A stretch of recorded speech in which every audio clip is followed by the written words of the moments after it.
Good morning, good morning, good morning. All right. Oh my gosh. Good morning. Da-da-da, da-da-da, da-da-dun, dun, dun. All right, girls. No sleep, no title, no thumbnail. Everything's going great, though. All right. Everything is going fabulous. We're here. We're queer. Da, da, da, da, da, da, da. All right, Samantha Dragonati, links in the description. Here's my own podcast, so bringing up my own podcast, because, you know, the YouTuber narcissism coming out. That's a joke. Okay. Good morning. I was up finishing the pod. It's up, it's gay, it's queer, it's fabulous, it's wonderful. But I want to talk about a comment that was going around. It got a lot of replies. It pissed a lot of people off. Not me. It wasn't me. I didn't do it this time, okay? It's not my fault this time. A commenter made a comment and we're going to talk about it. So, let's see. First and foremost,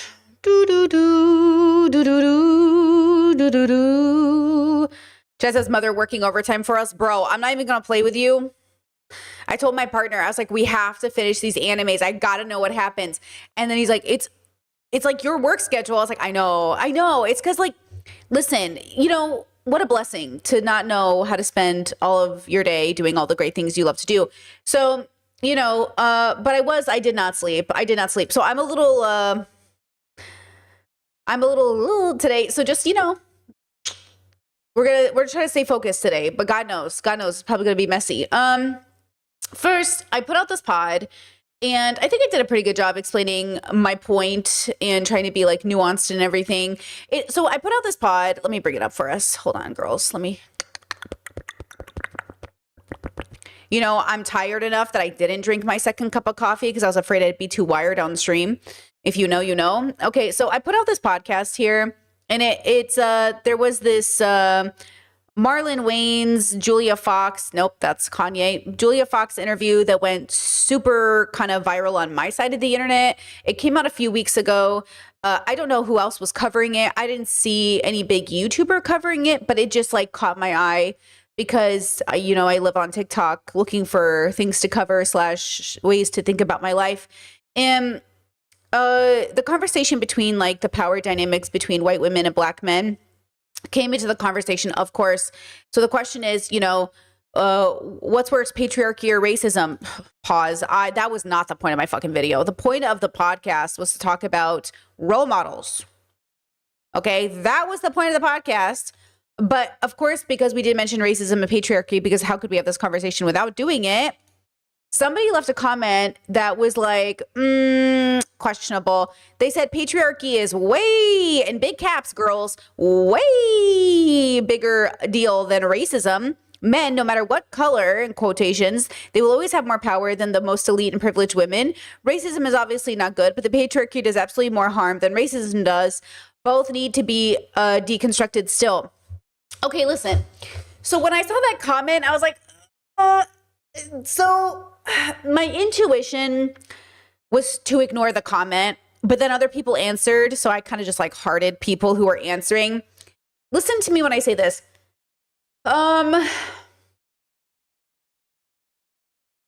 You know, again, I remember I said this on one of the debate panels I was on. I said, we shouldn't be comparing suffering. And they said, well, who should we know to pay attention to first? All suffering deserves attention. And when we sit there and we try to play games about who's suffering more, it's not helpful, especially in a context in which like racism, like patriarchy, is global and reaches every part of the planet and into the universe, given that every time humans create a hypothetical around aliens, there's still hierarchies being built over race. So I don't want to play this game of like who suffers more, like brown people or women. It's like, what is this conversation? Like, this conversation's not helping, right? So then the chat says, this guy replied, or girl replied, or they, them replied, who knows? This commenter replied and says, racism gets people murdered and assaulted. There are terrorist organizations who attack people for their race, like the KKK. If you go to the wrong place, a person of color, you could be murdered like sundown towns. That sounds extreme and like a serious form of oppression to me. Yes, similar things happen based on gender, which is why I'm not saying the foolish things you do about one minority having it worse. Then somebody else replied and said, that's like to the original person who said patriarchy is way worse. Okay, so then this person said that's like objectively not true. And it takes real privilege to say that.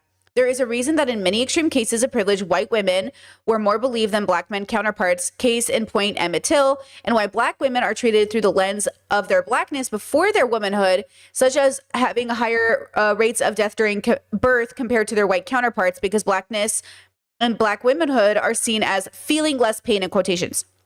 And why we were the ones operated on to test many OB/GYN practices as they were invented. And I could probably say as well as other women of color. Also, to say one is a bigger deal in quotations isn't how intersectionality works in the first place. See my two examples. It's oppression Olympics, which gets us nowhere. And then they replied. Like they were fighting in these comments, okay? And this person replied then to those two comments specifically and said the patriarchy is what creates hierarchy such as racism. Pause. The patriarchy is what creates hierarchies such as racism. Humans create hierarchies, so they created patriarchy. But hierarchies exist outside of patriarchy, in my opinion. So when you believe, and I need you to really think about this, when you have a brain that says patriarchy is first, you don't understand what's happening. When you say politics is first, you don't understand what's happening. You are still in reaction to. So let me build us a little image here. So, you know how they say like first there was man, okay? So first there was planet Earth. Then there were humans. Then there were systems. Okay? Systems. Okay? Planet first, then people, then systems. Okay? Let me draw it another way. Planet, then people, then systems. Okay? It goes this way. Okay, which is why we dismantle systems to get back to people who value the earth. Okay, so this idea that like systems, like patriarchy exists first, like no, bro. Planet, because we are evolved animals on a planet. We literally are biological creatures. We're fish, bro. We're literally just like from the ocean. Okay, and so then, boom, humans evolved. Boom, there we are. Look at us. We're so cute. Then we're like, hey, bro, how about systems? That's why I say you exist outside of systems. Okay, I am focused on how to make this person's existence happy and in symbiosis with this person's existence, the Earth's existence. The Earth is a person now. Okay, I think systems are constructs created from our limited understanding of ourselves. And it's like a whole conundrum because, you know, in my Why Do Grown Men Date Teenagers video or whatever, men were in the comments like, and listen, my audience doesn't quite exist on that YouTube channel yet because right now that podcast channel is getting too many views for it to be, quote, my audience, right? I'm like such a niche content creator. So the fact that some of these videos are getting crazy views, like these two videos, these got 154,000 views, 130,000 views. Like I have 3,000 comments on this fucking video. This isn't my audience. My audience does not leave me 3,000 comments. I'm not that big of a YouTuber. So obviously this channel is trying to find its audience. So then this person on this video was like, I can't believe Brittany's audience is acting this way. First of all, the audience that is replying to you is right. But I don't even know how many of these people are technically watching me. But sometimes I do find it interesting when people watch me and we're having different relationships with words.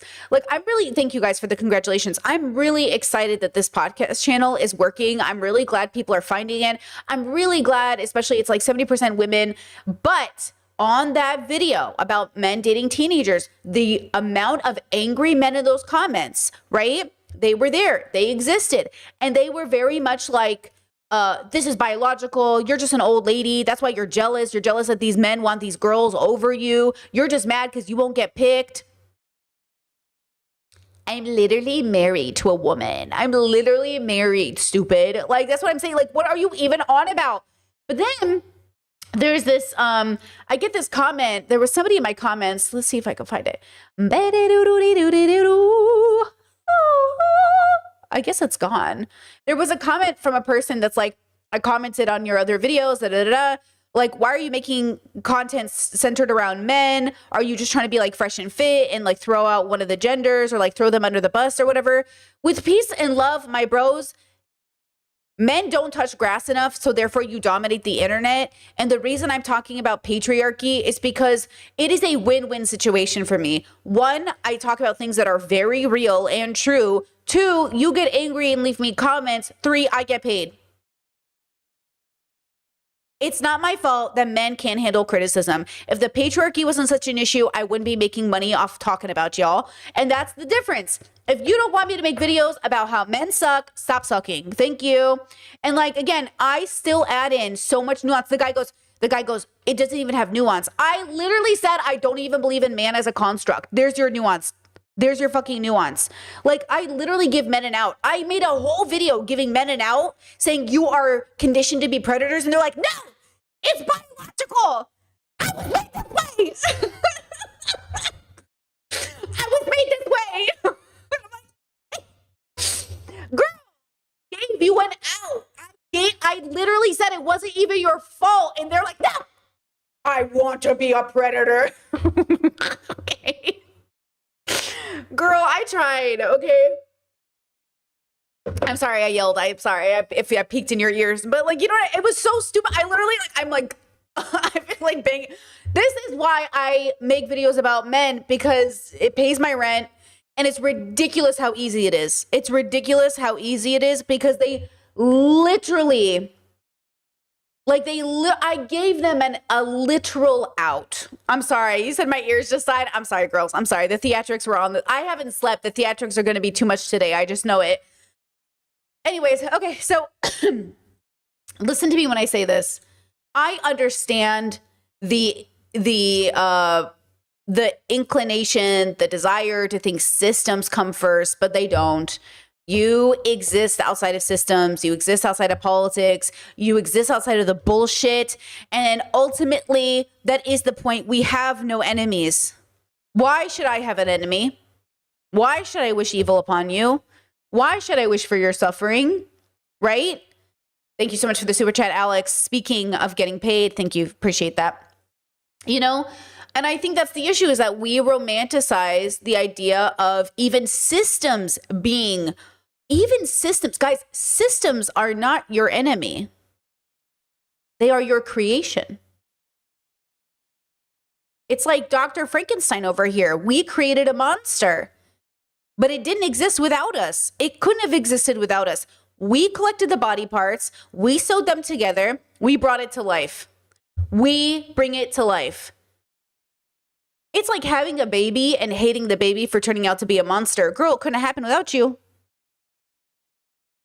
So let's lock in and be compassionate to the fact that we have a lot of limited free will because of our biological experience, and yet we can have a deeper relationship with that experience to create better systems. That's why the fact that we're even activists, the fact that we even care, the fact that we're even saying something, the fact that we even feed people, clothe people, love people, is an indication of how good we are. Not us individually, but us as a species. There's so much goodness in our species. There's so much goodness in us. There's so much potential. But at the same time, you cannot live for the potential of a man or of a species. You have to live within the reality of that. So, you know, I've been watching a lot of Britt Hartley TikToks. And Britt Hartley has a TikTok. Hold on, guys. I was so tired. I didn't have time to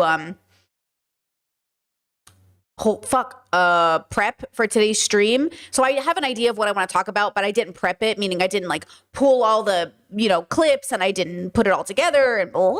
So Hold on, let me see. Is it this comment?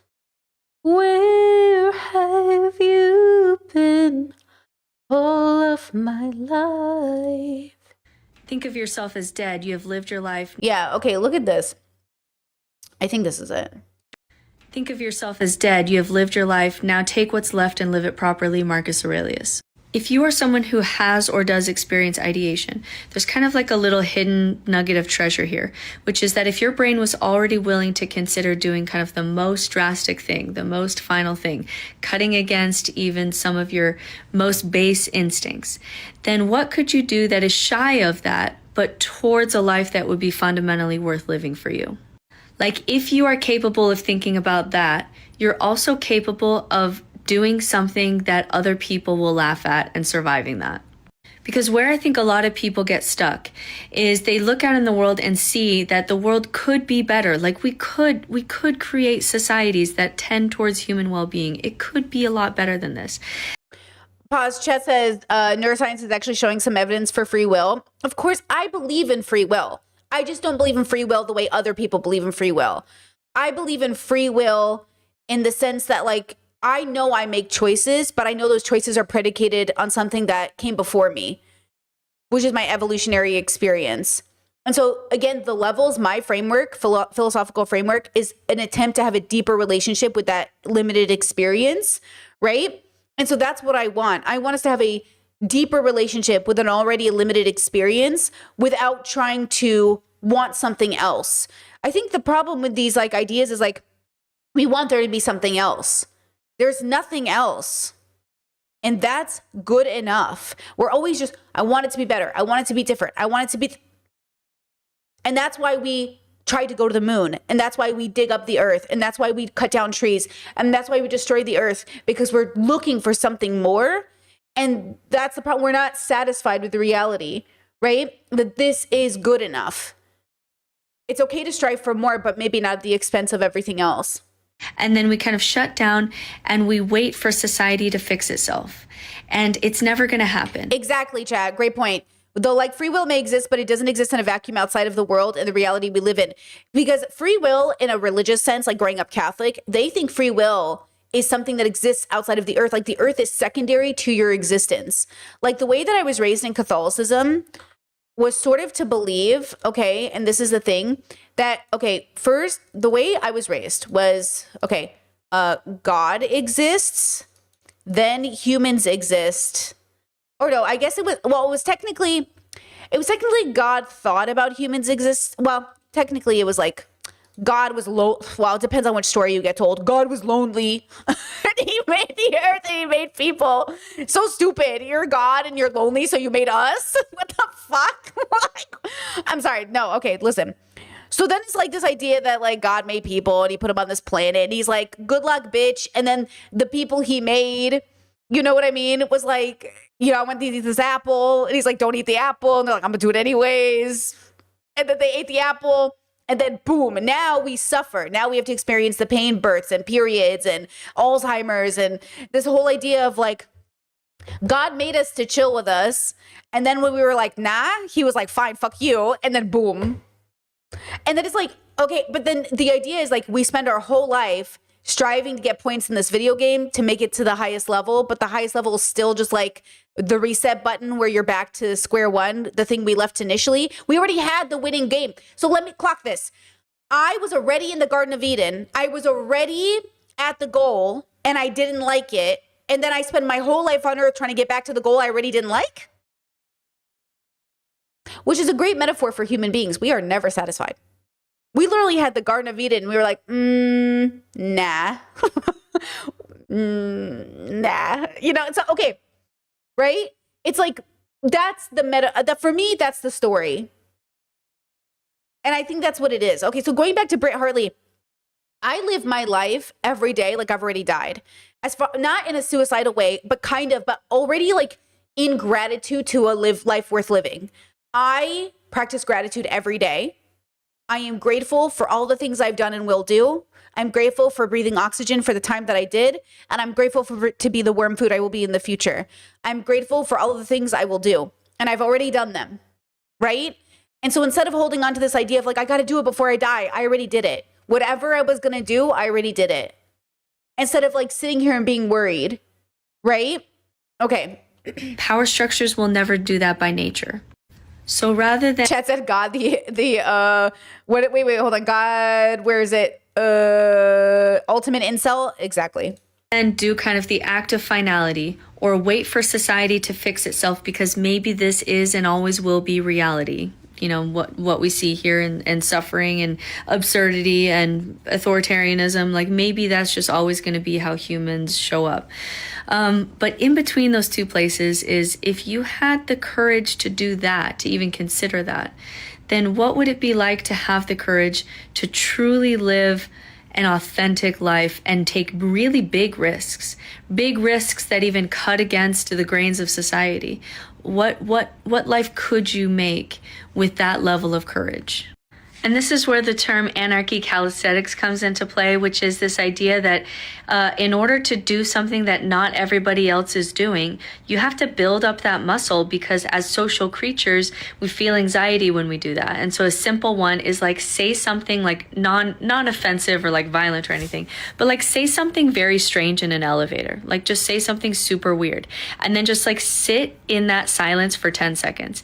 And if you can't do that, then that shows joke's on you, Britt Hartley. I'm autistic. When I look back at my life, I did that so often, so naturally, that I built up a resilience to it. Legit. When I was a kid, I thought it was my superpower to sit in uncomfortable situations.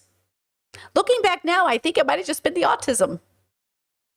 And I just learned in that moment that I would be the character in the show that didn't give a fuck. You know? I think it was just autism, guys. But then I would channel my inner Reggie or channel my inner Toph, or I would channel my inner, and I'd be like, fuck it. You know what? I'm just going to take it. But then people are like, oh my God, Brittany, you're so amazing. I could never do that. You're so brave. I can't believe you can do this. I'm like, yeah, I do things. And then I go home and I'm like, oh my God, I can't believe. Anyways, good times. Maiden says, I also think that even the feeling of choice is extremely important to the human experience. People play it off like, yeah, it's only a feeling. But the more you know about neurobiology, the more, oopsies, I lost the comment. The more you realize the feeling is how humans experience everything. Absolutely. Like again, that's why when people say like, I don't have to be in tune with my feelings. I don't have to talk about my feelings. You are a feeling creature. That's what you're doing primarily first. Your thoughts are basically informed by your feelings. Your thoughts do not come first. Your feelings come first. That's what I learned in DBT as a BPD girly. My therapist said all human beings, feelings come first, then thoughts. But with BPD people, there's not that override, and our brain just feels, and then we have to manually enact the thoughts. But other people, they have a biological, like it's already there, or a lived experience that allows them to already like automatically have the thoughts after. I don't have that. So I would feel and I'd be like, what the fuck is this? And then I would have to like sit there forever trying to identify like, what the fuck is all of this? And then I would just move in action based off feelings alone. I didn't have the thoughts after necessarily. I mean, obviously I grew up with philosophical parents and religious parents, and I understood right and wrong. And I had I had some foundational understanding of like what to do next.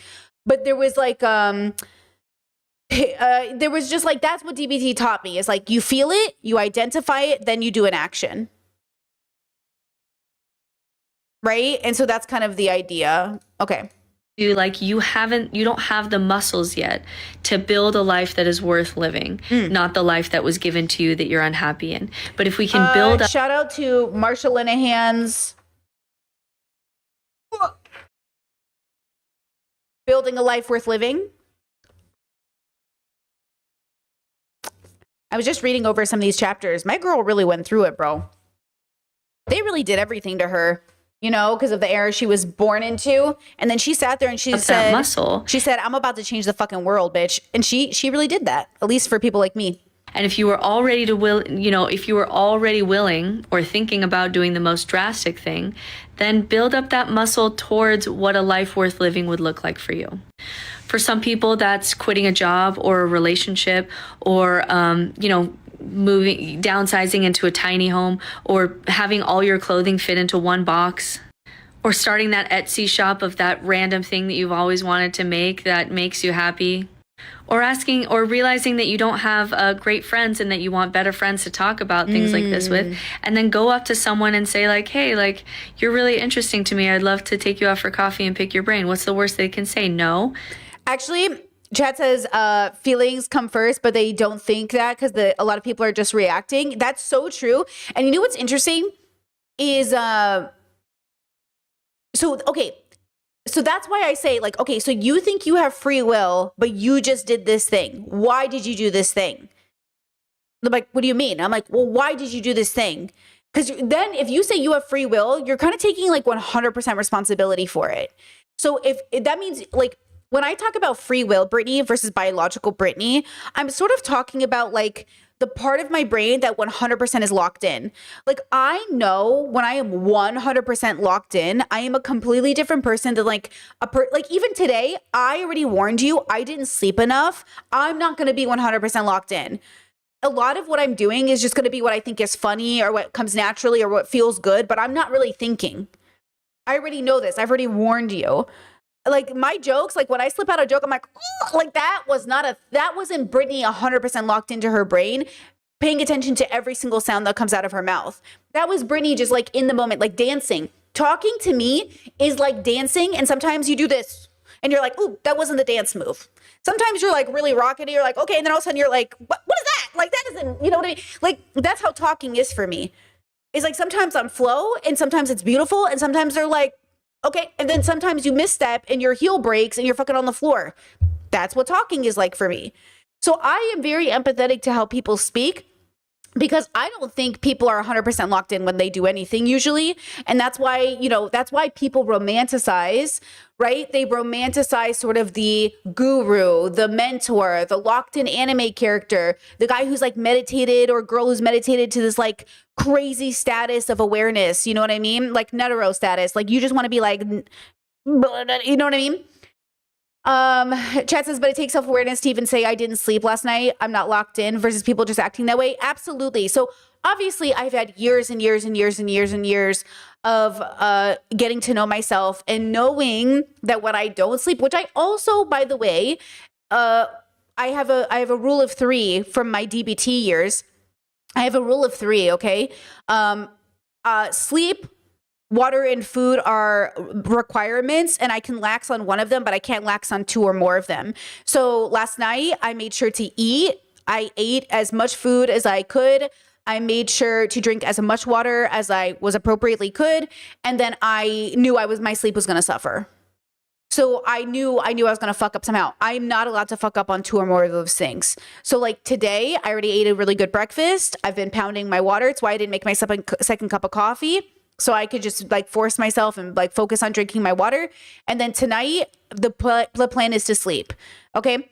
And this has really helped me maintain my biological experience to be good because how many studies are we going to read? How many studies are we going to read before we pay attention to the fact that people who don't get enough sleep see people as scarier and uglier, that people make harsher decisions about people around them when they are hungry, that when I used to take tests in high school, in public high school, they would feed us a candy bar before so we get that sugar rush to focus, right? So like, when are we going to realize this is a boat and it runs, we got to feed it. It's a tree. We got to feed it. It's a mechanism that controls our relationship with self and other people. Like we are so bad to ourselves. And then we think like we're going to be good to other people. Right. And not to mention all the other health issues down the line, right? Sleep is so important. All these capitalist bubbles that are like, I sleep 4 hours a day. You are killing yourselves. You are literally causing so much fucking unnecessary suffering in the world with all these people romanticizing not sleeping. Like it's going to catch up with us in our 80s when we all have fucking Alzheimer's and dementia and all these fucking shit because our brain is like done. You know what I mean? Like we need to do these things. And I know we take it for granted now because we're young and we're stupid and we think like, we're always going to feel this good.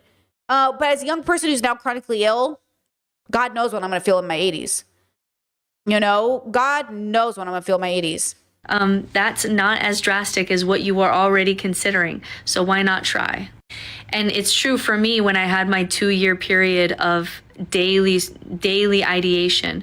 When I moved that into what if I just tried just to see what would happen, putting all of that energy towards taking drastic risks towards a life that would be worth experiencing for me, since I'm not in that life and I'm very depressed.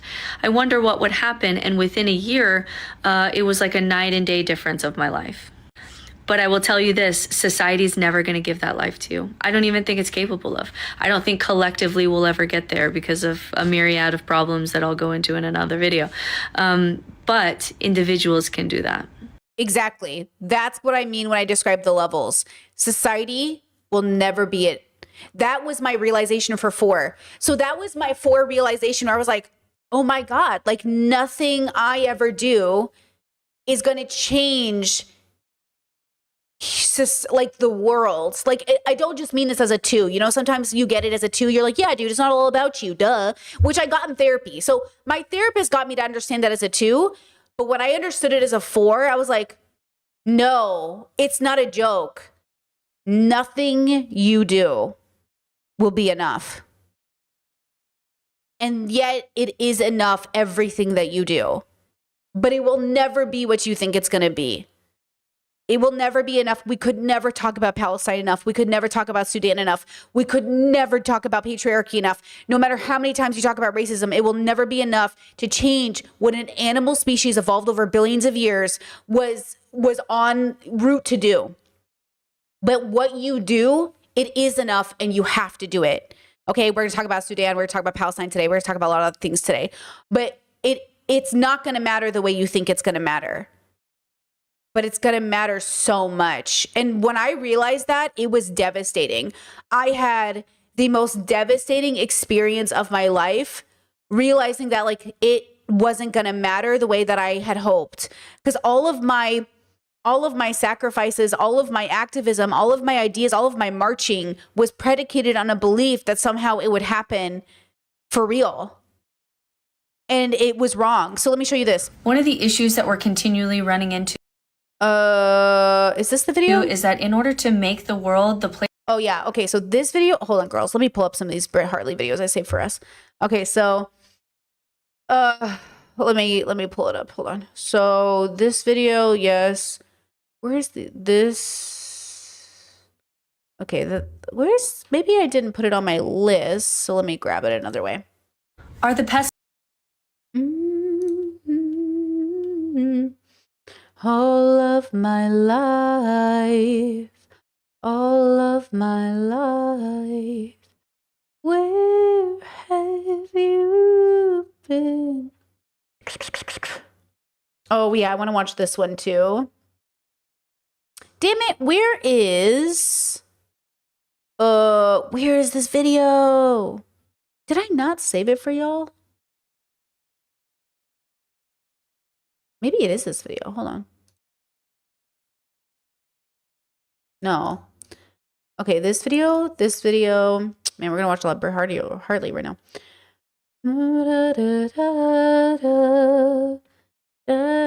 And then, okay, so I got to stage 4. It was devastating.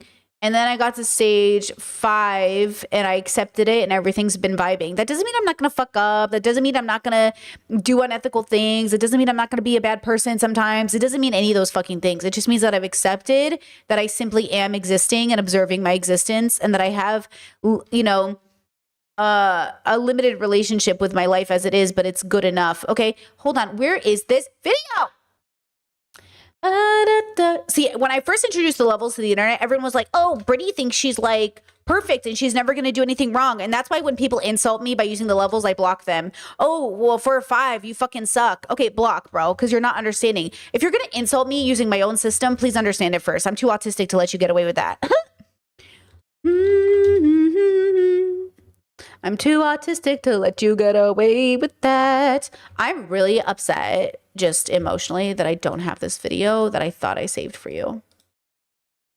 Okay, you know what? I'm gonna... I'll just show you what I'm doing so you guys can also... Okay, hold on. So here's my profile. Here's this. Here are my favorites to show you. Here's Britt Hartley. Yes? This is Dr. K. Okay. Where? Oh yeah, I want to show you this. So hold on, I'm gonna bring that up. Okay, and then I want to show you. There was a video. Do you guys see? Okay, here's this Brit. I got her. See how many videos like what's this? No, not that one. I mean, I do want to show you. No, I already saved that one. I'm really pissed. Oh, fine. I'll just. Is it on her page? I really want to show you the clip she shows us because it's like it changes the vibe of the moment. Basically, she goes, I want to show you what it was like when I left religion. And she shows that clip from Buzz Lightyear where he realizes there's no space, like he's a toy, and he's just like he cuts off his arm and he's like, you know what I mean? And that's what she felt like leaving religion. But that was like what I felt leaving religion. And then I had that feeling 100 times over. Man, I'm really pissed that I don't know where she posted this video. Let's talk about AA and higher power. Think of yourself as dead. You have one of the issues that we're continually running. What god in human history is the hottest? Okay, Britt, please focus. This is a really good question that I'm crowdsourcing. For those of you who have been in... I don't think... Damn it. There was a study... Here's some... Are the pessimists... Do you know... In honor of... Here's my issue with D... Damn, I can't find it. Okay, so basically, listen. So she had this... So it shows Buzz, and he's just like... Oh. Okay, hold on. Maybe actually I can show you that. Let me just show you that for context. Because it's so funny. Buzz Lightyear realizes he's a toy. Okay. I should have just done... This is why you prep before streaming, y'all. This is why you prep. Because it's, you know... Bird in the sky. Oh, damn. Where is the arm scene? There's a scene... This one. Earth needs your help. All of it's gone. Bye-bye. Woo, see ya. What happened to you? One minute you're defending the whole galaxy, and suddenly you find yourself sucking down Darjeeling with Marie Antoinette and her little sister. Okay, I'm gonna afford it. I can get through this. Oh, I'm a sham!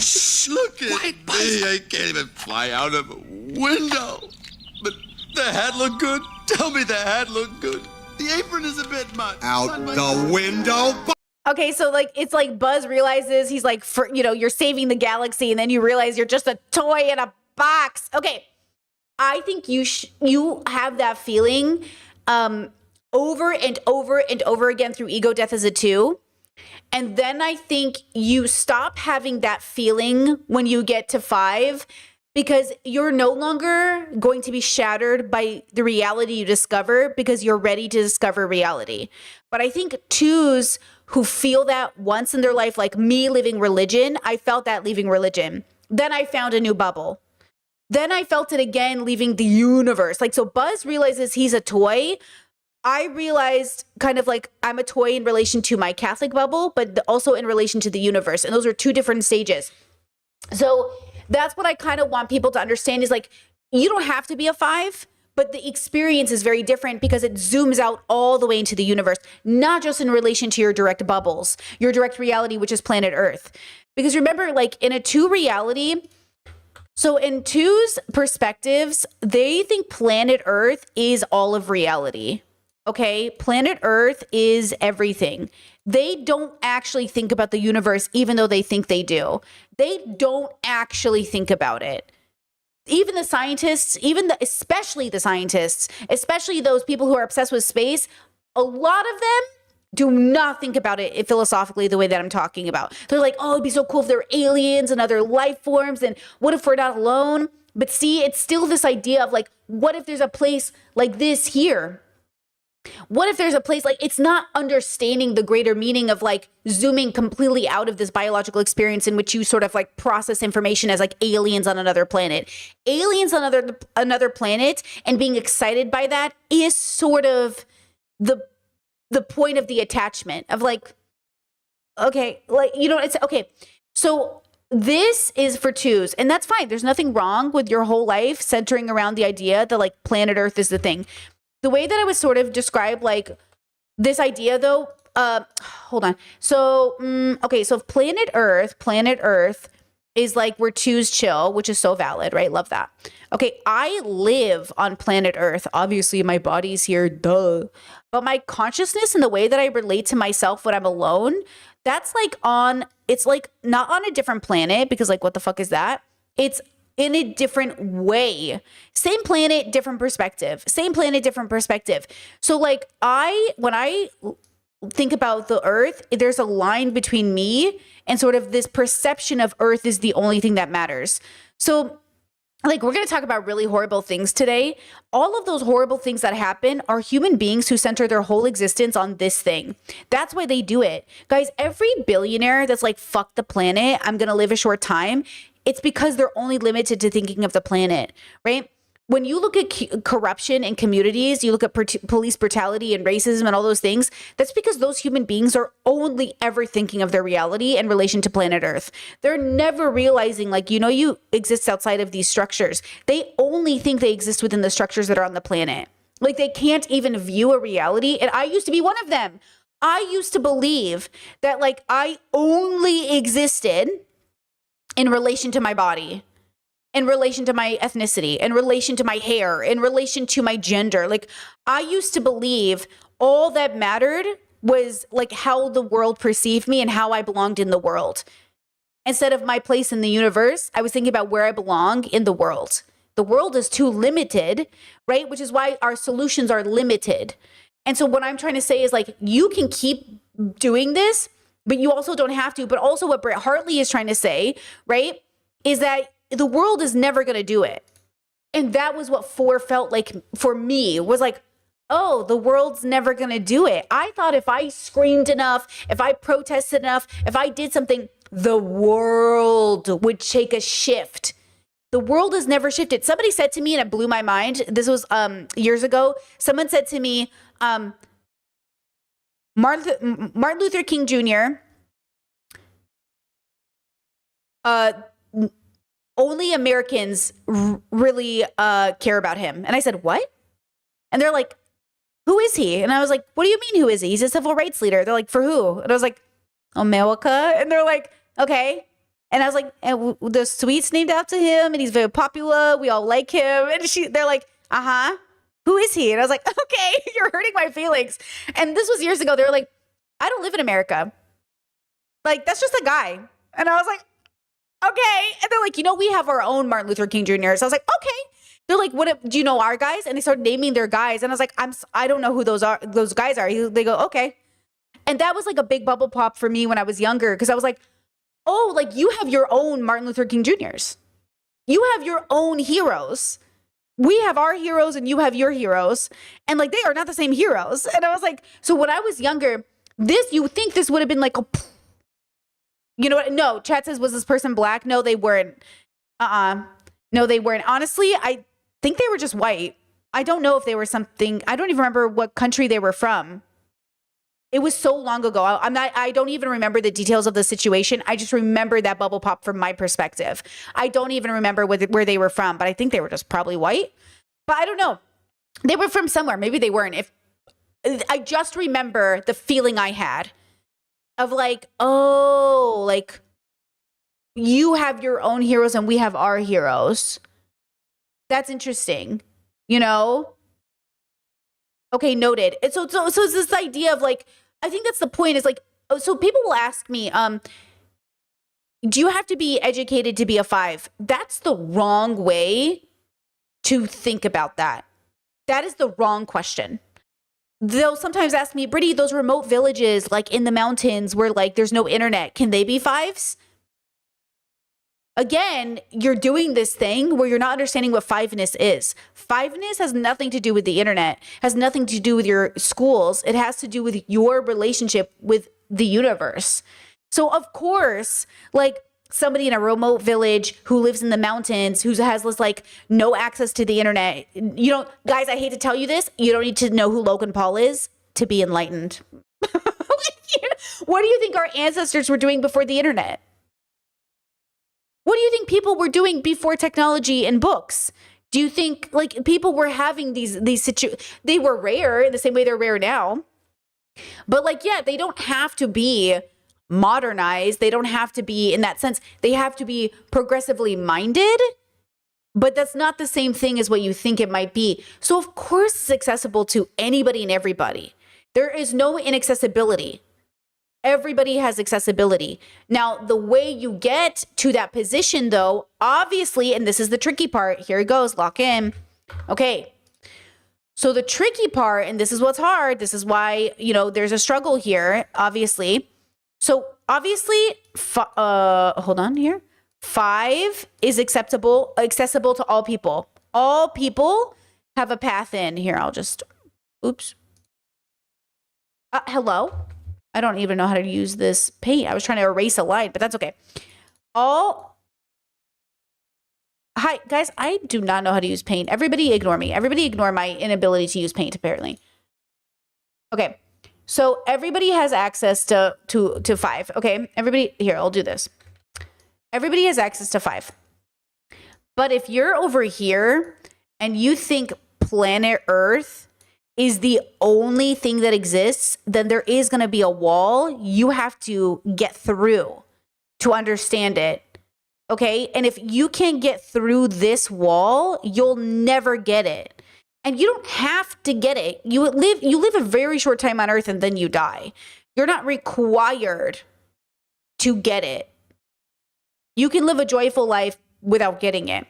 But the world will always be in a cycle of chaos as long as we really believe there's nothing beyond this wall. And when I realized that, that was life-shattering for me.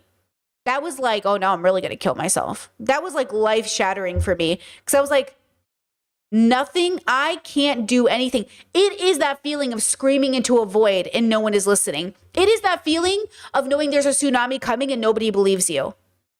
But instead of becoming, no offense, a conspiracy theorist, mentally ill person who's not grounded, we vibe. The difference between a 5 and, no offense, a conspiracy theorist who's screaming at the mic, the sky is falling, is in no way, shape, or form am I about to go out here attracting the mob. That's why I say if I had superpowers, I wouldn't tell any of you. That's the difference. Because you're supposed to understand and accept. The person who's screaming into a void literally isn't accepting. The person who goes, yeah, guys, it is what it is. You know what I mean? Like, yeah, the 5 doesn't freak out over a reality. Exactly. You're not supposed to freak over. You're supposed to accept. You're supposed to accept. That's why when people say, this tragedy happened in my life, I'll never get over it. Not relatable. I used to believe that. I used to believe I will never be able to get over the trauma that I experienced. Now, get over it's doing a lot of heavy lifting. What I mean is healed from, acceptance of. It doesn't mean you're not sad. It doesn't mean you don't have moments of mourning. It doesn't mean Uncle Ira, when he visits the grave of his son, doesn't shed a tear. But it also means that the death of his son isn't going to keep him stagnant anymore. That he's not going to live vicariously through saving Zuko. He's going to go do the right thing no matter what. Okay? So it's that idea. It's that idea that like people at every stage of where they're at have only so much understanding of what there could be. And what I'm trying to do is, instead of trying to get everybody on the same level, I'm just trying to give people tools to improve their life and make their life better. Because at the end of the day, like, that's all we can do, and then we die. Because they won't listen. And I take that into account when I look at my family. If I can't get my family, you know how many times I've explained the levels to my family? Do you know how many times I've had these conversations with my family? It's not their journey. And if I can't get my family to understand what I'm saying,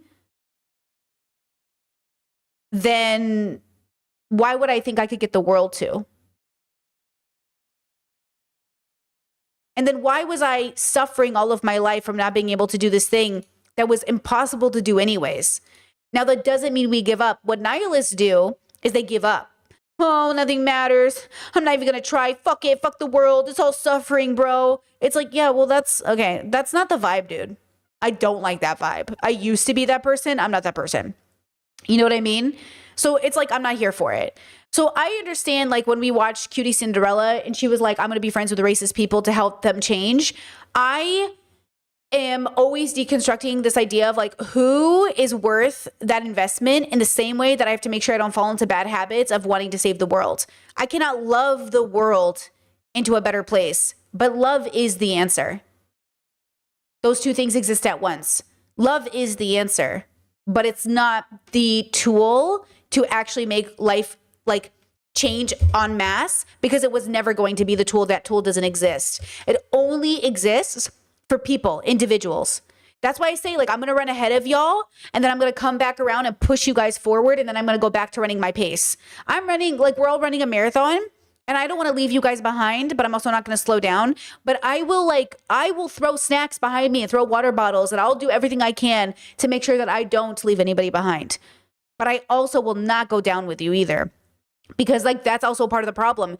I can't tell you how many people I've seen not heal because they won't move on from the people around them who won't move on. This is actually in the it's been a year since I've read this book, so just my faint memory. There was this series called the Black Jewels trilogy. I really liked it, and I really liked the audiobook and the physical book, of course.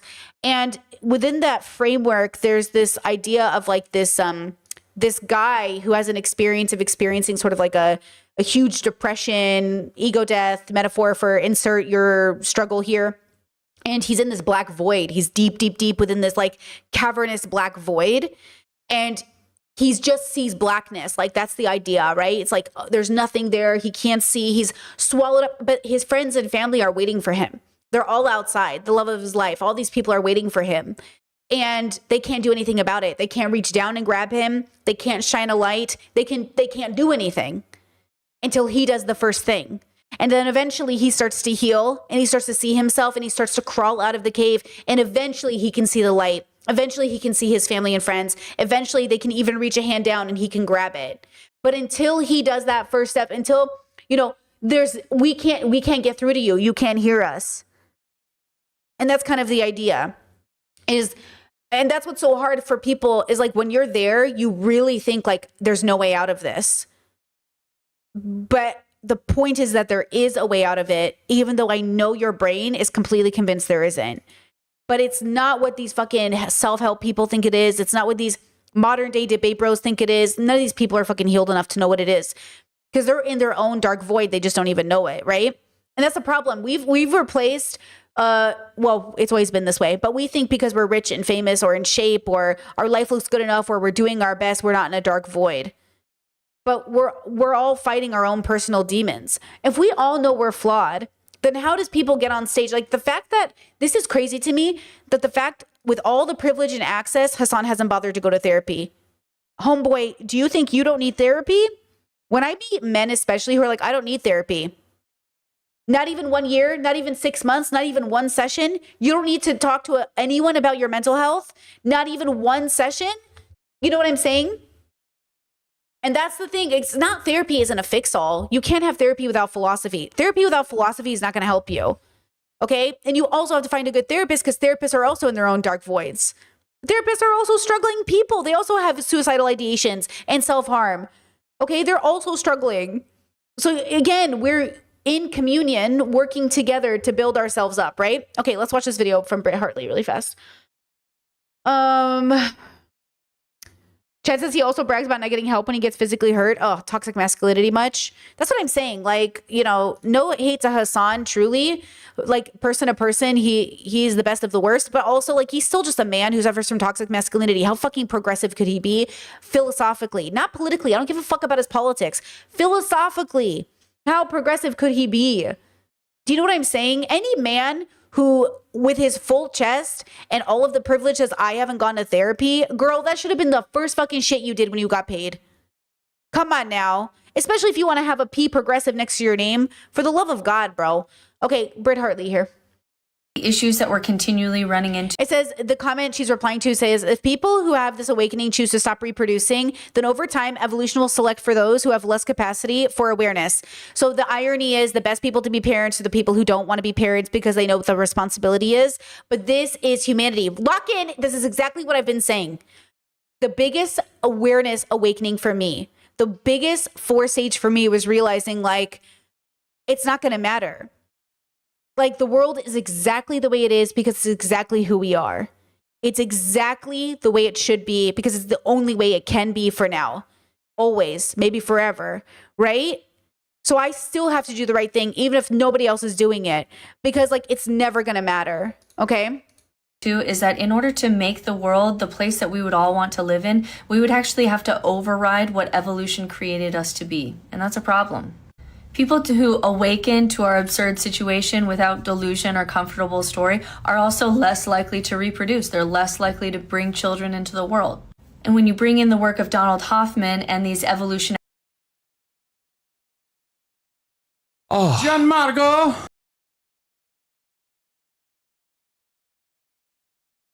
Gianmarco in the building. Hello. How you doing? It's finally happening. Collab of the century. What a week to come to. I know. Truly. Yeah. I brought some, we got some toys. Yeah, the victim of abuse. I wrote my number just in case she ever wants to think give me it's a this call. clip. You need anything, buddy? I got a bone Wow. and then some balls. So they black Let's skip electric tape this. I've seen. In my mask cover up. That's funny. He got him masking tape, like, I do. I have run. because, the meme. I've run out of it in my I've seen. in my mask cover up schemes. This is going to make all of the most schizophrenic people. Gianmarco is a comedian. We really like him in this household. He's really sweet and pretty progressive and interesting. Insane, by the way, what you just did. But walking in, you go, oh my God. She's ran up to me. She's adorable. She's huge. I didn't realize the size. Yeah, she's 120 pounds. But- you want to see her tricks? You got mad tricks. I saw the hand. Oh yeah, shake. Oh, Very good. come on. What are the tricks? Well, I mean, it's mostly just like off leash walking. She can lay down. She can roll over. Let's see if I can make her roll over right now. Hold on. Let's see it. Can we get to the part I'm skipping? over. Whoa. Whoa, Kaya. Good Okay, Kaya. But how you doing? She got a bunch of different. I'm doing great. I'm having a little bit of a crazy week. Why? Oh yeah. Yeah. How do you manage? How do you in therapy? No, I'm not. Come on, go to therapy. I know everyone always This tells doesn't me. count as fucking therapy over here. No, this is what I do. I use my audience as therapy. This is, I imagine when I see these streams on Twitch, it's how I imagine in schizophrenia it works in your brain. Just constant thoughts. Yeah. You've never been to therapy? No, I've not. Oh. I've done talked to a psychologist before, but I've never I haven't been consistently going to therapy. Sure. I think it'd be fair if you did shock therapy. I mean, I did get a call from the Department of Homeland Security. They were like, we want to bring you in as the deputy director to Kristi Noem. Okay, thank you. Thank you. Point proven. Thank you. Okay, back to Britt Hartley. models that one of the issues that we're continually running into is that in order to make the world the place that we would all want to live in, we would actually have to override what evolution created us to be. And that's a problem. People who awaken to our absurd situation without delusion or comfortable story are also less likely to reproduce. They're less likely to bring children into the world. And when you bring in the work of Donald Hoffman and these evolutionary models that are run on computers and you kind of see what happens, we see that evolution doesn't really want you to see truth or quote unquote reality, that evolution rewards you for fitness. That's why all animals see different colors based on how colors help them survive. So when people say people who, have this awakening to our absurd existence choose to stop reproducing, then we're going to select for less capacity for awareness. That is already our human story. That is why we are, for example, born with the capacity towards superstition. We survive better. And what we have to realize with religion is that religion is not just brainwashing. Religion is a cognitive technology that we developed that has literally thousands of shortcuts that help you to survive individually and as a group. And even now, religious people have more children and have communities to raise those children more than secularism will ever produce. This is why it's so hard to find a collective answer to this. We can find individual answers to this. I really do believe individuals can face this and build lives of meaning. But collectively, how could you convince all of humanity to go against what they were made for? And some people say, okay, well, what about like AI and technology? Like, for example, we still have bodies that crave sugar because when you get that first taste of sugar, it's still your old Paleolithic brain saying, hey, this fruit is only going to be ripe this week and winter is coming. You better eat all of this. And even though that doesn't match the modern world, that's how our bodies are. But people take things like Ozempic and it changes, it changes your brain in some meaningful way. And then people are able to kind of override that impulse, and then people don't have to eat all of that sugar. And so maybe there's a way technology wise that you could actually, with AI merging with humanity, become something more than what our evolution wanted us to be. And basically, the important thing I want you to take from this is that an individual experience doesn't map onto masses. You cannot map it on. That's why the individual pull yourself up by your bootstrap doesn't work for mass solutions. That's why we go for systems, because systems impact the masses. But when it comes to philosophical work, that is also, and when it comes to philosophical work, that is also true. That doesn't mean we don't aim to improve people's lives in the way that it improved our lives individually. But whatever worked for me individually cannot work systematically, because it doesn't work that way. What I needed as an individual to come to a better place in life isn't exactly what you're going to need. So there isn't a system that can offer this tool to people in that way, right? Chad says, I wanted to ask if you've heard of the show Midnight Gospel on Netflix, same animators as Adventure Time. Yeah, the Discord and I watched it a couple years ago. Yeah, it was really good. We really liked it. Yeah, we watched it as a community. So all of this to say that I think that the problem with the people who think they only exist within systems than people who know they exist outside of them is there's two fronts. So sometimes you'll meet a two that's like, I don't care about politics because like I don't exist within these systems, even though they're being completely impacted by them completely. But they're not having an enlightened perspective on it. They're just having like a bubbled, like a blocked off from the world one. And honestly, they could live and die without ever having to vote or pay attention to politics. And it's a privilege, but it's not always a privilege because they're simply white or rich. Sometimes you can be poor and a person of color and still never have to vote, because the experience that they're willing to have while they're on earth is, quote, good enough for them not to do anything about it, even if it's horrible. And that's a really difficult thing for me to accept, even though I've obviously accepted it. That was really hard for me to accept, that people could accept a horrible life and call it a good one. Okay. And that's really hard to process, because you would think like nobody wants a horrible life. Yeah, nobody wants a horrible life, but people settle for them every day. And that's really hard to process. That breaks my brain. Okay. Going back to the video. And, wanted in this kind of loose term. But the issue with that is like, that's not what we're going to use AI for. Like what humans do is widen the gap between the rich and the poor. And we're tribal, and we will gather more resources for our own versus other people. And so are we going to find, like with AI, are we just going to magically change our nature and use AI fusing with humanity in a way that makes the world better? No, it's going to further the gap between the rich and the poor, like we've done with every other technology we have ever had. And some say like, oh, our hope is in education, because even with our impulses, like when we're taught and we get education, then we can essentially rewire our brain. But like we're in a place now that we have. Actually, I was thinking about this, about the rich and the poor. And then Chad said that someone's horrible life as well lived. I don't know exactly what you're talking about, but I was thinking about how scared I would be to be rich. Like, guys, I don't know how to tell you how terrified I am of rich people. Give me a poor person any day. Poor bubbles, I understand. Middle class bubbles, I understand. Rich, it's scary over here. I think all rich bubbles are Epstein bubbles. Because I just know when I've been a little bit close to billionaires, a little bit close to multimillionaires, they are doing some fuck shit. And if you're doing fuck shit at this low of a level, then they're doing some fuck shit at the highest levels. I'm not interested. Kill me now. That's why people who are like, I want to be rich and famous. No, you don't. It is literally not fucking worth it. Like, I don't know how many stories about enslaved people being used in white people's weird fucking games, being, hunted down, used as furniture. Do you need to read to understand? People with power and privilege and no fucking ethics are disgusting. So if you're hanging around them If you're with them, if you want to be one of them, like, I don't understand how many women, girls, boys have to be kidnapped, sex trafficked.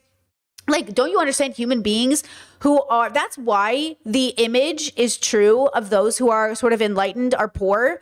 Because like wisdom is found in like not chasing materialism. That's not to say you should settle for being in poverty. That's not what the message of poorness is. Like in a philosophical sense, like obviously you don't want to be struggling. Nobody wants to be struggling, right? But not struggling does not need to look like millions and millions and millions of dollars. Okay?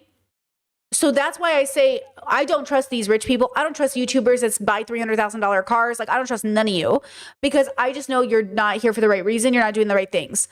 And so again, it's not about, you know, making six figures, you're like evil. It's about the fact that you want to make like $100 million a year. And then you'll have people like Joe Rogan who say like, well, I didn't have to do anything. Look, I'm a good guy. I didn't do anything. Excuse me? Look at all the fuck shit that has come out of Joe Rogan's podcast the last 10 years. Okay, it hasn't even been 10 years in the popular sense, but you know what I mean? Like, he's been popular for like 5, 6, 7 years, right? Like, it's been fucking shit up. It literally changed an election. It literally, what are you talking about, bro? You are literally shaking hands with some of the most evil people on the planet, and you're like, don't even fuck with me right now. Access to education, we have access to information, and we still have people who don't believe that the world is round. And so like we seem to be not able to do that. Because what does education need? Education needs power and resources in order to create curriculum and systems and teachers in order to be able to educate.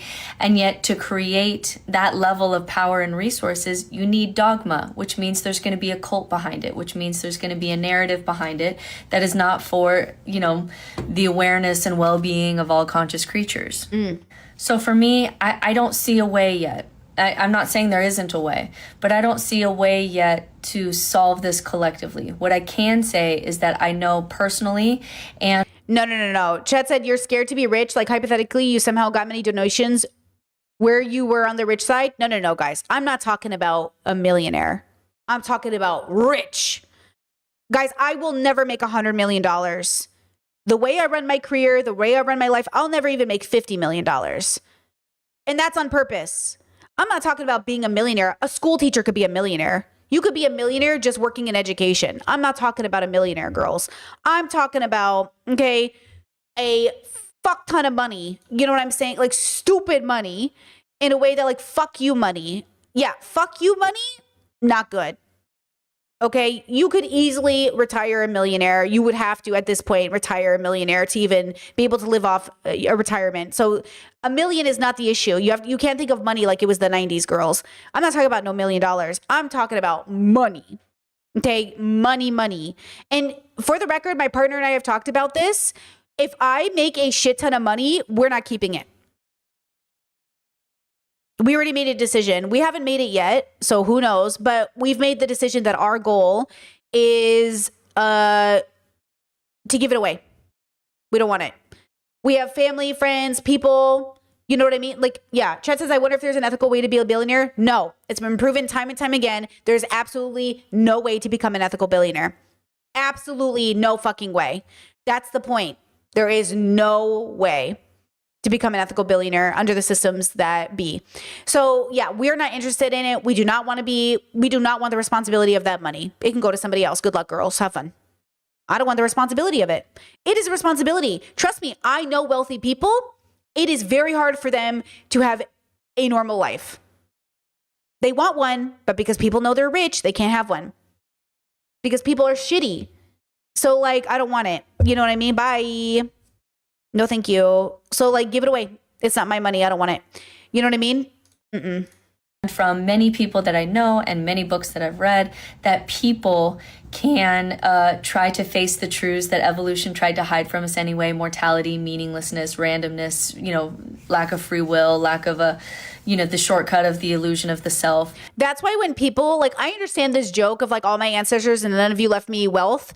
But the truth is, like, when we have a family friend, like we have a family friend who wants to leave one of my brothers a lot of money, like millies plus. Okay. And my brother said, don't. He said, spend it all. I don't want it. And they said, what? And he's like, Spend it on yourself. I don't want it. Give it to charity. That's the kind of family I come from. Spend it. We don't want it. I was raised to be stable. I was not raised to worship money. And I stand by that, and he stands by it. And I know for a fact, he does not have any, you know what I mean? Like, he will not be disappointed if he doesn't get any of it. I just know that. I know that because of who he is. And I tell this woman every day, girl, you know what I mean? Like, give it away to charity or something. We don't need it. And my dad always told me, if you ever become rich, don't tell anybody. That's what my dad always told me. He's like, if you ever make money, don't tell me, don't tell your mom, don't tell your siblings. Money fucks people up. How many times are we going to learn this lesson? Money fucks you up, bro. A stable amount of money is good. An excess amount of money fucks you up. Like you can choose to face those things and rise to meet it and create a life of meaning on your own. But like Nietzsche, I believe that individuals can do it, and I don't think collectively we'll ever be able to. And so with Nietzsche, when he talked about the death of God, it was not a party for him. He knew that society would not survive the death of God, and the new idols that would grow up in the shadow of the death of God would even be worse, because we collectively would not be able to face meaninglessness, that the truth is too heavy for most of human psyches. And so societies will always regress to myth and, the authoritarianism that we're seeing today. And that is what we will always do collectively. Mm-hmm. But he believed that individual people could. And he said, one must have chaos within to give birth to a dancing star. That not everyone can survive that chaos, but the ones who do can create something really beautiful, something even more than a man, which is what the Übermensch is. And I hope I'm wrong. Like, this is one where I'm like, I don't want to be like, I'm pessimistic. This is reality. No, like, I genuinely hope I'm wrong. People keep sending me new books of like, this person figured it out, and I keep trying. I just don't see yet. I don't see anything. I don't see a way. Yeah, I agree. I haven't found anything. I've read thousands of books, and I don't see anything as a collective. That's it. But that doesn't mean we can't try. Collectively, where we could overcome what evolution created us to be. But I can still help individuals who want to live with more honesty in their life. Exactly. I 100% feel the same way. I have read thousands of books, watched and read and done all these things, and I have yet to see it. But, I think the coolest part about human beings is, like, you just never know. I guess we'll wait to find out, Chet says, I was raised to believe that you should make a lot of money to take care of the people around you. My family is always waiting for someone to become a millionaire to buy everyone a house. Okay, first of all, the joke is I'll become a millionaire to buy everyone a house. $1 million buys one house. Maybe. That's the irony. Is like, if you're from California, it could buy you 2 houses, maybe. $1 million is not in $1 million. If I'm not mistaken, I could definitely be wrong. I think Chelsea Fagan said is like $44K a year for the rest of your life after retirement for like 20 years or whatever it is. It's like, you're not living if you had $1 million at retirement, you're not living lavish living. That's what I'm saying. Like, the dollar bill just isn't what it used to be. Cause like I said, I grew up in a house that my parents bought for $230,000. And when they sold it, it now goes for like $1 million. I did not grow up in $1 million house.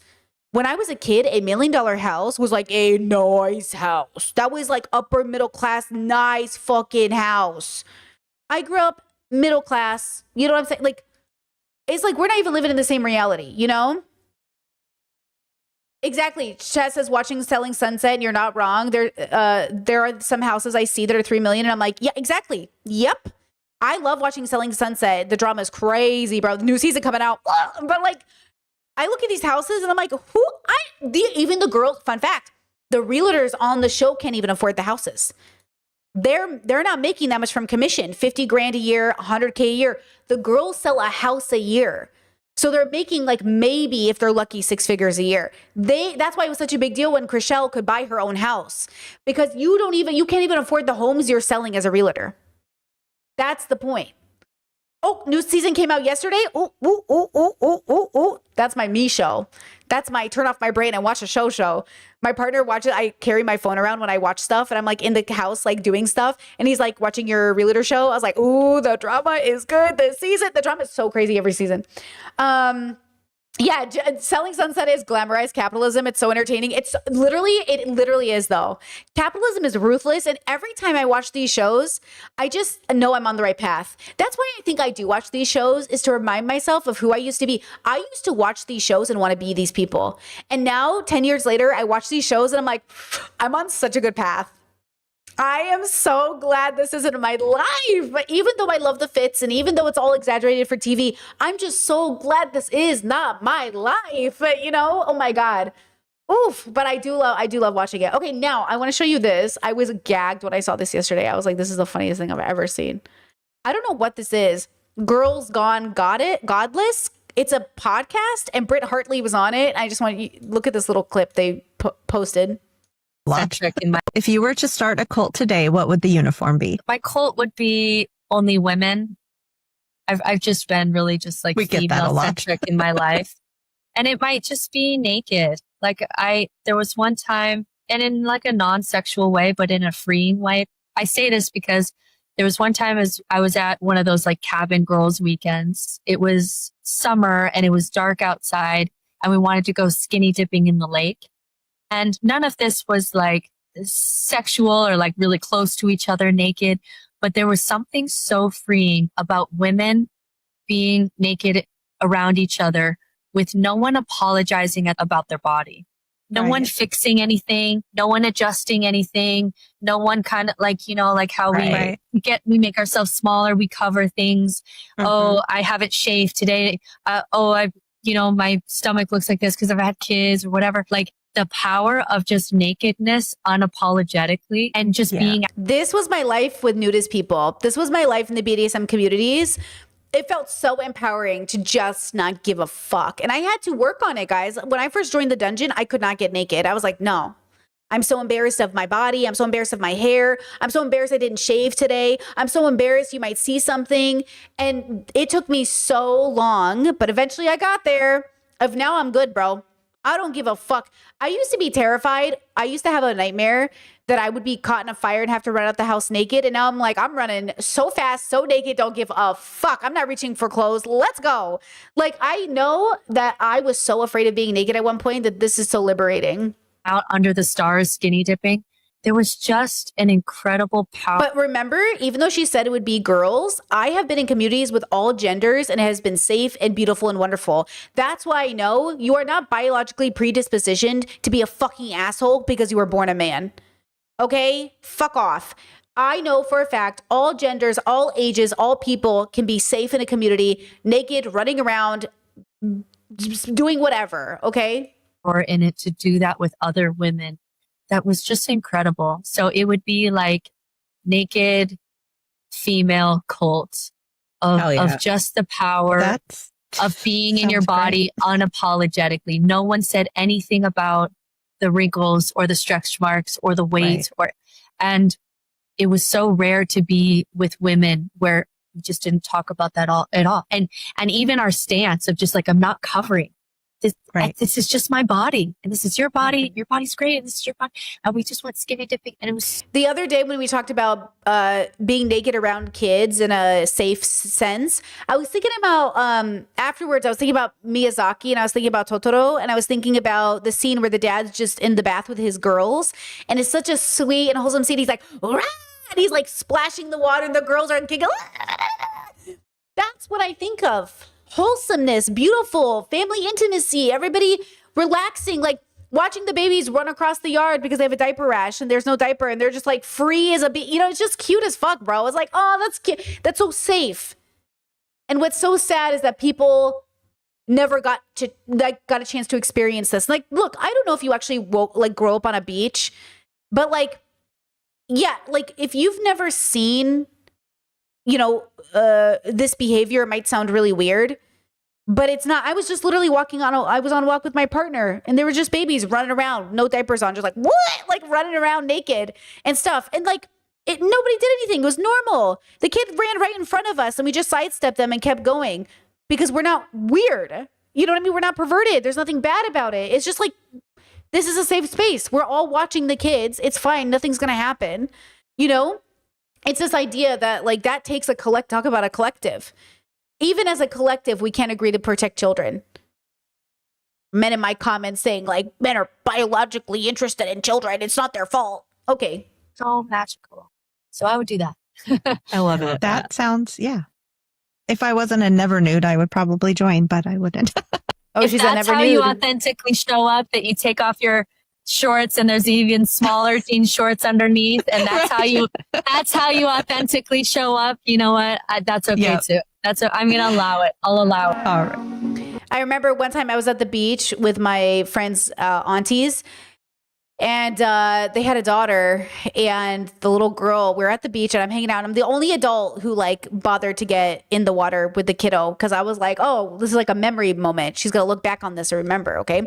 Maybe she does, maybe she doesn't. Anyways, so we're hanging out. I'm like, we're all hanging out.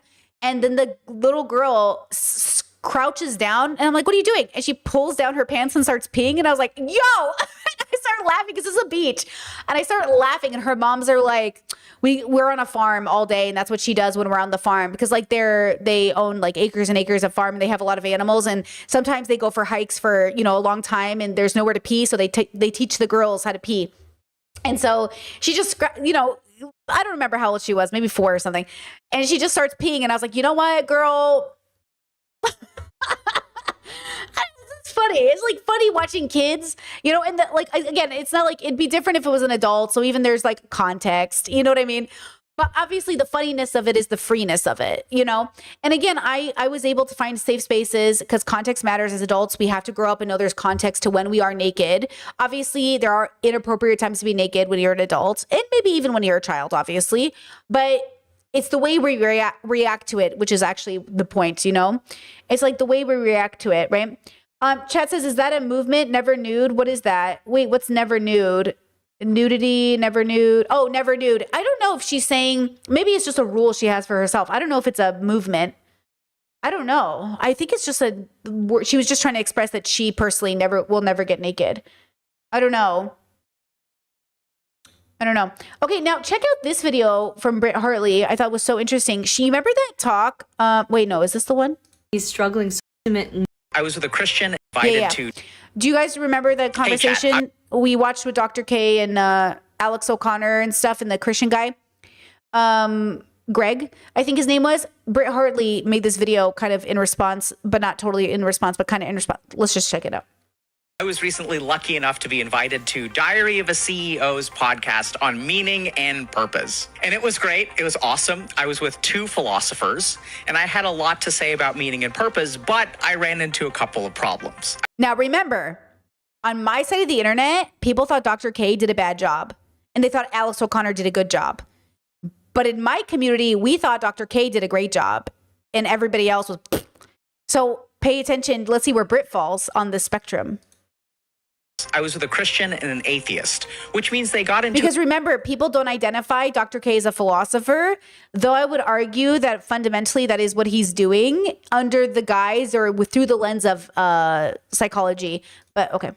A discussion about things that I thought weren't super relevant to meaning or purpose. That God is in the process of solving the problem of evil over time. The explanation for why the evil's there in the first place. You said the fool. The second is that I was with a group of philosophers, and following what they said was actually kind of hard for me. I'm not really a philosopher.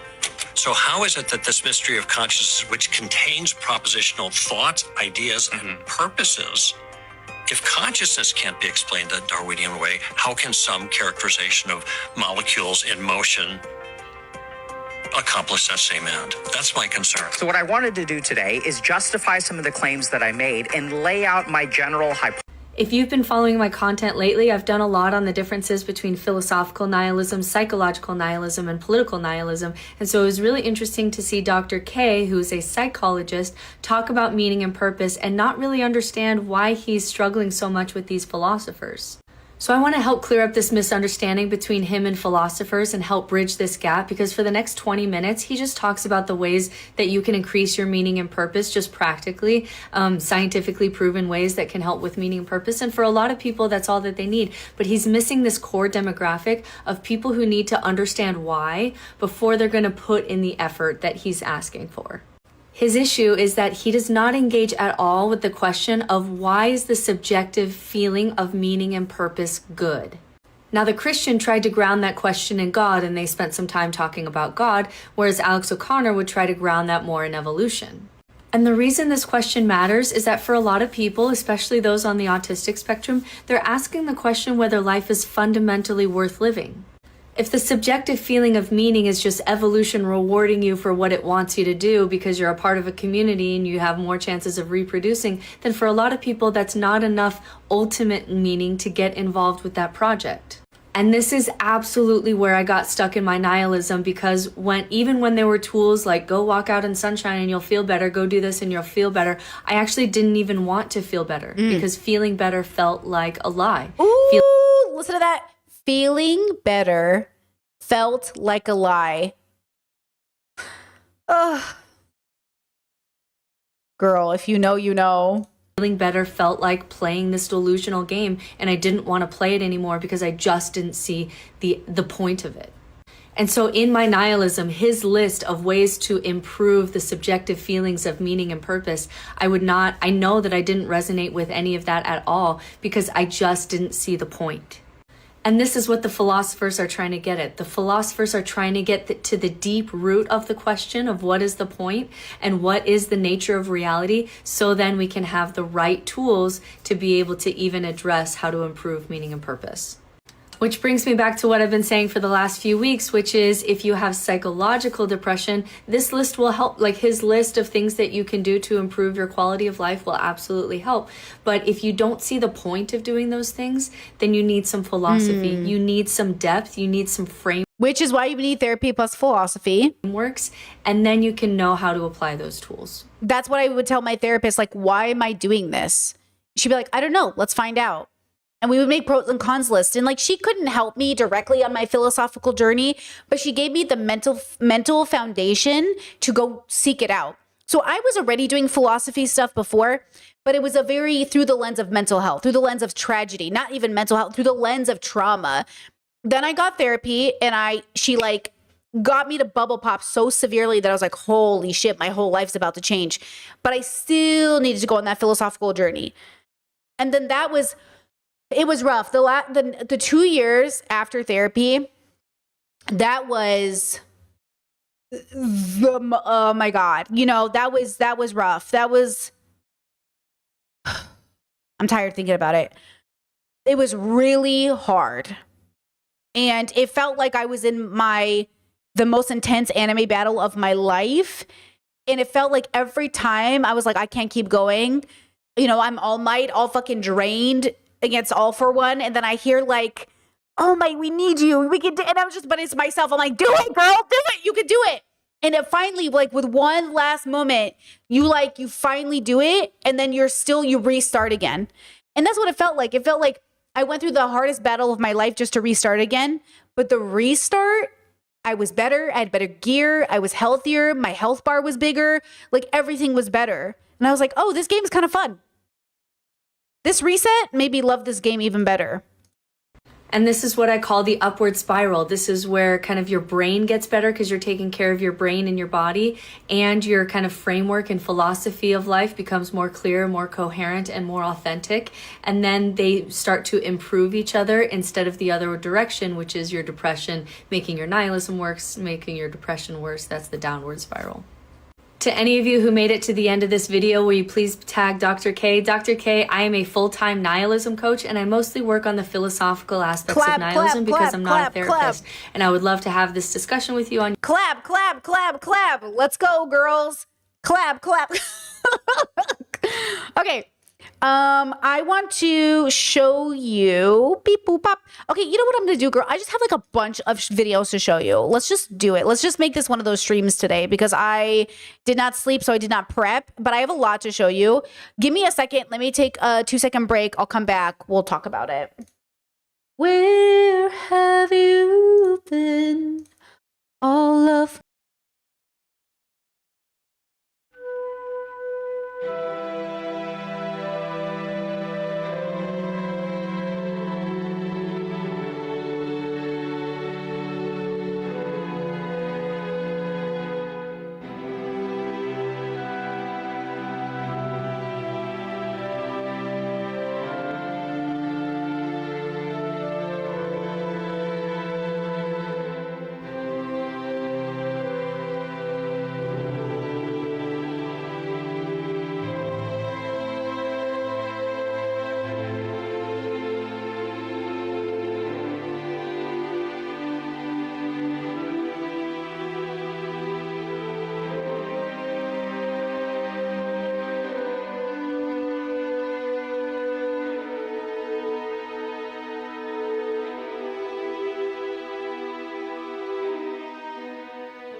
All right, girls. Pausing music in 1, 2, 3. Man, God, not sleeping is not good for you, girls. That's the first thing capitalism takes away from you. Sleep, sleep. And that's how they get you. Okay, now. Where have you been? What should I show you first? Okay, we'll start us off light with something funny. This one's heavy, Harry. Because the other ones haven't been. What do you think of this Charlie XCX Taylor Swift beef? The what? Oh, no. No, this is serious, because was Charlie's diss track even a diss track? I mean, to me, Sympathy is a Knife was about something completely different. But then Taylor comes back and I think escalates it with the actually romantic thing. And I'm kind of thinking to myself, is this fair? Or did Charlie draw blood and Taylor had to respond?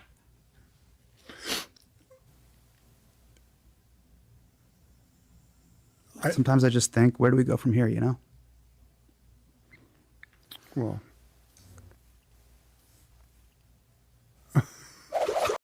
genuinely, I've never seen a truly horrified facial expression. He's so genuinely unaware of what's happening. And I appreciate that in a way that I'm like, I don't even think he attempted to pretend he knew what he was talking about. Because he was just like, it was so genuine, at least to me, that I was like, oh, that's kind of a weird video, but I kind of like it. I liked how he just, he looked like he was really thinking. Even a diss track. I mean, to me, Sympathy is a Knife was about something. Have you ever been in a conversation with people where they obviously expect you to know what's going on and you don't, so you're trying to pick up like clues from the conversation to sort of like give a retort that makes sense and sounds like you were listening / know what you're talking about? You know? Chess says, I also think he's afraid of the Swifties. Honestly, probably. Honestly, probably, you know? Okay, I just thought that was nice, right? Like little, you guys like that? Oh, nice. Fun video, Brittany. Oh my God, this stream is so fun. We're definitely not going to talk about anything painful or horrible.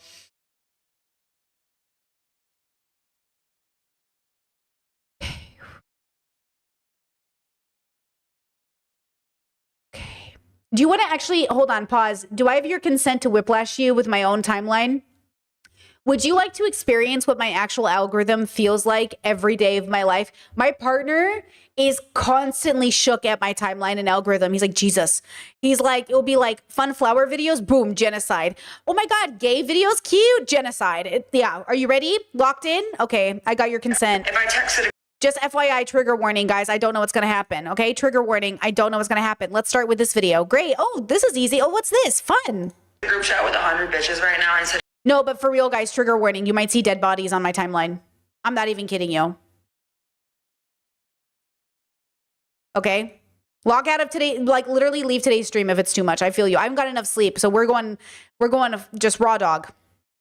hey guys, when was the last time you used a condom? I can guarantee most of them would say high school. What? I'm competing with women who think just like this, and that is why when I ask men to get tested before we're intimate, they look at me like I got 6 heads. For background, this big influencer was on her podcast and stated that she has hookups with guys and wears no condoms, and if the guy brings up wearing protection, she shames them. Like, she scoffs at the idea that a man would suggest wearing protection with her. These are hookups, okay? Strangers. Y'all are not scared of incurable diseases enough for me, and that in itself scares me. But I'm not surprised that she has this opinion, because this is my experience dealing with men and what they've told me in the past few years. On our first date with the man, I told him that I would want him to be tested before we ever got intimate, and he told me, wow, you must get around a lot if you want to get tested. I don't get around. I can prove that I'm fine. I want to see your results. And that was the last time I ever saw that man. I told him, nope, I'm not interested in seeing you again. Goodbye. Now, another man I was dating, after a few days, I said the same thing to him. If we're going to get intimate at some point, I want us to get tested. Here's my recent test results. I want to see yours. And he told me, wow, I'm shocked. Nobody has ever asked me that. Mind you, this is a man in his mid-30s. So I'm the oddball out here for wanting men to wear condoms and to be up to date with their STD panel. Another man I know was saying how, oh yeah, like, I don't do risky behavior anymore, but the chance of HIV going to a man is very low. That's only for the men who do other activity with other men. And I'm like, are you serious? Once again, y'all are not scared enough for me, and this is exactly why I stopped sleeping with men. I have no interest in engaging in casual relations with people who have this type of mindset, who mess with people like that and think this is all willy-nilly. So this is so true.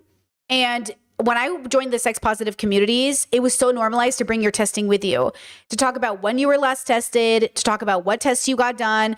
My partner and I, before we met each other while we were recording online, I said, go get an STI panel done. I'll do the same. Let's get contraceptives figured out. So if we like each other, we'll have sex. No guarantee we'll have sex, but since you're flying to America to meet me, let's get tested. And we did. We both got tested. We both got tested for things we were concerned about. We did whatever. We got contraceptives. I got birth control. We got condoms. Like, that for me was also another clue that this was my partner, because I had been, when I was a virgin, when I was 22, actually I was 21 at the time. When I was a virgin, there was an older man in my friend group at the time, horrible person in hindsight, but like, okay. And he was the one, he was like, do you want to have sex? Do you want me to be the guy you have sex with? And I had known him for a while and kind of like thought maybe he would be the guy that I would have sex with for the first time. But something in my intuition, something in my body, something in my just consciousness was like, no, this isn't it, Brittany. And I said, no, actually, can you take me home? I want to go to bed. Like, I don't want to have sex with you tonight. And I thank the universe every day that happened to me. Because that man later on went on to say that he had bragged about having sex with almost 100 women and had never gotten an STI test because, quote, I know if my dick has a cold. Okay. So, you know, when we have these conversations, it's not just the fear of STI, because that's such a stigmatized belief system. It's the fear of anything that's unsafe, period. Because obviously I have herpes and my partner hasn't gotten it. And even if they had, we understand that's a possibility. We take precautions. Sometimes that's through medication. Sometimes that's through condoms. The idea that even in a married situation where you're monogamous, you wouldn't use condoms is so fucking reductive. Like, it's so reductive. Like, even if you have no STIs to spread, at the end of the day, using a condom might make sense for your marriage. Using a dental dam might make sense for your marriage. There are so many reasons to use a condom or use a dental dam. There's so many reasons to want to be safe. I asked my parents once if they had ever gone STI tested, and they said, why would we need to do that? We've been married for 40 years. And I said, I don't know, because things happen. HPV, things happen. Like, you all act like just because you're monogamous, you've only been with one person, that there isn't a chance something could happen.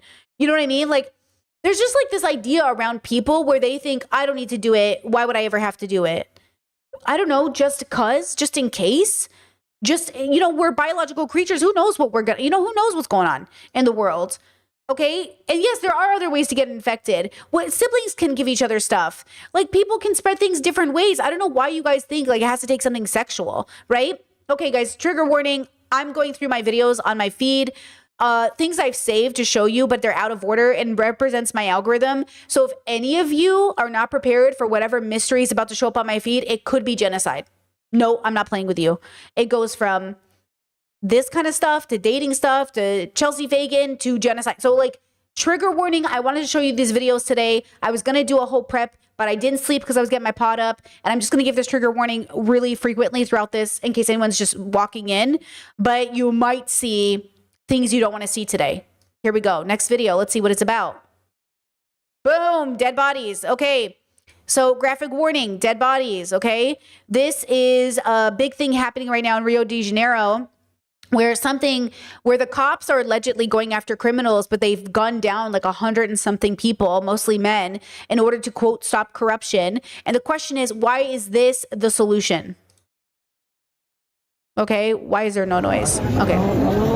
More than 40 dead bodies are lined up in the street of Rio de Janeiro's Penha favela complex.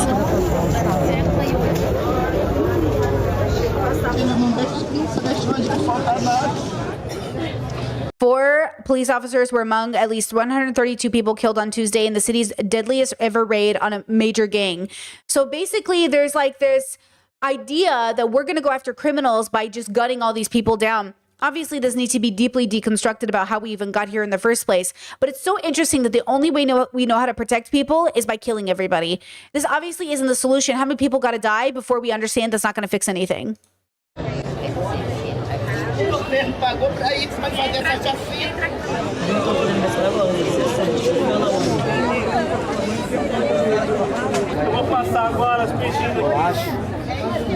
Okay, devastating, super devastating. And obviously I understand that some of these people have done the most horrendous fucking shit on the planet. That's not the point though. On this channel, we're not zooming in, we're zooming out. Why is the only solution to protect people killing people? Why is our only solution? And listen, a lot of these gang members, a lot of these people, a lot of these men, police or otherwise, have probably killed, raped, done horrible fucking shit. But why is our only solution violence? Why is the only solution, hey, let's just like, why do we think this is going to work when we know it doesn't? This is the same myth around bombing Japan. Oh, it stopped the war. It prevented multiple deaths. What a male fantasy, bro. What a male fucking fantasy. Okay? Right?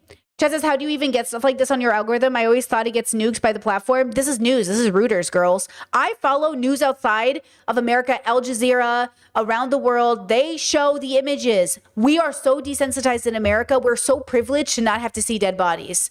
You need to see them. I know people get upset, and I know that's why I put out trigger warnings, because people say like, I don't want to use like violence against these people to push narratives, but I think like if the most you have to do is witness it, what a privilege. And you know what I mean? Chet says, how do you not cry when you see stuff like this on your feed? Oh, I cry every day, girl. I cry every single day. There is not a day I do not watch TikTok and cry. I'm a daily crier. And I'm here for it, whether it's from happiness or sadness or anything else. I'm a daily crier. It's just now I don't get, I've done the work therapy wise. I've done the work philosophically wise. I don't crumble under the weight of it. But yeah, I cry every day, dude. We're a pro-crying family, Yeah, I cry every day. Next video. Okay. Oh, this video is wholesome. Okay, whiplash. Now, when I think about community, I think we might not all be close friends, but I hope everyone can feel this comfortable, you know, and safe to surprise people when they see each other in public, unplanned. T-Pain. Never forget when T-Pain ran into Kai Cenat at the airport.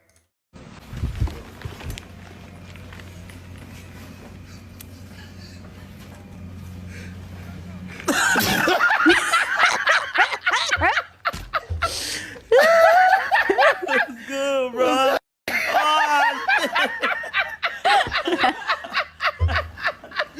Yeah. What up, bro? What's good, man? You good, bro? That was good, gang. I'm like, what was good, y'all? I'm like, what the fuck? That's fire as fuck. That feels good, doesn't it? Doesn't that feel... Kai looked genuinely disturbed. He was like, what the fuck is happening? And then he realized he knew him.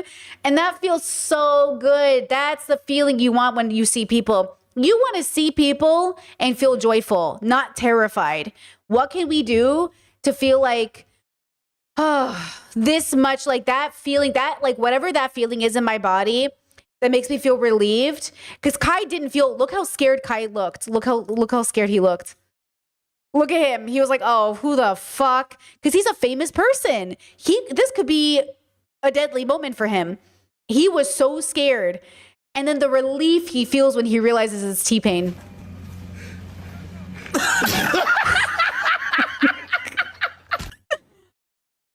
If I could wish a feeling on people, it's this feeling of, oh, okay, relief. How beautiful was that moment? How beautiful was that moment? And they don't have to be close to have this moment. I've had this with strangers. I was, where was I? I've had too many of these moments, honestly. I'm going to tell a generalized story that's not exactly right because I can't think of an exact moment. I can't tell you how many stories I've had this moment with, especially women, where like we've scared each other coming around the corner and then we just start laughing and holding each other like, I thought you were going to kill me. And like, it's this moment of just like, relief that my animal body was ready for a fight and now we just laugh about it. That feeling is so, I could give it, just to give it to strangers, to give it to people we know, to give it to casual friends. It's so important, you know? Okay, take a deep breath. Whiplash. Who knows what we're going to see next? Could be a dead body. Please get ready. 1, 2, 3. Warning. Video contains blurred images of dead bodies. Was I right? Was I right? This is my algorithm. It's full whiplash every day. But let me tell you, girls, you being able to handle this algorithm is not a testament of strength. It's just how my life is as where I'm at. This doesn't have to be your life. My partner, we did a little competition of how long it would take for their algorithm to talk about Charlie Kirk. Forever. It took my partner's algorithm literally so long when Charlie Kirk died for it to be brought up on their algorithm. It is not a brag that my algorithm is full of dead bodies. It is just the reality of the work that I do and how my life is, what the center of my work is. My work is figuring out why people suffer and if we can do something about it. Okay? Okay. Playing Human the video. rights observers believe that thousands of people are currently being killed by the rapid support forces in al-Fashir, with bloodstains and dead bodies even being seen from space. Doctors, journalists, and first responders are currently being held captive by the RSF, all in a telecommunications blackout. This is the humanitarian catastrophe that many warned would happen if al-Fashir fell to the RSF. The berm that the RSF has been using to besiege the city in recent months was then used as an execution site by their forces. North Darfur's authorities have said around 460 civilians have been killed in the last functioning hospital in the city. We can't independently verify the figure, but satellite images analyzed by Yale Humanitarian Labs show clusters of white by red stains. In the past 48 hours since we've had imagery over al-Fashir, we see a proliferation of objects that weren't there before RSF took control of al-Fashir, and they are approximately 1.3 meters to 2 meters long, which is critical because in satellite imagery, at very high resolution, that's the average length of a human body lying vertical. What we also see in some of these objects is a C shape and a J shape, which is extremely important because when people are shot on the run, they will often fall in a way that presents as a C or a J because of the bend in their hips or their knees as they hit the ground. Additionally, we're seeing a proliferation of a phenomena we've never seen before in satellite imagery, which is a red discoloration. Doctors, journalists, and politicians are among the civilians that the RSF is holding incommunicado, with some families sharing that they've been contacted to pay a ransom. The man in this video is seen asking his loved ones to pay for his release. So who's backing the RSF? The United Arab Emirates has been widely accused of supporting the RSF in this war and pushing their capture of Sudan. No, the UAE denies these claims. Intelligence officers from both sides told Sky News that the UAE was funneling arms to the RSF through Chad. This was even during the height of their siege on al-Fashir, bolstering their arms supply as they were starving and shelling the population of the city into submission. The international community has essentially failed Sudan, and now thousands of people in al-Fashir are paying the ultimate price. And as the RSF cements their control of the Darfur region, all we can do is watch and wait to see who manages to survive. Ugh, devastating, bro. Devastating. Next video, let's see. This one's heavy. Oh, we saw that. Next video. When he's sorry for the... I'm not. It says when he's sorry for the 526th time and you realize you don't care anymore. No, I'm not mad.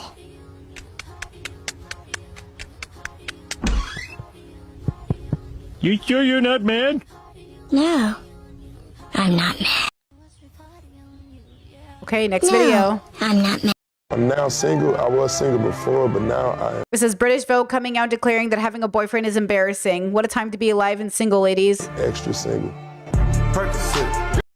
Percocet. Okay, listen. So there's a new Vogue article out that basically says, P.S. I don't want to go through those TikToks too fast, but I should tell you. So the Sudan one, we're going to watch some TikToks probably today on that a lot. I've been saving them. I've been trying to learn about it. I don't know too much about it, but I figure if I share people who do, we'll get the message out. But I am deathly afraid of spreading misinformation. So I just want to make sure I don't do that. Because like we saw with Palestine, there was a lot of like misinformation being spread by liberals. And I'm just like terrified of doing that as well. But all I do know is millions and millions and millions of people are experiencing a famine and they're being genocided. And it's serious. And whatever is causing that, we have to stop it. That's what I know. Okay. So in British Vogue, there's this article out right now about how it's kind of embarrassing to have a boyfriend. So obviously when we examine this bubble, the reality of what's happening in this bubble is that it's in retaliation to sort of the standard of dating and the way that women are experiencing it. The reality that a lot of us are, not us, not me, but like a lot of people, a lot of women in the binary sense, boys in the men in the binary sense, they're just like very deviated right now. The comment on this video that made me laugh was having a boyfriend seems Republican. I get it. Now, obviously I don't get it in a deconstructed sense because we don't obviously operate under that weaponized relationship with gender. But if you're living in a world that's hostile and very gendered, then I understand the sentiment that having a boyfriend seems Republican. It's coming off the backs also of gay men and women doing a trend of basically like showing off their boyfriend, basically centering the men as like the prize, look what I won. I can't tell you how many of my girlfriends, when they say they're dating someone, the first response is like, let me see him. No, like, what is that? You know what I mean? It's this idea of like, oh, even guys, oh, let me see her. Let me see her. I'm sorry. You don't get to decide the person that I'm dating, that you have any say about them, whether you think they're handsome or not. Like that's, you know what I mean? But when you're not dating for love and you're not looking for a wholesome relationship and you just have a partner for status, then everything about that partner is like a reflection of you. Are they hot? Do they dress good? Are they, whatever, XYZ, So it's like a very interesting cultural bubble. I don't know if you guys have any thoughts about it. We'll probably see more TikToks on it. I think I have more saved in my little folder here. Chess, is it some social hierarchy thing? For sure, definitely. Like, I think it's where a lot of people think of dating as like a transactional experience, We have to look good for each other. Now, obviously, in a moral sense, ethical sense, we reflect one another, so we have to be on the same page. But I don't sit there and think like, my partner has to have a six-pack so it represents the relationship well. But some people believe that. Oh, my wife has to be in shape. If she has a baby, she has to be in shape within 3 months of giving birth because like my wife has to show the relationship is good. Those are people I have met or talked to. And I'm like, you're crazy, bro. You're literally crazy. But that's kind of the narrative that I assume a lot of these bubbles are coming from. But also, there is something mortifying about also having a boyfriend. Now, I see this as a 36-year-old woman. I didn't want a boyfriend the moment I turned 30. Right? The moment I turned 30, I was like, I'm out. You know, oh my God, wait, Discord, did you just write the same fucking thing? You did, Discord. Shut up. Are you reading my mind right now, bro? We literally just said the same thing. You said this isn't the point, but I generally prefer the word partner because I feel like the word boyfriend, girlfriend in general seems juvenile. Get out of my head. Exactly. Like once I turned 30, I was like, with peace and love, girl, I'm not interested in a boyfriend or a girlfriend for that matter. Like, come on now. Now, the word partner was also normalized and asked to be normalized by queer communities coming up because we wanted to distinguish and have representation, but distinguish ourselves, but also not stand out. And also now young gay people have been like, don't call your partner a partner because it doesn't make sense. Like, you're not partners. You're like boyfriend, girlfriend, or married. Like, we're not in a straight relationship. Because like that's the thing that always makes me gag when I see conservative gay people talk. Conservative gay people are like, you're not in a queer relationship. You're literally in a straight relationship. You're a man and a woman. You don't know anything about my relationship. Okay? Like you don't get to say just because the world perceives it as a straight relationship.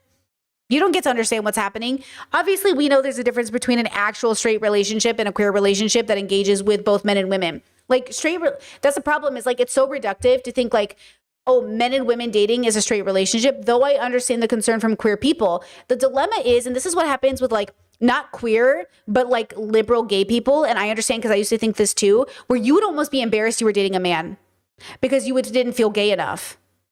But that is because you weren't, like in my mind for Britney, I think the reason I was always mortified about the idea that I was dating a man, even if he was bisexual, was that we weren't queer. I just didn't know that's what I was looking for. Liberal Britney didn't realize the thing that was missing in her relationship wasn't the gender of her partner. It was the way they saw the world. It was the philosophical deconstructed queer perspective. That's what was missing in all of my relationships because I was dating bisexual men. So I was like, isn't this enough? But it was never enough, but I didn't know what it was. So I thought it was his gender. I was like, oh, it's because I'm dating a man. It's not because I was dating a man. It was because of the man I was dating.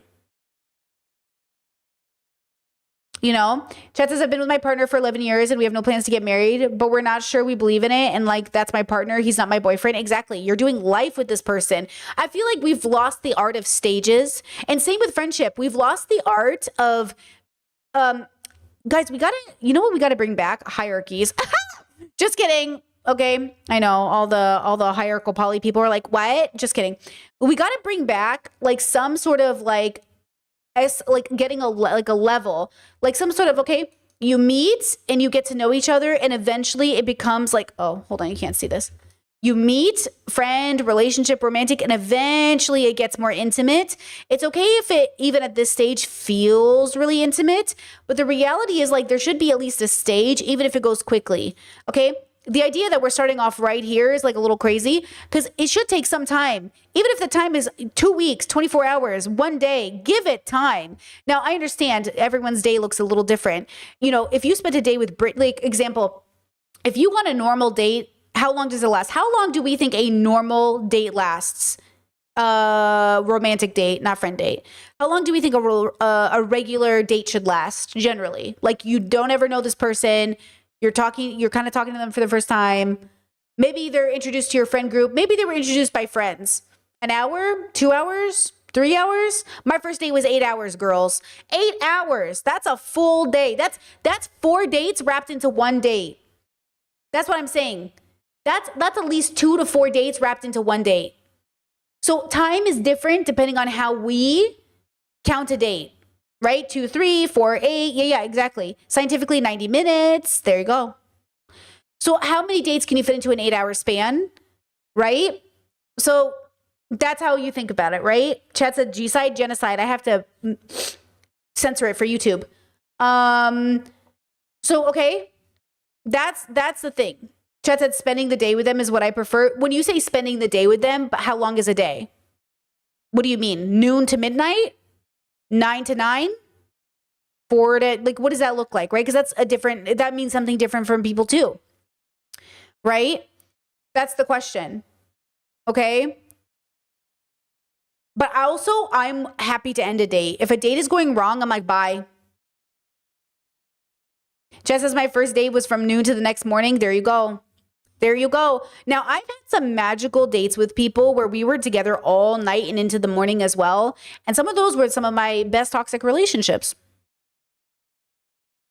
A long date doesn't mean a good date. Well, it could mean a good date, but it doesn't mean a good relationship. But let me tell you this. You live and learn. Let me tell you this. Okay, stay with friendship though. Just because you're vibing, you're like, oh my God, we're together laughing, everything's so great. It doesn't mean you guys are actually going to be best friends, you know? And I really struggle with this. Once again, it's like, how do you have friendships in a network? And how do you know this person's going to be close? Like, I can guarantee you with peace and love, I already know who in my life I'm going to be closer to or not. I already know. And partially, part of it is because and I almost want to, here's the question. Do you tell them? I'm going to just tell people. I'm just going to let people know, hey, I really like you. I have no desire to have a deeper relationship than this with you. Is that good? Because if you want more, I don't really want that. But at the same time, I like the idea of running into them at an airport like T-Pain and Kai and just laughing about it because it's so funny. But also, I don't want to, you know what I mean? I don't want to necessarily have to, put my reputation on this or, you know what I mean? Or seeing, the problem is, it's not about them, though. That's the problem. It's not about you. It's about me. I think about what I would put into these things. And then I'm like, I don't know about that. I don't know if I see the point. It's going to be, you know what it's like? Okay, hold on. There's a Chelsea video we're going to find in this group of videos that I'm going to go over with you. I'm going to bring it up there. But it's this idea of wanting to host parties, but not understanding that a lot of us who went to parties all those years, guys, there's nothing to talk about. If I go back, okay, my parents used to throw the best get-togethers, but if you go to my parents' get-togethers now and you're progressive, it's not as fun. So that's the problem. Everyone's like, oh, I don't like, sorry, I'm really I hate Chelsea's recent content. I just hate it. There, I should just say it. I'm a hater. I like Chelsea Fagan so much, but her recent content about hosting parties is making me want to die. It's just so fucking not real. It's so fake.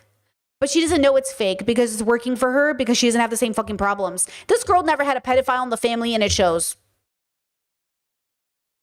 Okay, this girl does not have MAGA parents to go home to and it shows. Okay, this girl does not have friends who are fucking going through it right now and it shows. I'm sorry. Peace and love. Next video.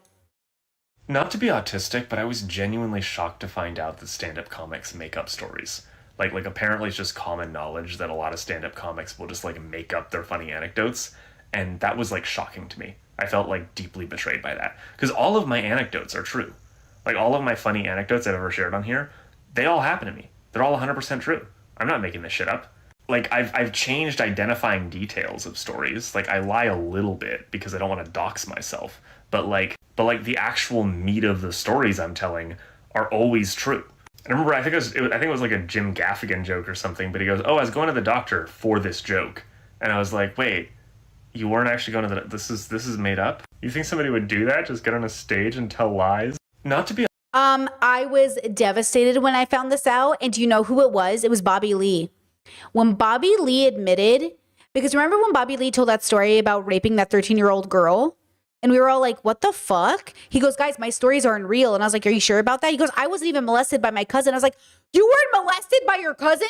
Half the reason I had empathy for Bobby Lee was because I thought he was molested by his cousin.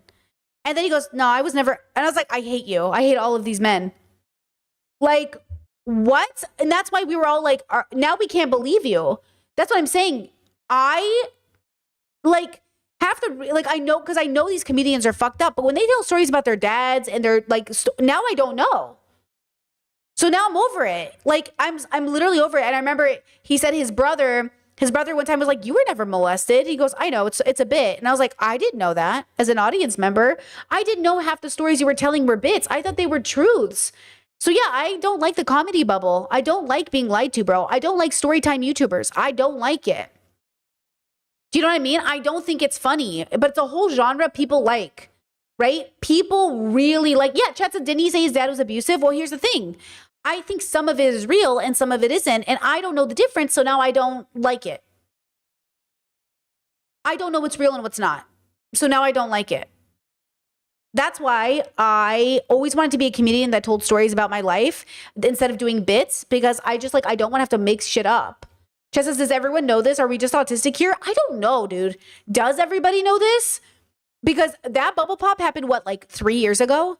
I was like, this whole fucking time, I literally thought people were telling real stories. Yeah, I don't like it. I would be so embarrassed if my partner made a living telling people he was molested by the way, a cousin with Down syndrome or a boy with Down syndrome. So it's even worse. Now you're being ableist and fucked up. That was the joke. And I'm like, well, now that's not funny at all. I thought it was sad. And I thought he was really, do you know the bit? Do you guys know the bit I'm talking about? This video, Let's get. Please, Asmund, don't fucking come up on my feed, okay? Bobby Lee molestation story. Hold on. There's this very famous video that's everyone thinks it's the funniest video because the guy is listening, can't stop laughing because it's so outrageous. It's so oh my God.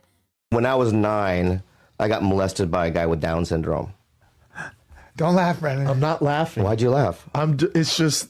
That's fucking rude. It's such a curveball. I'm going to say it again, and if you smile, I'm going to leave. Okay. But no, hold on. Be real. If you smile, all right. Hold on. That really fucking broke me. No. All right. You ready? Don't cover your mouth, though, either. Hey! You can't cover your mouth. Because the thing is that I'm telling you something that's I'm vulnerable about it, and I'm expressing a truth to you. Hey, dude, you gotta get serious. And if you cover your mouth, I just feel like you're laughing. Nope, let's do it. All right. So when I was 9, I was brutally molested by. You can't say brutally. Why? Because that's a curveball. Why is that? So when I was 9 years old, every day for a summer. You can't throw shit in there. Why? Every day? You couldn't avoid him?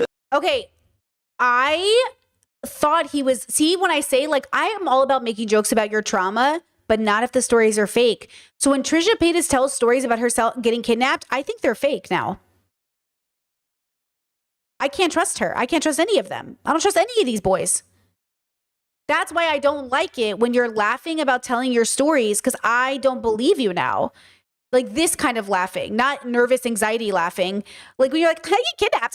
Yeah, I've been kidnapped. I don't like it, Chat says, wait, I'm confused about the Chelsea take. What's wrong with giving advice on how to host friends? I'll explain it from an autistic perspective, especially. She's ADHD. I'll get there. Trust me, I like Chelsea Fagan. This is criticism of somebody I like, not because what she's saying isn't helping people, but because she keeps fighting her audience because she's not reading the room. So neurodivergent of her. She literally is always fighting the comments on TikTok, and it's because she doesn't understand how fucking weird her advice is to the rest of the world right now. And I just want her to touch grass and understand it, because it's obvious to me that she's not understanding why her audience is Chelsea, this doesn't make sense for us. And then she pulls this whole you're being ableist if you don't think you can have friends because you're autistic thing. Anyways, I'll get into it today. Don't worry. Next video, who knows what it's going to be? Trigger warning. It could be awful things that's happening in the world. Lindsay, the image is coming. It is absolutely something horrible happening in the world. Lock in, girls. We're doing a whiplash day today. I didn't sleep last night. I was editing the pod. I posted it. Today is find out what's on Brittany's saved list to go over on chat or on podcast today. Oh my God, I can't think. Fucking hell. What am I? Today is non-planned. I did not prep today's stream. So we're just going through the whiplash of my algorithm. I wanted to show you these videos eventually. Usually I orchestrate it in a nice, beautiful, digestible way. We're not doing that today. Here's what's happening in Sudan. Sorry, but you have to watch it, or you don't. You can leave stream, I guess. I don't know. Out of Sudan are horrifying, and humanitarian organizations are warning that what we are seeing are mass killings and large-scale ethnic cleansing. Over the weekend, the Rapid Support Forces, paramilitary rebels fighting against Sudan's army, seized the city of Al-Fasher in the Darfur region. Videos and testimonies suggest that since then, RSF fighters have been executing large numbers of civilians, often filming themselves as they do it. Now, videos show bodies in trenches and strewn in fields. fields. Researchers at Yale University are studying satellite images that they say show piles of bodies from mass executions. To give a sense of the scale of the killing, they say that bloodstains on the ground are visible from the satellites. The WHO today said 460 people may have been killed at just one maternity hospital. Now, experts are making comparisons with the Rwandan genocide. Sudan's two-year civil war is estimated to have killed 150,000 and driven 14 million people from their homes. 14 million people displaced. 14 million people displaced. Now, that's crazy. The capture of Al-Fasher means the RSF now controls all of Darfur, splitting the country in two. Experts say that we now may be seeing the final stage of the Darfur genocide that was attempted 2 decades ago, the non-Arab population being killed and driven out.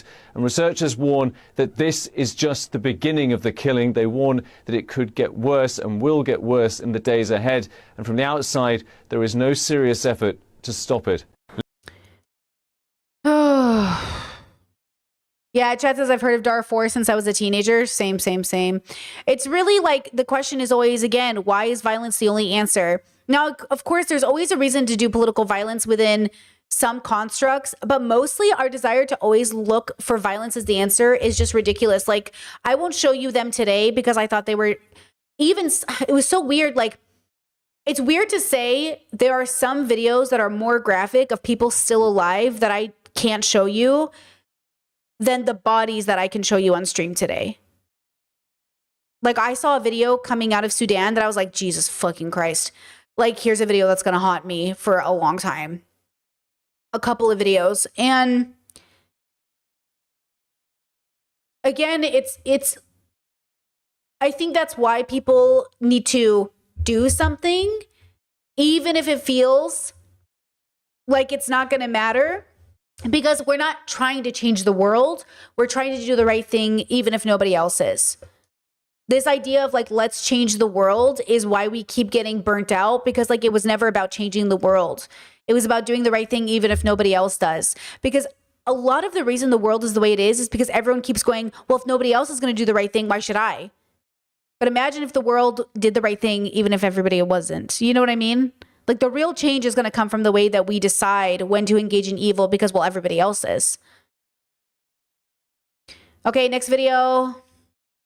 Think of yourself as dead. We already watched this. If you want to actually understand what is happening in Sudan right now, then you need to understand the United Arab Emirates' grand plan for the Middle East North Africa region, because this country is a counter-revolutionary menace who is currently backing military dictators and warlords all over the region with no regard for the consequences for human beings and their lives, just so that they can ensure the smooth flow of capital and the establishment of this new Middle East and Africa that Donald Trump and his lackeys constantly talk about. The UAE has really accelerated in this role since 2011 because they saw the Arab Spring and people deposing long-standing Western-backed autocrats in countries like Egypt, and the West doing very little about it. In fact, in some cases, they offered rhetorical support to people who had removed their leaders. And so what the UAE, along with Saudi Arabia, realized is they were going to have to do it themselves. And so in cases like Egypt, they meddled in the country's politics, funding an organization called Tamarod to create mass protest there, and also backing the Minister of Defense, Abdel Fattah el-Sisi, to become the new military dictator of that country, obliterating the major steps made towards democracy in Egypt so that they could have a pliant dictator on the borders with Israel and as a key place in the Mediterranean Sea and the Red Sea. They have full control over this country. It is basically an Emirati vassal state. And they have done this in so many places. They've meddled in the politics of Yemen, trying to establish a pliant regime there. They have done it in the case of Libya, backing Khalifa Haftar, who controls basically the entire... Does anyone hear all of these names and just feel like, what the fuck is happening? That's why some people really struggle to engage in these topics. It feels like when my partner talks to me about D&D and I'm like, I don't know the words. I don't know the people. I don't know what you're saying. And it feels like very overwhelming. And I'm like, I listen to me when I say this. This also blew my mind when I was young, when I was on my deconstruction journey. You could spend your whole life just learning about one topic. And even though all topics are connected, you might never get a chance to get to another topic that connects to the main thing you know. Which is why I say, like, we're all living in bubbles, girls, all of us. And that's why I need you not to feel bad if you don't know what's happening in Sudan. And I also need you to understand that it's important that some people are fighting for it. So anybody who's like, who cares what's happening in Sudan? Like, you're not helping, bro. Okay. But also, we can't know about everything. So let's say you have this main topic that this is your main interest. Okay. And we know that our main interests are connected to all of these other bubbles because nothing exists in a vacuum. Okay. But throughout your lifetime, you might only have a chance to learn about a few things in relation to your special interest or the thing that is your thing. So what happens to all of these other topics that you didn't pay attention to? Well, good news, somebody else over here was paying attention to them. Okay. And they're connected to their bubbles. And that's why we as a collective connect together and utilize each other to somebody do something. You pay attention to this. I'll pay attention to this. We'll all come together with the facts. The dilemma is through the pipeline of the game called telephone, the facts get muffled. Okay.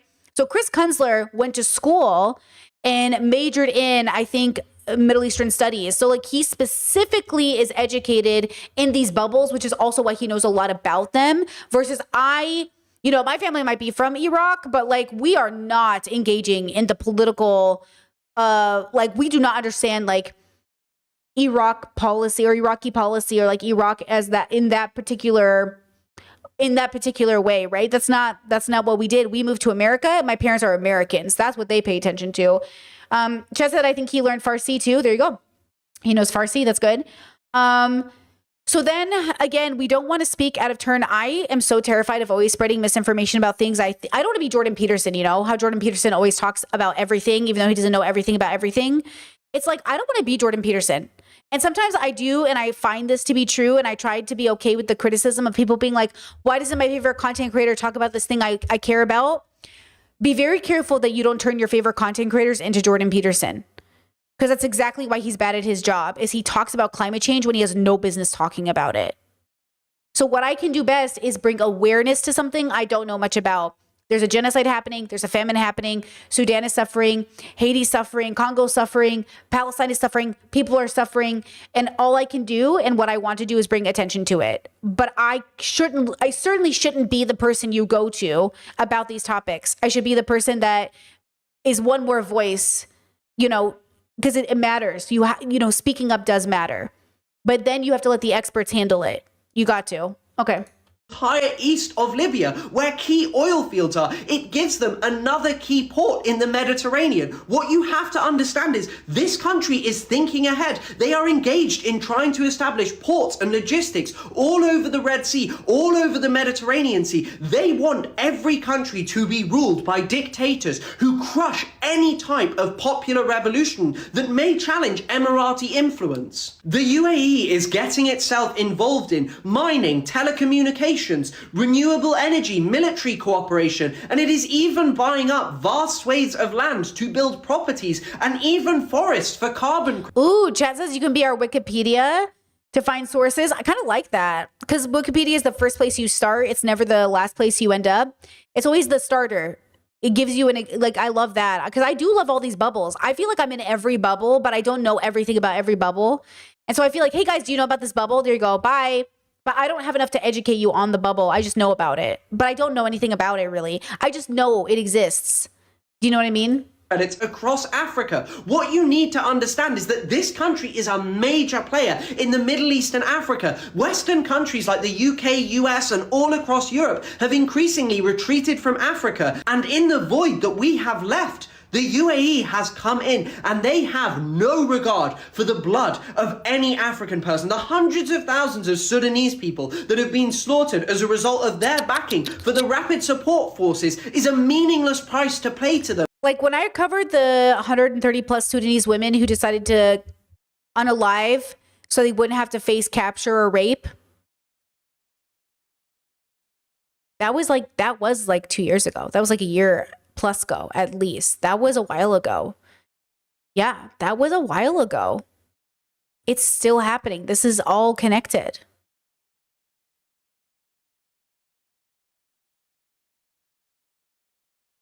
When they can get more control over Africa. Gold is but a mere part of it. They use it in a cyclical way that is taken by Hemedti over to Dubai, and then it is used to fuel the war effort to give more advanced weaponry to the RSF so they can commit massacres. And finally, the UAE will get its petty little dictator there who will establish a dictatorship where all dissent will be crushed and the UAE and its capitalist supremacy will reign supreme. If you want to actually understand what is happening in Sudan right now, then you need to understand the United Arab Emirates' grand plan for the Middle East North Africa region, because this country is a counter-revolutionary menace who is currently... That story about the Sudanese women was about a year ago. I looked it up. It was about a year ago. But still, that's crazy. Almost, yeah, a year ago, or exactly a year ago, basically. Okay, next video. Let's see what it is. Who knows? I just spent the week with my autistic cousin. I don't want autistic kids. I'm be honest with you. I don't want my children to come out autistic. And I know it sounds messed up because everybody's on the spectrum, but I mean like deep on the fucking spectrum, all right? I'm talking about loud noises, yelling, screaming, kicking, biting. People expect me to say, oh, that's horrible. Autistic kids are a gift. But I have no problem saying the quiet part out loud. It's okay to not want that for your future kids. Autistic kids are 4 times more likely to experience sexual abuse. 50% of autistic kids over the age of 4 will run or wander away from a safe place. 42% of autistic people engage in self-injury, like biting, headbanging, scratching. 80% of autistic adults experience not just loneliness, but social isolation. And some studies suggest that 85% of adults on the spectrum are unemployed. Wanting to protect your future child from these kinds of challenges doesn't make you a bad person. However, I also want you to know that living with a disability is not a death sentence. Autistic lives can be full of joy, connection, and purpose, just like any other life. Holding space for struggle and possibility is the most honest way to approach conversations about autism. Like and share if you agree. This is Kaylin. She kind of rose to fame because of her place on the internet, yes, but also she was on Love on the Spectrum. And she was the one who would go speed dating a lot.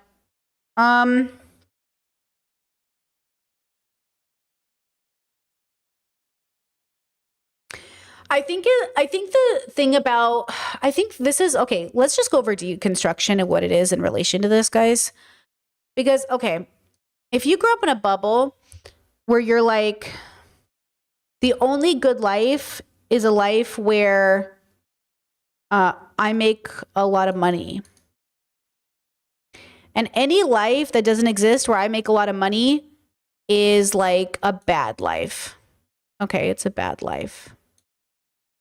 Then obviously, like, being the 85% of autistic people, okay, who don't work is gonna then, in your brain, be a bad life. Okay? But if you live in an existence where, hold on. Why is my paint, see what happens? Am I confused on how to use my own? I feel like this never happens to me. I feel like my paint always works. Did they change something? Anyways, okay, listen. I'm too tired. Bear with me. Sorry, I'm tired. I didn't sleep. Okay, so then let's say you're in a world where your goal in life, a good life, is a joyful life. Okay? Then being autistic, okay? Or being, hold on, oh my God. Being the 85%, okay, ASD who don't work doesn't matter, because all that matters is that you're joyful. A lot of people can be joyful even if they don't work, right? If your goal in life is to be healthy, then, healthy, thank you, spelling today. Then you have to ask yourself, is that mental or physical? And then the question is, can we deconstruct the word healthy? What does it mean to be healthy in the world? You know, is it that I can run a marathon? Or is it that I can get up and walk? Is it that I can sit on the floor, cross-legged, and get up? Is it that, I have a good relationship with my mental health and therefore my body?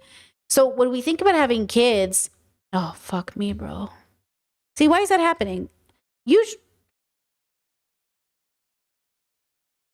See what I mean? I feel like all the buttons I learned on my thing changed. I swear to God, it wasn't this way before. Now I don't understand my own pain program. Yeah, check your tool. I swear to God, it was working so... I must have reset something. Okay, anyways. So then when we think about having kids, we start to think of, like, what do I want for my kids? Like, what do I want for my kids? I want them to be healthy. I want them to be happy. I want them to be stable. Okay. So the question is happy, healthy, stable. How do I make that a reality? Okay. And then how do I make that a reality? Do you have a brush selected? I don't. Yeah, I do. I do now. I do it. I have to do it every time. I have to like select a brush. But then usually when I control A and I can just delete everything, it doesn't make the screen black. So I don't know why that was happening. It's okay. Don't worry about it. If you try to teach me how to use paint while I'm doing this, I'll lose my train of thought. It's okay. So when you think about autistic kids, can you have these things and be autistic? So obviously, yes. And just like non-autistic children, it might be a no. So whether you're autistic or not autistic, allistic, you might not get these things. So, every parent in their mind wants their kid to be healthy, happy, and stable. And depending on your deconstruction, healthy is going to look different, happy is going to look different, stable is going to look different. Remember that trend of people saying like, oh, I hope the baby's healthy, or all you can ask for is a healthy baby. And people would say like, what does that mean? But I think you can be healthy and disabled. But I think you can be healthy and chronically ill. But I understand that in ableist bubbles, their idea of it, but then I wouldn't want my kid to be chronically ill. So then it's kind of like, yeah, obviously I wish my kid was born healthy too, but I think I'm more thinking of a well-rounded healthy, you know what I mean? Like healthiness. So then I understand, like, I, as a parent, would never sit there and be like, I wish my kids had chronic illness. Now, some parents do, and that's what we have to recognize, and they don't mean it maliciously. I think we have to be this is a conversation that the world's not ready to have. I mean, we're not even ready to talk about child marriages, but you have to understand that there are parents out there that because they don't want to feel bad about the way that their health is, they want their kids to have the same level of health. And I'm saying you should deconstruct that. You should deconstruct a world where you think, well, it's not wrong being who I am, so why shouldn't my kids be that way too? What does that mean? Right? What does that mean? Now, Chad said, what's wrong with hoping for the best? Hoping for the best is subjective, and so you should deconstruct what that subjectivity is. But wanting your kids to be like what you are so you feel better about yourself is also an issue. Like, there are just so many conversations we could have about this that will be upsetting to everybody who hears it, because anytime we talk about parenting, it is upsetting. And you should also deconstruct why you're upset about it, because if you care about your kids, it's not about you. If you care about your children, it's not about you. But see how parenting is always about the parent in the world? It's not about the kids. You're not thinking about the kids. You're thinking about you. Okay? And that's the dilemma. Chad says, why would you wish suffering on your children just to feel understood? That is unhealthy because they don't want to perceive their position as suffering. Because they don't perceive their relationship with their body as suffering, or / want to destigmatize the idea that they're suffering because they're this way. So then they're like, well, why can't my kids be this way if I'm not suffering? Because you're not thinking of the kid. Again, it's like wanting to name your kid a specific name, even though you know your kid's going to get bullied. Well, the world should just accept it. The world should just learn it. Yeah, if the name is like learnable and cool and makes sense for the culture. Like when my partner and I were thinking about what names we would name our kids, they were telling me like Croatians can't pronounce certain names. And I was like, okay, let's talk about that. Let's talk about whether or not we wouldn't name our kids something because it's going to be difficult for them to be validated in school. Because ultimately, as much as you want to live in a world where you use your kids to rebel against the system, you're bringing a kid into that system. You're bringing your kid into a homophobic, transphobic, racist world. And if you want to use your kids as a form of activism, we can have conversations about that. But I would name my kids unique names that I was ready to defend them over, but not names that would ruin their life. And that's the thing, is like, we don't want to ruin our kids' life, or, you know what I mean? So there's something to be said about having these conversations. It's very nuanced. It's very specific. Whatever you're imagining I might be referring to could be wrong, could be right. Chad says, I need more information to process that. What do you mean by the same level of health? So when I took ASL, I was introduced to the deaf community. This is a very popular one people bring up. And it's understood that there's a part of the deaf community that doesn't believe in cochlear implants for their kids and doesn't think the kids should hear, even if there's a possibility they could. This is very contentious. This is a very big deal. Now, obviously, people who are deaf have a great quality of life. There's no reason to think like being deaf is the worst thing ever. Also, separate from that, there is this desire to believe that because they have a good quality of life, they should not pursue their children's ability to hear because their life is good. And I think that should be deconstructed. I think it's really painful because you can have two things be true at once. I think when you live in a conservative world that's ableist, though, they'll be like, being deaf is the worst thing that could ever happen. Oh my God, my life is ruined. Your life isn't ruined because you're deaf, bro. Chill. But obviously your life would be, like, in my opinion, probably slightly improved by listening to music and hearing sounds and hearing your baby giggle. But obviously your life's not ruined because you can't do those things. And the problem is, like, people don't know the difference. It's either my life is ruined or my life is better. It's like, no, it's both. It could be either. You know what I mean? So again, when we have these conversations, obviously our feelings are very wounded. Obviously we're all traumatized. And obviously there's a lot of bigotry that play a role in this, right? Like, there's a whole conversation to be had about this, you know? Chet says there's a difference between capital D deaf and lowercase d deaf. Many deaf people do not think of it as a disability. Also valid, right? I'm good with that. Obviously also valid, right? Oh yeah, Discord sent me this video that maybe is kind of related. Let me pull it up actually, because yeah, let me pull it up, Discord. I see you. Let me pull it up. Let me find it.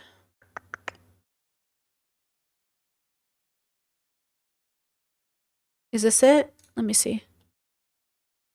Okay, here's a video that my Discord sent me that thought we could talk about this.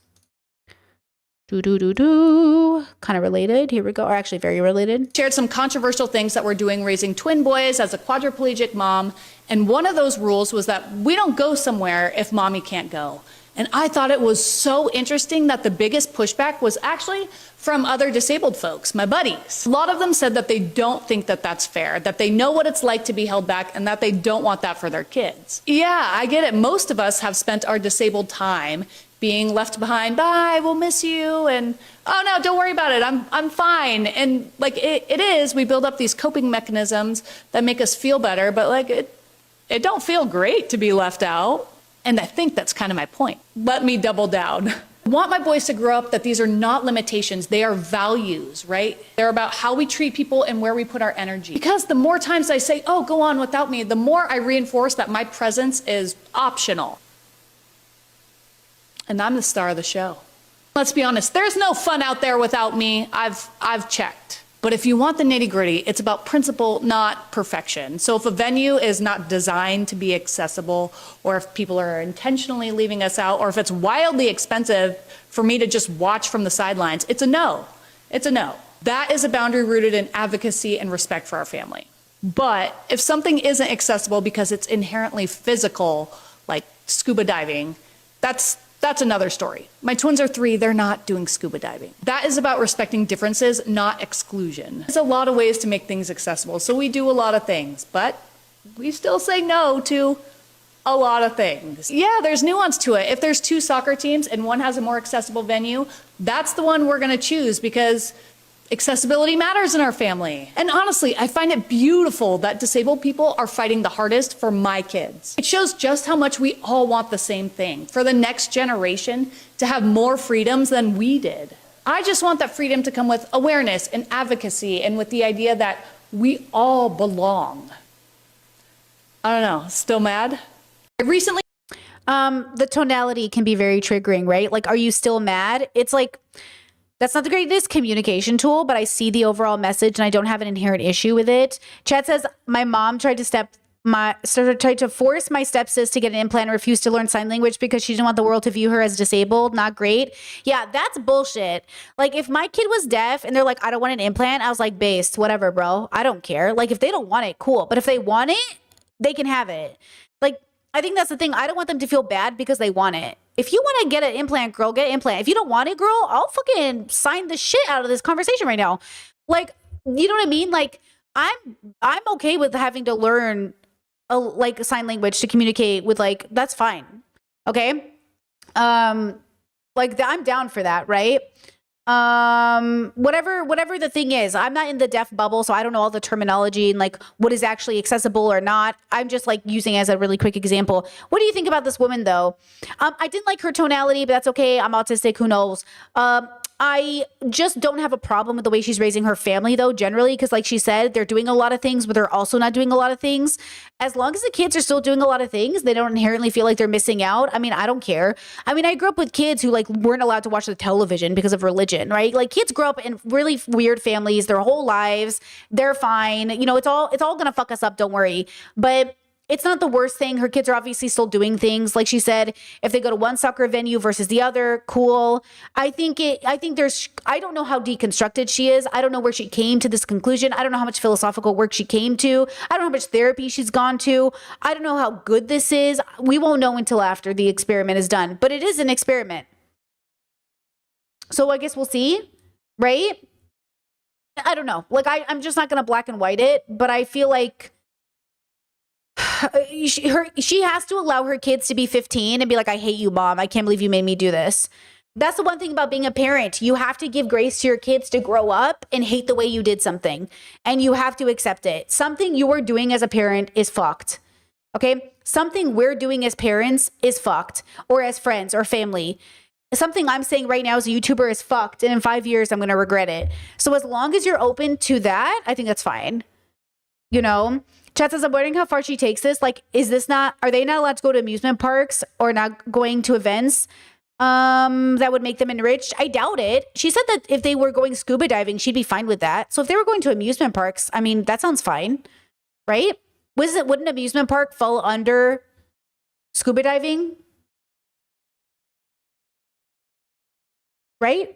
I think that counts. I think she's thinking more like, okay, imagine every weekend the kids want to do something and mom can never go. How fucked is that? Do you know what I mean? What if, you can't, if you can't, you can pick and choose a lot of events that she could be included in. If there's 10 events and she can't go to 8 of them, that's fucked up.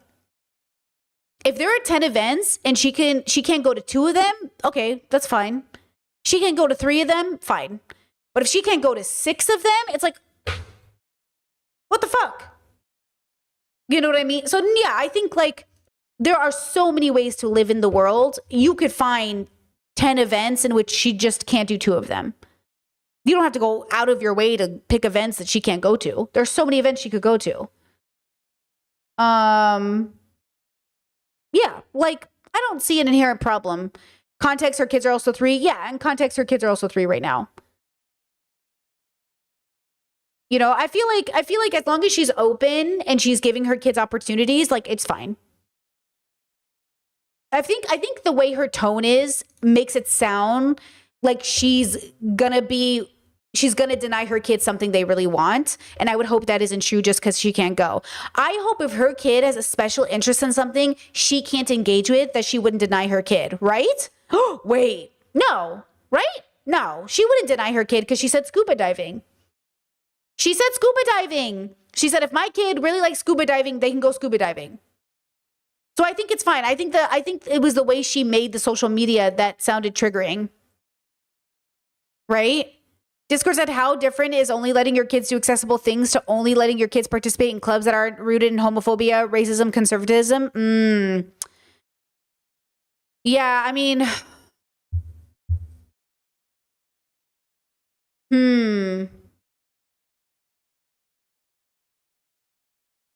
Oh, Chad said, here's her original video that made people mad. So that was her reply. Things that I'm doing raising my twin boys as a... See, she already started me off. She already pissed me off by saying 3 controversial things we're doing. Guys, I'm so sick of rage bait media. I am. I'm kind of tired of the rage bait content creation. Can you just talk about your fucking life, please?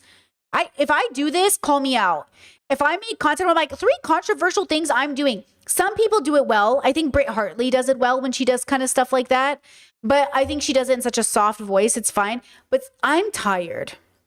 Because now you're putting me on edge, bro. Now I'm on edge. Now I'm ready to judge you. Why'd you do that? Why didn't you say 3 helpful things I'm doing to improve my family's life? Oh, I want to know what that is. But now I'm defensive. Okay, let's see. Quadriplegic mom. If mommy can't go, we're not going. I'm not teaching them that accessibility is something that mommy fights for while you go off and play. So yeah, we've turned down birthday parties, certain vacations, restaurants, activities because they're not accessible. It's just important for me that they learn that joy is not the reward for turning and looking the other way and pretending it doesn't matter. Accessibility matters in our family, and that's just what we're doing. Number 2, you don't help me because I'm disabled. You help me because you live here. Everyone contributes to the household, and sometimes that means helping mommy with the accessibility stuff, like taking my coat off or plugging in my wheelchair. The boys bring in groceries from the car. They put their laundry in the basket. They put the basket on my lap because that's what I need. They bust their own plate. They help me put the dishes in the dishwasher. They open the door and hold it for me without being asked because that's how the system runs around here. I'm not throwing a parade for that. I am not raising men who expect applause for participation. It's just how it goes.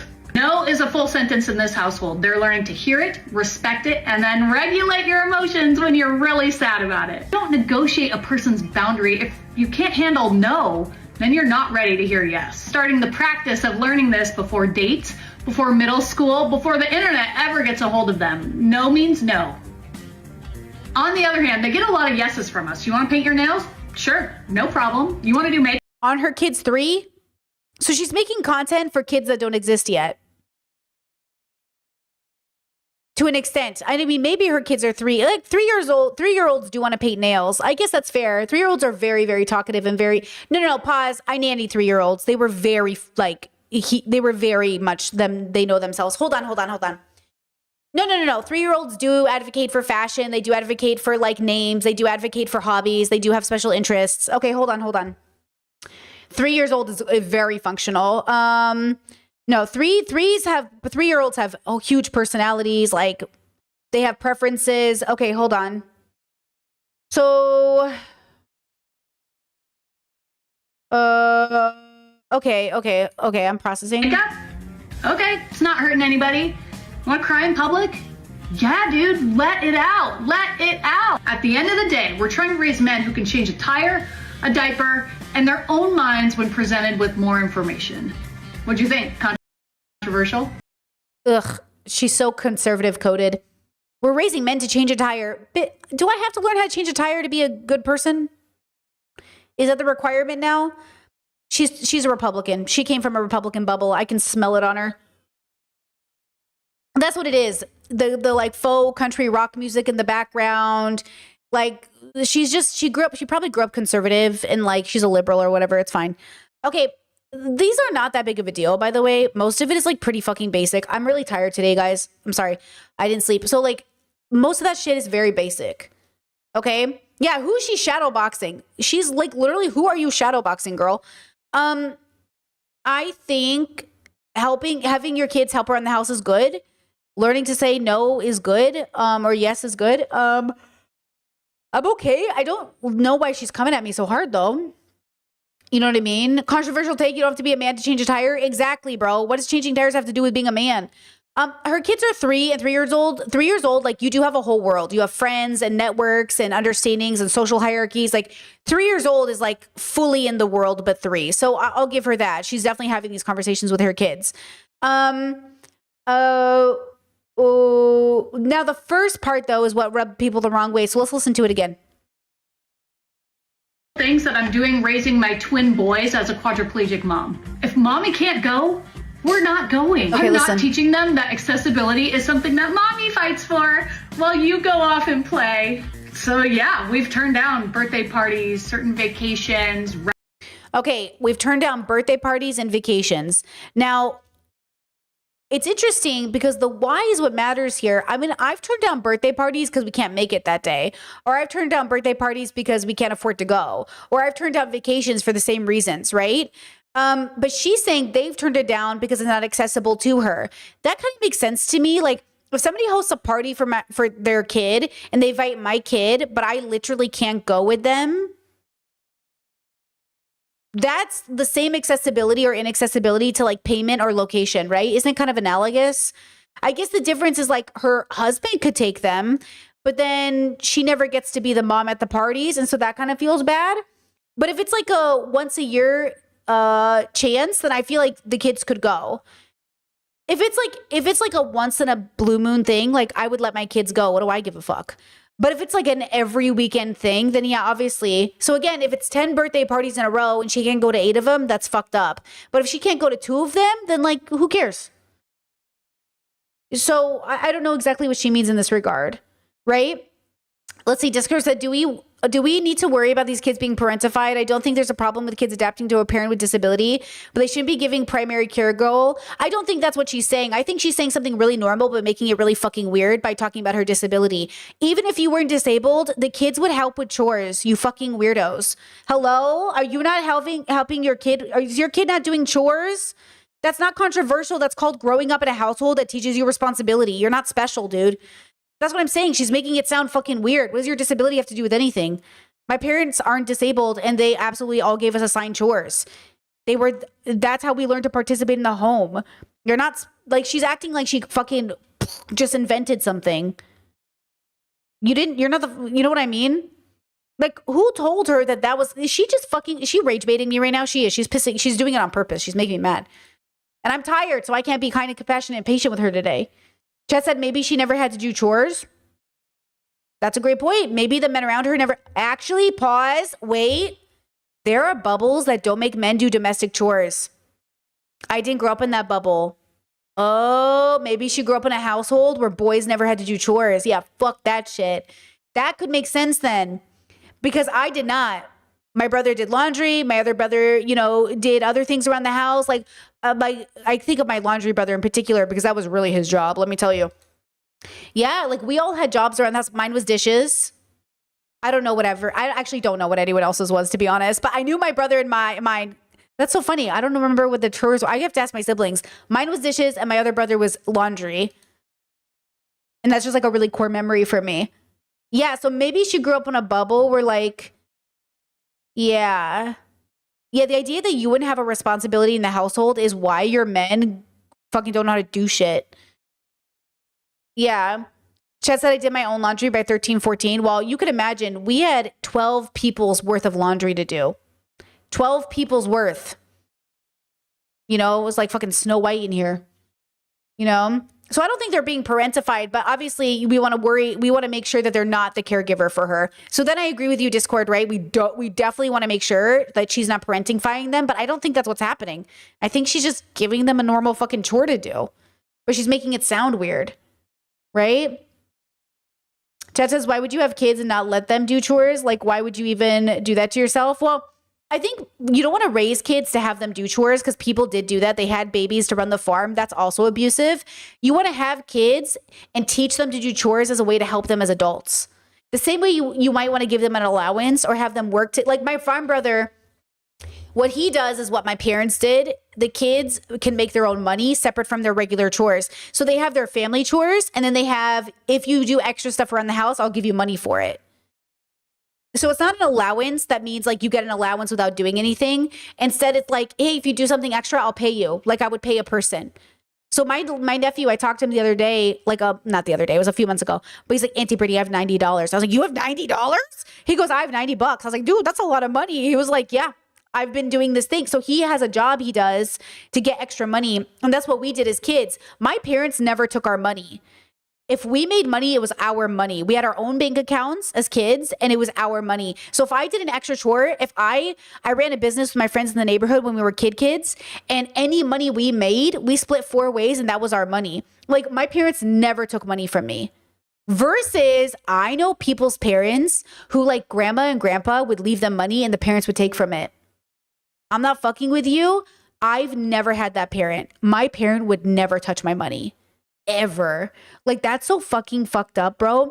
That like I know you're struggling as an adult, but the fact that that grandparent left that kid money and you took it, that's crazy. See, that tells me like something got fucked. Something got fucked that you dipped into your kids, money. I think that's really fucked up. I do think it's fucked up to have kids just so they'll make you money. And I think it's fucked up to take your kids' money. It's different if your kid offers. It's different if you have a bad moment in your life. Like if I got to a point where my parents are like, hey, can we borrow some money? Like, yeah, dude, you're my parents. But like if they're like, hey, I'm entitled to your money because I'm your parent, bro, you better get the fuck out. Okay? Yeah, that's yeah. Oh no, Discord said my parents did that on both sides. They took your money, bro? Our parents being our first fucking thieves and bullies, bro. That's crazy. Yeah, that makes me sad. That makes me really sad. Yeah, so there was always like, I did dishes as a part of the family unit. And then on top of that, I got paid for anything extra I did. And I appreciate that energy, because there's always like more to do in the house. There's always more to do. Okay, so yeah, I think we just don't like the way this girl talks. She has like this attitude I don't like. But who knows what bubble she comes from? Who knows what men she had to deal with? Who knows if, her dad never helped with chores? Like, hey, not number one, but big complaint from partners with male-female dynamics is like men aren't doing chores. And I just didn't grow up like that. Like, that's what I mean. When my parents say, that's why I'm so fucked up. This is why I'm medium traumatized. Because on one side of my parents' mouth, they'll be like, the man is the head of the household and women should do the chores and men shouldn't. Also, my dad doing laundry and doing dishes and cooking for us. Men are the head of the household and they should be in charge of everything, like making money. My mom balancing all the books and being in charge of the money. You know what I mean? It's like, can you please make it? And then you get into the dating market and all these women are like, oh, I've never had to pay the bill. My man pays for everything. My parents with their joint account. It's like they're teaching us one lesson, but they're not even doing that lesson. That's why it's confusing. My dad raising me to run a business. And also, if you don't have kids and quit your job, you'll never be fulfilled. Which one is it? Which one is it? Chad said 4 kids and my father never did dishes or change a diaper. That was my mom's favorite brag point about my dad. Your father helped me change diapers. He gave you guys baths. He loved being a father. It's true. My parents really like being parents. Like out of all the jobs they ever wanted, they really like being parents, which is why I see that joy in them. Like my parents were always very active, and I understand that every, siblings have different childhoods. I had a childhood where I was with my parents all the time. I had a childhood where I confided in my parents until I didn't. I had a childhood where, when my dad would go to Home Depot, I would be like, I'm coming with you. So, everyone has a different childhood as well. And we have to take that into consideration, which parents don't. My parents think their children had the same childhood. No, they did not. You had 10 kids. The oldest is in his 40s and the youngest is in his 20s. You had 20 years of different styles of parenting happening and you think all your kids have the same childhood? Crazy. Okay, next TikTok. Who knows what it could be? Trigger warning. It could be something horrendous happening in the world, or it could be Chelsea Fagan. Who knows? For new arrivals. Sudan. It's about Sudan, guys. It's something horrible. Okay, everybody ready? Trigger warning. 26,000 people have fled violence in Sudan's Al-Fashir with horrific testimonies. Report of widespread ethnically and politically motivated killing, indiscriminate violence affecting in particularly the most vulnerable. We have accounts of people with disabilities who were executed, who were killed as they were unable to flee. But we also hear people that are trying to leave the city and manage to get just the fact that you have to flee. How scary, bro. Out of the city, but on the way they're caught up and they are also being shot for unknown reasons. Protection concerns and the protection needs are tremendous. We see constant violations of international human rights law, of international humanitarian law.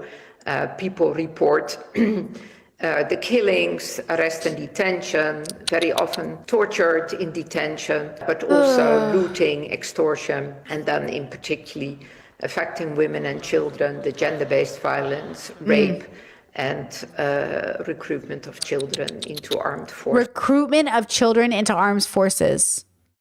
Nobody gives a fuck about the kids, bro. I'm so sick of people pretending we give a fuck about kids. The impact of the huge destruction of civilian infrastructure, markets, hospitals, schools, as well as private properties of people, houses. And it's a cycle. More than, I don't know enough about this, I'm not educated, but more than likely the same men that are kidnapping these boys to be soldiers were probably boy soldiers themselves. It's a cycle. You have to end the cycle. That's what I'm saying. Like, human beings didn't just fall out of, the sky. We didn't just fall out of a coconut tree. You know what I mean? Like, we really are like a reflection of everything that came before us. As, Harris infamously said on her campaign, somebody who also funded and backed the genocide happening to Palestinians. It's just devastating, bro. But now let me tell you, Chet said, how are your parents as grandparents? They fucking love it and the kids love them, which is great. Chet said, my mom used to steal my money when my dad would give me an allowance. Too, it made me upset because I'm not okay with that. You shouldn't be okay with that. That's devastating, bro. Like, adults are bringing babies into the universe and stealing money for them. Literally stealing monies for babies. We're literally stealing money from babies. That's crazy. But the world needs to heal for this reason, because that didn't just, like, nothing that happens didn't get impacted by the generation before. You know what I mean? It's just so exhausting, but also this is why you have to do the right thing even if nobody else is, and also make peace with it, because it always was this way and it always will be this way. It always was this way and it will always be this way. That's why when you break a generational curse or a trauma, this is why some people need to stop talking to their parents. Not all of us, not always, but sometimes the best way to break a what do I say? The best thing I ever did as a mother is not become one. You're welcome. The best thing I ever did for my kids is not giving birth to them. You're welcome. And I know they're thanking me every day. You're welcome. Some people think the only way to break a generational curse is to have a baby. Nah. Okay, next video. Whiplash. Who knows what it's going to be? Today, we're going to talk about a really common misconception with love. Oh my God, guys, I saved this video because Dr. K shows us his legs, kind of, his torso. He's standing up in this video. Which is that you can't control who you fall in love with. Turns out that is actually false. Human beings generally underestimate their capacity to control or regulate who they fall in love with. We think of love as an emotion, but I want you to think... Whoa, this man got a stomach and he's got a torso. Look at this. About either situations where you've been in love or you've seen someone else fall in love. What are the emotions that come with love? Love isn't just one emotion. Love comes with joy, excitement, curiosity, but love can also come with sadness, jealousy, possessiveness, anger. I want y'all to think about this for a second. We can give you a medication to reduce your anxiety. We can give you a pill to reduce your depression. We can even give you medication like stimulants, increase the amount of joy that you feel. And we even have drugs of abuse that will increase the amount of lust that people experience. So if we look at the emotions, we can essentially pharmacologically activate certain emotions, but there's no pill to make you fall in or out of love, which tells us it's not. Cheza, do you think he has legs or he's just floating? He's definitely just floating because he's enlightened, Not an actual emotion. Now the question becomes, what can you do to control how much love you feel for someone? So think about what you do when you break up with someone. What's the advice that people get? Get rid of all of your pictures, block this person on your phone, don't interact with them. Which leads us to the first thing that controls the amount of love that you feel, which is your sensory input. And specifically, images of the other person will increase your feeling of love. The second thing that we're going to talk about is cognitive reappraisal. So when I'm working with a patient who is in an abusive relationship, what am I doing in that therapy office with them? I'm trying to get them to cognitively reappraise. I want y'all to think about this. When someone is in an abusive relationship, do you think they love that person? Absolutely, right? They love that person immensely. They feel so much love and attachment towards that person. That's the only reason that they tolerate such bad behavior. So how do we help this person fall out of love? It's fine that you feel all of those positive things, but let's take a look at the negative things. Let's look at them non-judgmentally. And so let's try to figure out what are the... Ooh, the way I think I'm hearing this video is not that you choose who you fall in love with, but you can choose to fall out of love with someone. I don't know that that's my biological experience. I feel like I got to choose the path I took to fall in love with someone and to not fall in love with someone or fall out of love with someone. But I don't think I got to think myself out of it. I did have to go through a process, which I kind of think is what he's expressing. Maybe is like a process of falling out of love or a process of falling in love. Obviously, there was a process to it. I was given opportunity after opportunity not to fall in love with somebody, but I kept going deeper, which then made me fall in love. I have journals saying, I'm not in love with this person. I'm not in love with this person. I'm not in love with this person, but they really want me to be in love with them. And then I gave myself opportunities to fall in love with them. And then when I did, it took me an incredible amount of time, 5 years, to get out of love with them so I could leave my abusive relationship. And it was like I had to go through the process, blocking them, not talking to them, deleting photos, not engaging with them, no matter the temptation, no matter how many voicemails, no matter how much like the world around me kept I was like, no. And then eventually one day I woke up and I was out of love. And I was like, oh, fuck. Great. I know. I just never went back. I never went back first mentally. I made a choice, but my body took longer for me to fall out of love with that person. It didn't happen the moment I wanted to. It took some time, right? But, so maybe that's what he's saying. Other things that you feel about this person. And the last thing you gotta do is avoid sexual imagery specifically. There's a lot of research that shows that having sexual imagery and sexual sensory input induces the parts of your brain that help us feel in love. So if you're trying to get over someone, definitely delete all of the racy nudes they sent you, delete all the dick pics, and certainly, for the love of God, don't watch any deep fake videos slapped with their face and generated with AI. You just know some people are doing that for sure. He knows his audience, let me tell you. Chat said, but this makes me wonder, Discord said, how does this impact after establishing values? Like, Britt, I remember you mentioning that you used to lose interest in people if you realized they weren't into or interest you, didn't align with your values. Well, remember that I didn't solidify my values until I got to that 29, 30 mark. So for all of the life that I was dating from 15 or 14 all the way until, that 30-year mark, I was figuring out my values. So in some instances, people would say things that I'm like, ew, I'm never talking to you again, bro. Why'd you open your mouth? In some instances, they would say things I really liked and then some things I didn't like. And then eventually I would kind of like I remember with my toxic relationship, you guys know this story. Remember the story about how they demanded that I said that I was in love with them? And I was like, no. And then I went home crying and I was like, that's it. I'm never talking to these people again. Yes, they said that. And yes, that should have been enough. But you know what else was happening at the same time? For the first time in my life, I had sex with a woman, experienced a poly relationship that was working, experienced a relationship with my body. I was able to be nude for the first time. I was able to be vulnerable in a way I had never been vulnerable before. I had found so much happiness and joy with these people. And yet I was so fucked from it as well because I was in so much pain. It was so toxic. I was so confused. And so I was already entangled. So it wasn't a simple, ooh, I got an ick and I don't want to be with you anymore. It was like, I have an ick, but also I have all of this. It's like a drug. Like, yes, it's like alcohol. Man, I'm having so much fun in alcohol, but I vomit the next day. And then when you feel better, you're like, should I have that alcohol? Man, I really have fun on alcohol, but I puke the next day. But is it kind of worth it? And I was in that toxic cycle with this group of people where I was like, man, I really like when we drink together. This is the metaphor. Even if I puke. And then I got to the point in my life where I was like, man, it is just not worth puking anymore. Fuck that. And I never drank again. You know? So that's the problem, is like, you have to really be done. You know, something like that. Something like that. Okay, next TikTok. Who knows what it's going to be? Whiplash. Get ready, girls. Trigger warning. Could be something bad. Ready? Here we go. Boom. Let's talk about the viral British Vogue article, Is Having a Boyfriend Embarrassing Right Now? Oh my God, I'm ready. Sit down, girls. Take notes. Shout out to the author, Shantae Joseph, who linked to my Substack and said that it was one of her favorite Substacks. Thank you so much. So in case you missed it, last year I did this piece called Boyfriend Land over. Bro, we're twinning. Look at us. We're like the same person right now. Oh my God, do we literally look like twins?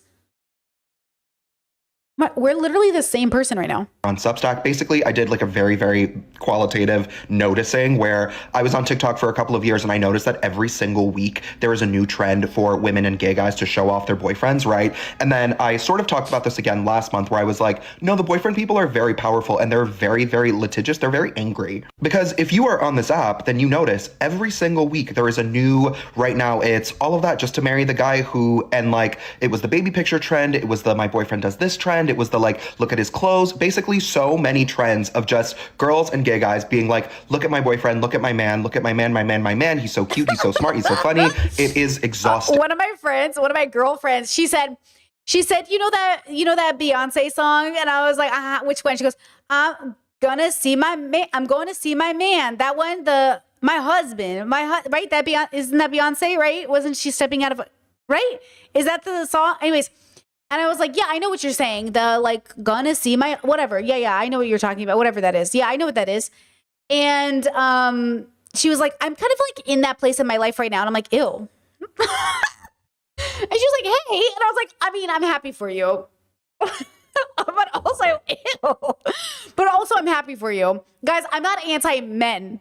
But I will tell you this, like, I'm not much of a husband person. I'm not much of my husband,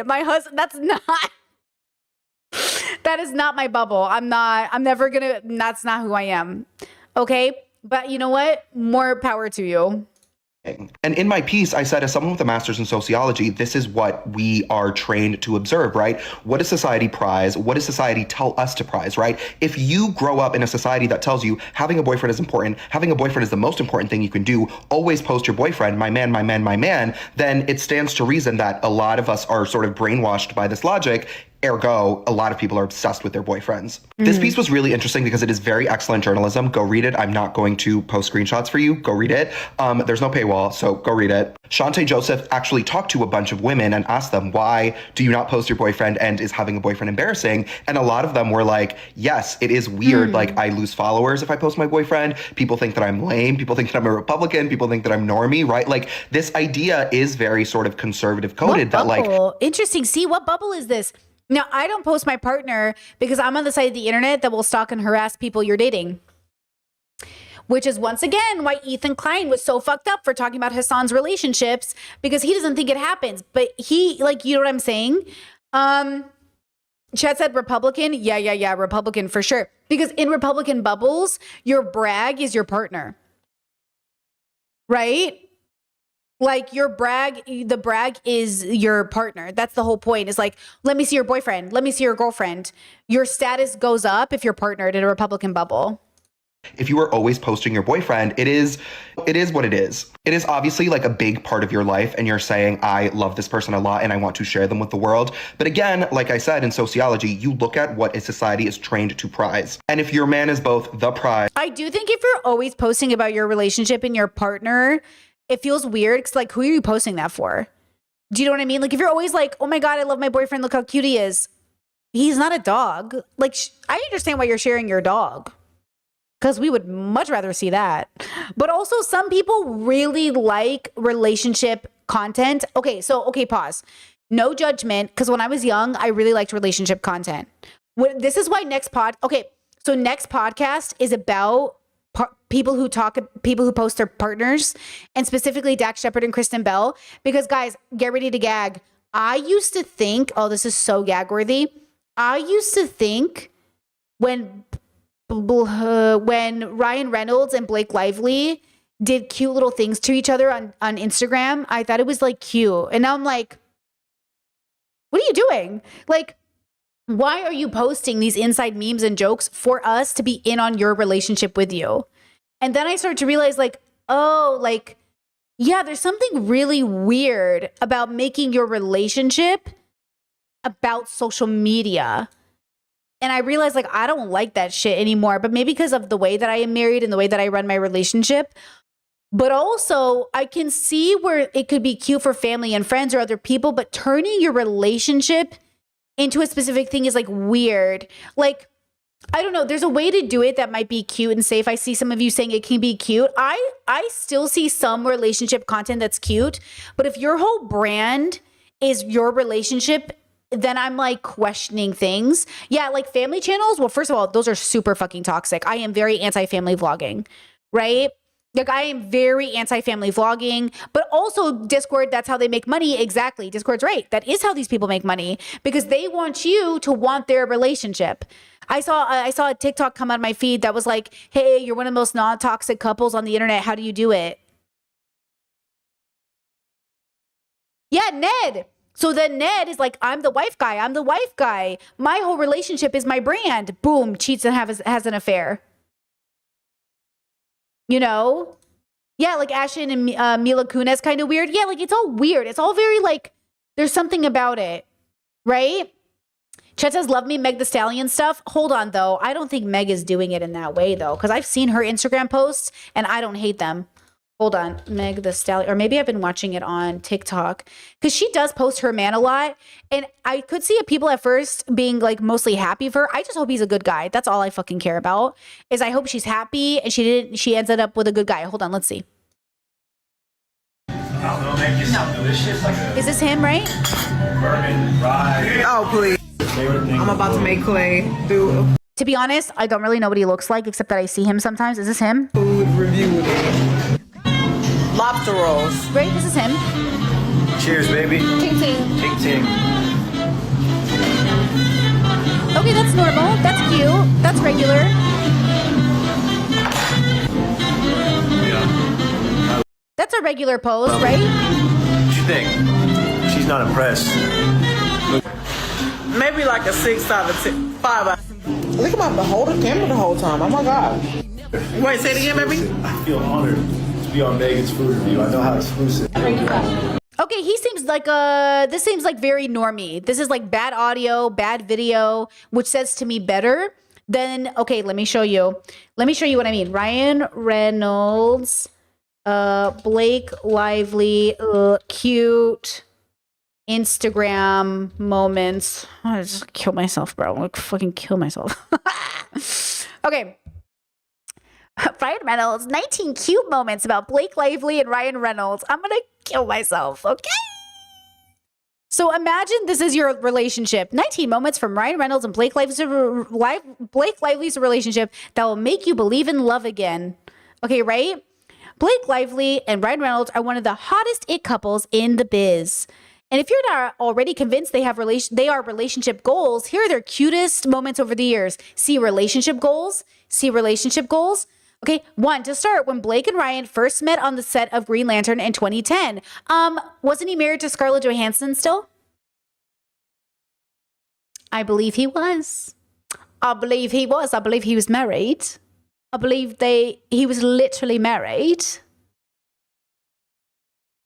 Okay, but sure, cute. When they realized they had feelings for each other after going on an awkward double date with other partners. Oh my God, cute. When they quietly tied the knot in 2012. When they finally made their red carpet debut. How are any of these examples of how they are the goals? Okay. Now, here's the post I really want to show you. Every time Blake Lively and Ryan Reynolds have trolled each other, this is the stuff that I was like, oh, this is like funny, because you think about having a relationship with a partner that you can kind of troll and be goofy with, but they would do it online, right? So Blake Lively, wow.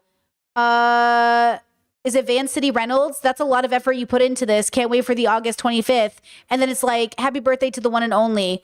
And it's like, okay, they're trolling each other. I bought an ESPN Plus. Oh, I'm showing myself. Stupid. Here's this. Sorry, my bad. Wow. Blah, blah, blah, blah, blah, blah. Okay. I bought an ESPN today just to watch my husband experience crippling anxiety live. Worth it. Okay. Get the humor, right? Like, oh, I bought ESPN Live just to watch my husband be nervous on television.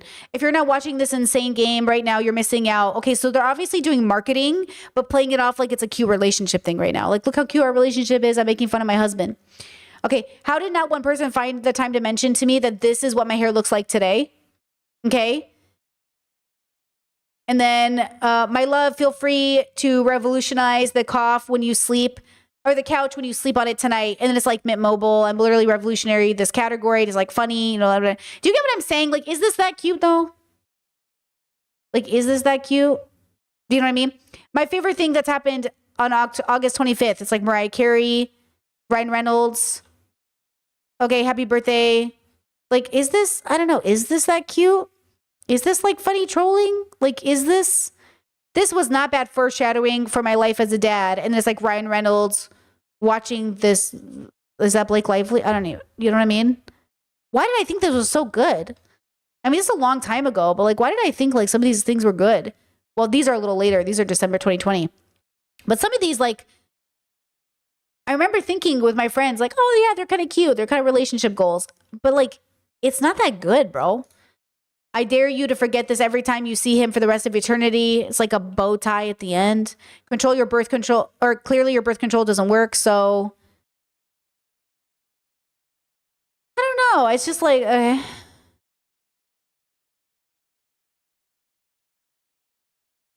Blake's 32 birthday. Never forget when Rhino decided to celebrate her big day in 2019 by posting not one, not two, but 10 less than flattering photos of her on Instagram for people to look at. So for her 32nd birthday, he posted photos where she looked bad.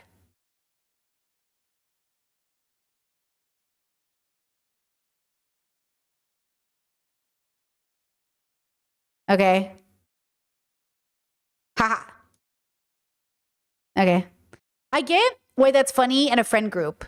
In a friend group, posting photos where I look bad is hilarious. It feels like an inside joke that shouldn't be on the internet. Right? That's the problem. Just because we're relating it to our real life, you have to remember this isn't your real life. This is the internet. This is public facing. The group chat, my partner and I send pictures of each other looking bad all the time. It's so funny. We're like, bro, look at you in this picture, and we're gagging. If they posted this on the internet though, like what are we doing here? We're either one, making fun of our partner in a public space, or two, inviting the internet to feel like they're in our group chat. Both feel weird, right? Like, both feel kind of weird. So again, I'm not opposed to taking funny pictures of my partner and sending them to the group chat.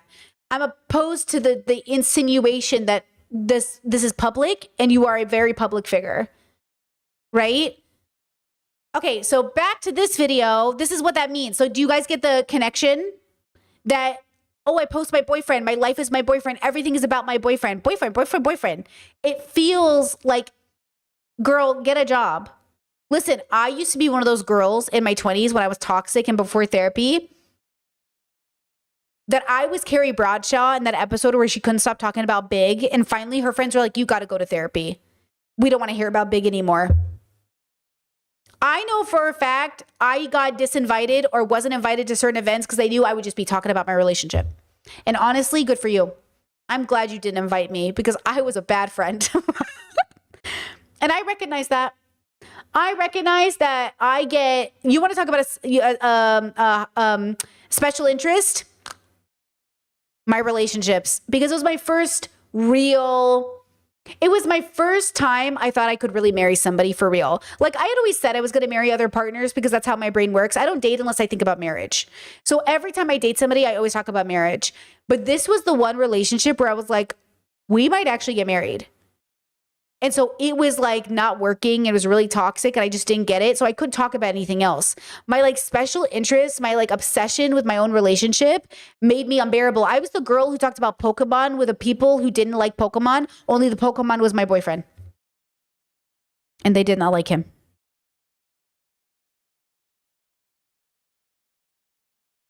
anyways, I'm not there anymore. I'm healed and I went to therapy. And now I know when to talk about Pokemon, okay? And at least now when I talk about Pokemon, it's always because I love them so much and not because I'm upset, you know? Okay, let's go back to this video. And what you prize, why don't men post you? You know what I mean? Like, that's what I said in Boyfriend Land. I was like, I'm not attacking the girls and the girlies, right? All I'm asking is why every single trend is your boyfriend, your boyfriend, your boyfriend. And there's never a, look at how pretty my girlfriend is. Look at all the stuff that I bought my girlfriend. Look at what I do for my girlfriend, right? It's, I cook for him, blue collar wife. Look at all the stuff that I do for him. I gave him a makeover, black girlfriend effect, right? Like, they're all like rotting my brain because every single week there is a new trend. My take is that I think it depends on what you prize, right? I think for a lot of people in this article, and no offense, for a lot of people in this article, they both want the benefit of having a boyfriend, right? Like, I'm going to post a picture of like the back of his head or like us touching hands, right? So like your followers still understand that you are partnered without the embarrassment of being like, look at this man. And for me, that feels very millennial. Like, we did a thing, look at this guy culture. In case you don't know, when Instagram was first launched, whenever people would post their boyfriends, they also understood that it was embarrassing. So they'd be like, this guy, and it was like a whole thing. So I just feel like this is still a reclamation of like this guy culture, because it's like, yeah, but you're still posting him. You still want us to know that you have a boyfriend. My mutual Sanj also did this really good essay over on Substack about heteropessimism, and that's the idea that like a lot of women are sort of struggling with, right? Where men are like openly evil now, right? So many men are incels, so many men are like celebrating the repeal of Roe v. Wade. Like, we are in a very scary time. So I'm not going to sit here in my position of privilege as a gay guy and be like, yeah, men. But at the same time, if you go about your romantic life with the assumption that like wanting to date a man is embarrassing and humiliating and like horrible, then it is also sort of creating this weird juxtaposition where it's like, yeah, but you still want to do it, right? So well, not even more than that. Obviously, this is in retaliation or in relationship to his very specific bubble. Realistically, we don't believe in gender like that here. So I think it's a good sign that I'm not obsessed about posting my partner. And it's certainly because, like, let's say I'm dating a person who isn't online and doesn't want to be posted. But imagine I was one of these girls. I was like, but I have to post you. I need to post you. I have to have a partner I post. How is this about our relationship? How is our relationship about your need to post your relationship? So the fact that my partner doesn't want to post, I'm good with that, because like, I don't give a fuck. What do you need to be on my feed for? Because who am I posting to? Who am I posting? I'm posting to strangers on the internet. Why do you need to be posted? But there is a bubble in which people hide that they have a girlfriend or a boyfriend by never posting them. Here's the difference. I would never use social media like this if I wasn't doing a job. So there are people who are not social media creators who post their boyfriend for their friends and family to get the validation. I wouldn't do that. I would just post it to our group chat, our private group chat. I wouldn't put it on Instagram. And then if I put it on Instagram, like, you know, you have to go back and delete those photos after you break up. But it's like this whole, that's what I'm saying. Which bubble is this? Which game are you playing? And it is mostly a validation seeking practice, right? It just like eliminates, go read the essay, it's really good, but it like eliminates the desire, right? The like romance, the spark, the needing to be in a relationship, the wanting to be in a relationship, right? The softness, the grace. Because I'm, at the end of the day, not a hater on relationships. I'm a hater on the posting, right? Like, every week there is a new way to post your man. And I think ultimately this is an expression of— this is like the trend of prove you have somebody. Prove you have a boyfriend. Like, I don't belong in this bubble, so I never see these trends really. But when I do see them, I'm like, okay, you know? Like, our resistance to cringe culture, right? This idea that like, you obviously want a relationship, you are in a relationship, you are loved, so tell us that, right? Like, it is hard for people to be vulnerable. It is hard for people to be soft. And I think you just need to lean into that, right? Like, don't write essays and be like, I love my king. Like, that's weird too. But like, you can just post the picture and be like, love him. You know what I mean? It doesn't have to be every week, and it doesn't have to be no posts at all. But I think— yeah, I do think people who post like, this is my prince, this is my princess, this is my king, this is my queen, I do think you're probably seeking validation from the outside versus I'm an eternal seeker. So like, I don't have that language in my bubble at all though. Like, they're princess, king. My mom would always say like, marry a man who wants to treat you like a princess. No thanks. I'm good, bro. You know? But like, yeah, if you're like in that bubble and that's how you show love, like, do I think you're probably gonna outgrow it a little bit? Do I think you should? Probably. But also, like, let's talk about deconstruction. Where does it come from? What haven't you asked yourself yet? So obviously this bubble that's obsessed with external validation, it's not necessarily bad. I also need external validation, but it's like, how do you seek it out is the question. I just couldn't imagine risking the privacy of my relationship or whatever else just to get that kind of validation. I mean, I remember like I soft launched my partner and I by showing our shadows on the ground. And I just said, I think he might be a keeper. And I was holding his hand full of Cheeto dust. And I was like, hot Cheeto dust. I was like, there you go, baby. It's kind of cute, right? You know? Right? So it's one of the things. Wait, chat says, did you see my comment? I meant to say, I'm talking about I don't like my mom took my money without my permission. That's why I got upset. Yeah, I think right? Didn't I understand that the first time around? You didn't like that your mother took your money, which is valid. Your money, right? Like your mom shouldn't be taking your money. Is that what you meant? But yeah, like, I don't know. Yeah, I think I get it though. I do get it when women are like all about their boyfriends or when guys are all about their girls because it's like he's not a car. Even when people are all about their car. Oh my God, fun fact. I used to be a person because I'm ADHD, I swear to God. I used to be a person who thought it would be cool. First, I was a Disney adult, so I had a Disney car. My floor mats were Disney. My stickers were Disney. I was a pass holder. I had hats in the background, like the people could see. But then I was like, I'm going to have an anime car. And now I'm like, just give me a car that fucking drives and gets me from point A to point B. Like, you know what I mean? Like, I think we go through these like stages, or I did, where I just like, my identity was going to be external. My identity was going to be external. I wanted everyone to see me and know who I was. And now I'm like, I don't know, bro. I kind of like the idea of just walking around in sweats every day and people thinking whatever they want. And then I just still have the life I want. I don't know. Who knows? But nothing's bad. If you do it for you, I don't care. If you are one of those people, like, you know, those gay people that everyone's like, why are they so loud about being gay? If that's just who you are, I support you. If you're doing it for that external validation, I don't know, maybe reassess. But if that's just who you are, love that. Love that. I'm a big fan of it. I'm a big fan of people who deck out their cars and exist in the world because it makes them happy. But if you're doing it to show off, you know what I mean? It's like, what is the point of that? The current culture that we live in, where on TikTok, it's my man, every minute of every day. That's true. Chad says when you're young, you're starved for external validation. Actually, that's a great point. I was really young. So, you know, realistically, that makes absolute sense that all those years I was seeking external validation was a part of that growing process. Of every second versus this where it's like, I'm never going to post my man, but you are going to know that I have a man, which is like, okay, there has to be a middle ground, right? You can't have it every single way. And you can't. I just wear my wedding ring and everything. I wear it in everything I do, my OnlyFans shoots, my pictures. I never take them off. If that's not enough, like, who cares? Like, I sometimes get people in chat be like, hey, are you married?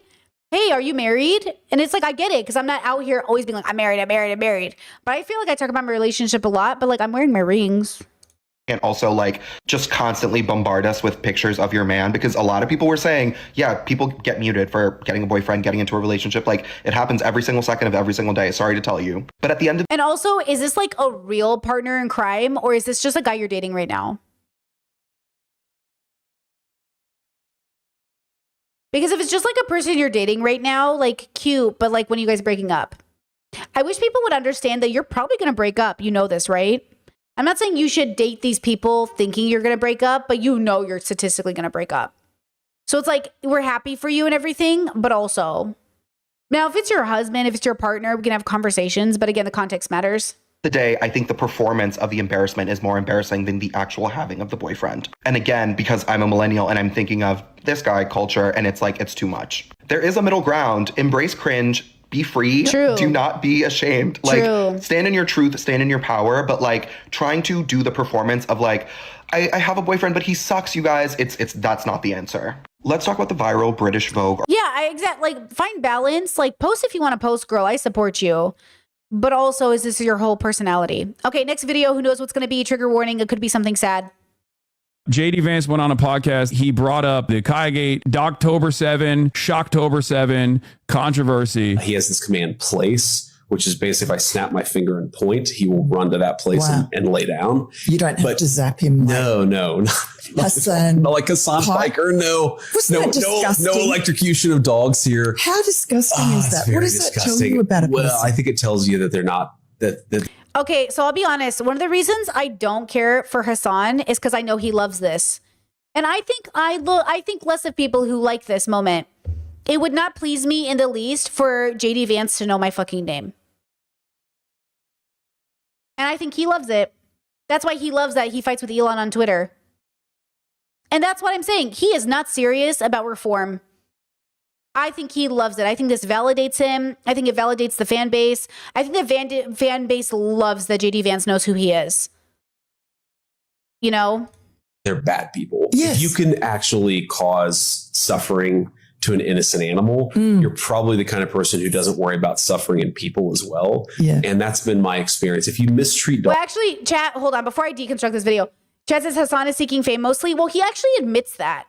Hassan says he wants to be famous so he can convince as many people as possible to be left. I just think that's, I don't think that's as good of a cause as people think it is. Actually, you know what I'm saying? So he's not denying that he wants to be famous.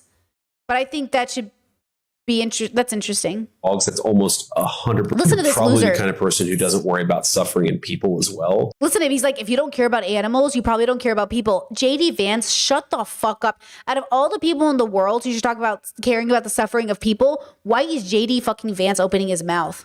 Yeah. And that's been my experience. If you mistreat dogs, that's almost 100% sign that you're going to be almost a really terrible person. So JD He can't even fully with his chest say you are a horrible person. I love that. Vance has done spot training for his own dog, so he knows that it is not an abusive practice. And yet he is still leaning into this idea that I'm like abusing my dog, which is crazy because, hello, Kristi Noem, the secretary of the Department of Homeland Security, shot her puppy. And chat, like, let me get it, because you said to be, you don't want to be fair, you don't want to treat them like they're scary, fascist, love, or hate not being taken seriously. It's not about that, though. It's about Hassan. It doesn't matter who he's doing it to. What is Hassan getting out of this? That he, you know what I'm saying? Like, it's not, again, the philosophy of it all is asking yourself, what is the fulfillment to this? Now, Hassan is playing a role. He has to play a role. My criticism of Hassan is not coming from an anti-Hassan perspective. It's coming from I don't think Hassan is fulfilled or joyful in a way that he potentially could be, and he shouldn't be the goal. He should just be doing what he's doing, but he's not the goal. Like, I hope people don't be like, I want to be Hassan one day. And you know they do. And I'm like, he is the cycle. He is not going to break cycles. He is the cycle. He plays his role in the cycle, but he's still the cycle. Like, he's, you know what I'm saying? Like, he is playing his role. But it's still not the goal. And as long as you watch him with that in mind, you'll be fine. But if you watch him thinking he's the goal, then you'll miss the actual forest for the trees. Point blank, and then threw the puppy's body in a goddamn landfill in front of construction workers. And the only reason why we know about it is because she wrote about it in her book. It is so transparent that these people not only do not give a shit about animal welfare, they don't give a shit about human welfare either. Because remember, this is the vice president. The vice president of the United States is talking about Reddit, Twitter drama while we're at the precipice of 40 million American citizens losing their SNAP benefits, as in 40 million Americans are about to starve in 2 days because the administration does not want to use the existing $6 billion that they have to keep giving money to people. And JD Vance is over here as the government is shut down talking about this shit. What will it take for Americans to realize that this is like, these people do not care about you? They do not care about their own voters. Because remember, the reason why the government is shut down to begin with is because the Democrats are not funding the CR because they want the Republicans to come back to the table and fund the ACA subsidies so that their own voters, Republican voters in rural places, still get their health care. And Republicans are dangling the starvation of 40 million Americans in an effort not to fund healthcare. What is going on? And by the way, the dumbest people on the planet still in this chat will turn around and say, bro is deflecting. Brother, there is no deflection. She's right there, okay? I can't entertain your hallucinations. Please recognize that your parents, your grandparents that rely on SNAP subsidies are going to fucking starve, okay? Wake up! JD Vance went on a podcast. He brought... Not much to say there, but okay. A little bubble mix up there. What's the next video? Who knows? I need my fellow millennials. Oh, we're in the Chelsea Fagan era. Okay, guys, lock in. Lock in. Especially my Gen Z girlies. I need my fellow millennials and especially my Gen Z girlies to hear me when I say that our generations have gotten so comfortable with doing absolutely fucking nothing for each other that putting in literally the most minimal amount of effort when it comes to socializing already puts you in the 90th percentile. Like, I'm on book tour and inevitably people are asking, like, what if my house isn't nice enough? What if the food isn't good enough? Like, how do I actually enjoy myself when I'm so focused on making it perfect for everyone else? And it's like, baby, people don't even answer text messages anymore. Like, if you have gone to the trouble of inviting people over to your home, making food for them, and being concerned with whether or not they enjoyed themselves, like, you are already essentially Martha Stewart. Like, the bar for effort that we are putting in for each other socially has fallen to such an extent that half the time you are having to like chase people down individually to get RSVPs from them, and then they don't even show up anyway half the time. Even people who have the money and have really nice homes are rarely going to the effort of inviting people in to enjoy that space they pay all that money for. So I promise you that inviting people over to your studio apartment, putting a box of Trader Joe's pastry pups into the oven, and putting on a comfort movie is already more than enough. We quite literally do not have to worry about perfection anymore because the bar is in hell, so let's celebrate that. I need my fellow millennials and especially my Gen Z girlies to... Okay, you guys know I watch every single financial diet. I like Chelsea Fagan. Who is she talking to? I don't know who she's talking to. Who is she talking to? Who is this for? Is she talking to people who are 21 years old? Is she talking to people who are 40 years old? These are two different demographics. We are in completely different financial positions. Our lives are completely different. Like, I don't like this narrative around relationships and friendships and like the bar is in hell and da da da da da. Like, some of us don't even live in the same places as our friends and family. So who are you talking to? I just want to know. I wish you would be more focused on who this content is for, right? Because I don't get it. Now, listen, I will say, I've had friends reach out to me and say, hey, I threw this party and I can't believe nobody came. I'm going to be real with you. You know those parents that are like, I threw a party for my kid and no one showed up. You are doing something wrong. I put the sole responsibility on you because there is no way you are keeping people in your life that promised to be there, RSVP'd, and then didn't show up. You gotta kick these people out of your life. I have never in my life thrown a get together or a party where people didn't show up. Never. Never in my life. The audacity that would even happen. How is this happening to you? And then people say, like, I feel like they're not my real friends. Are you their real friend? Are you their real friend? Are you guys even friends? Like, nobody showed up? Like, this is very... So then if it's happening, girls... Something is happening with your perception of those relationships.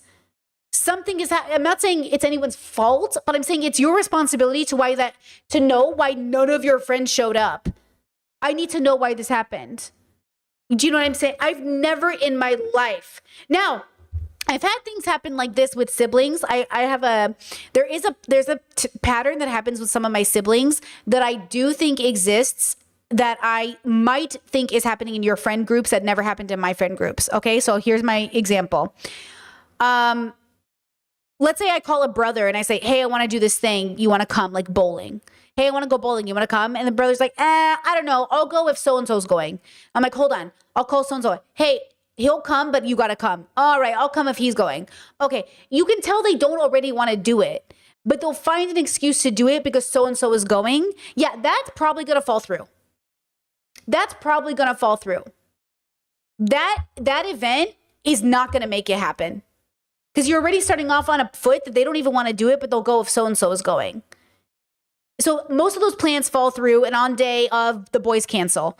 So I learned, yeah, you can't rely on the boys. But when do I know what's going to happen? When we're sitting around, we're like, let's go bowling. You want to go bowling? And everyone's like, fuck yeah, let's go bowling. Call everybody. And then 3 of us have already decided we're going bowling, and then we invite everybody to be like, we're already at the bowling alley, show up.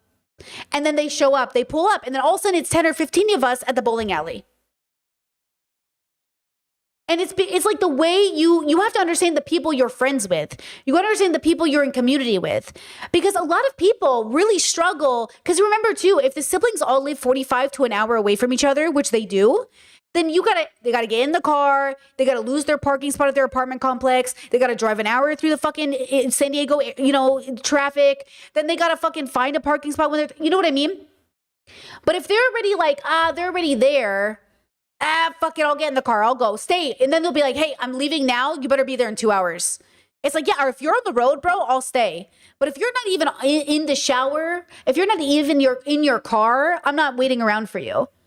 So then it's like, send me a video, prove to me you're on your way. And it's like, I'm in the car, bro, don't leave. It's like, okay, I'm not gonna leave. So then it's like a dynamic thing. So I'm assuming like something like this is happening, right? Like where you are like, there is like an event planning misunderstanding happening, but I don't like the narrative Chelsea's having, where in her head, she's not understanding that like you're not helping people by saying like it's like something like give them a solution. So here's my solution. I'll do what Chelsea isn't doing. If you notice that you are hosting so one time a friend told me, oh, I hosted a birthday party and I told people if they had time, come through. Nobody's coming to that party. If you have time, come through. No one's coming to that party. 1 or 2 people are coming. Everybody else isn't coming. And that's the thing. Like you have to make people, here's what I think it is. I think people feel bad asking people to show up for their birthday party. Don't feel bad. I'm having a party. I want my friends there. You coming or not? Don't be like, hey, I'm having a party. It's my birthday. If you have time, come by. Hell no, it's your part. Let's go, bro. Let's fucking go. Okay? So that's it. That's like the idea is I think I want to give you solutions of understanding the social situation. I don't want you to feel bad for asking people to celebrate your birthday or celebrate your graduation or celebrate other things, right? Okay? I want you to feel excited. So when I would call my brother and I'd be like, hey, you guys want to come to my house for dinner? I really want to cook for you. When are you free? And then my sister-in-law, my brother and I would all plan, okay, when are you free? Come over. And then they would know that it's a big deal. Brittany just went shopping. She paid for all these groceries. She like put on an event. You know what I mean? It's like very serious. It's like a very serious thing. Now, I think this is a case-by-case basis. And I think it's important to know where you are in your life and who are the people in your life. When I was in Seattle, I learned that a lot of people would cancel same day and it would really hurt my feelings. And then I learned, okay, instead of letting it hurt my feelings, what I would do is I would make same day plans with those people. And then I became one of those people where I was so stressed some years where I was like, I don't know what I'm doing next week. Can you ask me how I feel that day? And then that's what I would do with my friends. I can't guarantee I'm available next week. Could we check in that day? And then now, do you know where I'm at now? Now I'm in the opposite end of my era. Now I'm in a different era where now I'm like, hey bro, I can't do same day, but if you plan it 2 weeks in advance, I'll organize my spoons to be ready that day. Are you available in 2 weeks? Now I'm in the opposite. You know what I'm saying? So know where you're at, know what's happening in your life and adapt. Be kind to yourself and the people around you to say that, hey, I'm in this era of my life where I cannot predict where I'll be in 2 weeks. Or, hey, like I really can't do same day, but give me a week notice and I can be there. Hey, some of my friends, they'll hit me up and I'm like, hey, bro, can you talk like in 3 months? Legit real. Hey, I'm not available, but in 2 months I will be. Is that cool? Can I put you on the calendar? It's great. It works. It only works if you're in communion with that person. You have to be in symbiosis with that person. Okay, so back to Chelsea. Being broke is the reason for a lot of problems. In fact, I'd go so far as to say it's the reason for most problems, but it is not the reason you can't have community. And we're not even going to do the cute little intro today because I want to have a serious conversation about this. I'm like 26 days into my 30-day series of videos about like hosting and friendships and building community to promote my new book. And without fail on every single video, there are always at least a few comments from people talking about how they can't do X or Y because they don't have money. And we're talking about everything from flea market shopping to stovetop popcorn to washing your sheets once a week. And I want to say a few things about this. First of all, part of the reason that I want to focus so much on doing things in the home is because 90% of the time it is way less expensive than the alternative. Like basically everything from dining out to movies to staying with a friend instead of hotels, like name an activity, it's probably cheaper in the home. Second of all, when you look at communities both in America and globally that have like the strongest social ties and engagement, it's poor communities. There are many reasons for this, but one of the big ones is that the less disposable income you have, the more you have to rely on community. Like not for nothing, but when I was at my absolute brokest, part of the reason I hosted so frequently was because I would do potlucks and the leftovers would be my food for the next few days. Okay, things missing from her context. One, you're assuming we all live next to each other. Most people are not living next to their friends and family right now, at least not in my bubbles, because our jobs took us away from those hometowns. Two, we don't have homes to host in. We don't even have apartments. So, okay. And three, even if you have an apartment, if you're like my friend, noise has to stop at 9 p.m. Otherwise, you get the cops called on you.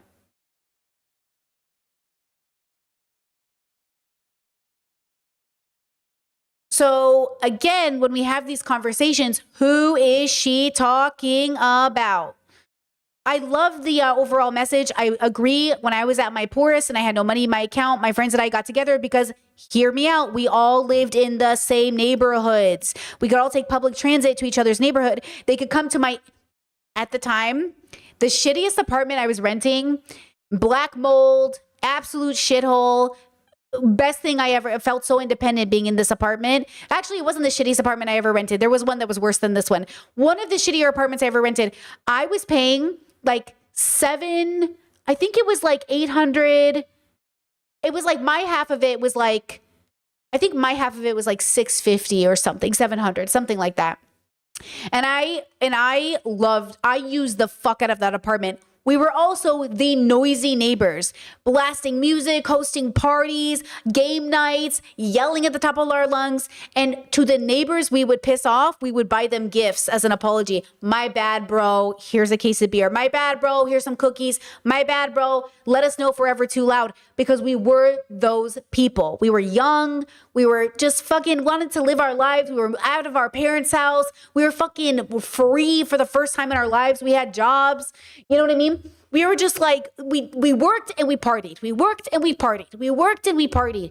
And we just, you know, so it was one of those things where, you know, it just takes a lot of effort to think about why things are hard and why things are easy. But on top of all of those great memories, we were also all fucked up. People were cheating. There was abuse happening. There was so much self-harm. Everybody was suicidal.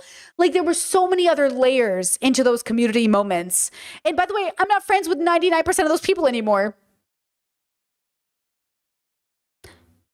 So, you know what I mean? Community is temporary and some of it is long, but it looks different for every era of your life.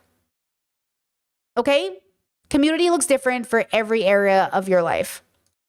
But also, while I do believe that there may be some commenters for whom getting a bag of chips and some dip to set out for your friends would totally break their budgets, when you look at how millennials and Gen Z are actually spending their money, that's not what's happening. Millennials and especially Gen Z spend way more money on restaurants, takeout, and pre-made food when compared to other generations, even when adjusting for how much money they actually have. Like, even boomers with way more disposable income on average will be going out to restaurants less than a Gen Zer with not nearly as much. And I think there are a lot of reasons for this, like social media and app culture have made it way, way easier to outsource basically every aspect. Oh, stop it, chat. Chat says I can taste the vodka and Red Bull.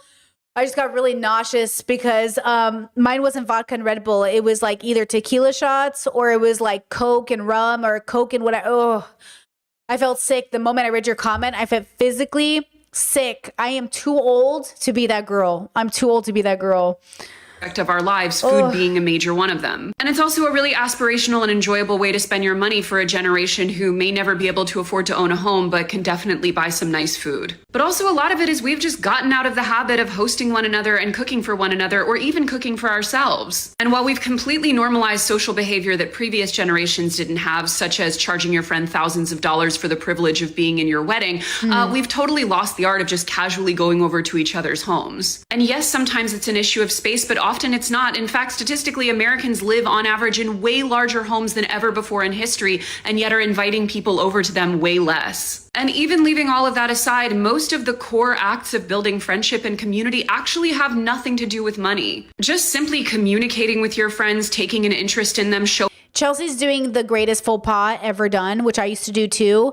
Money is time in a world where you have to work 2 jobs to pay your rent. So when she says it doesn't take any money, when am I sleeping?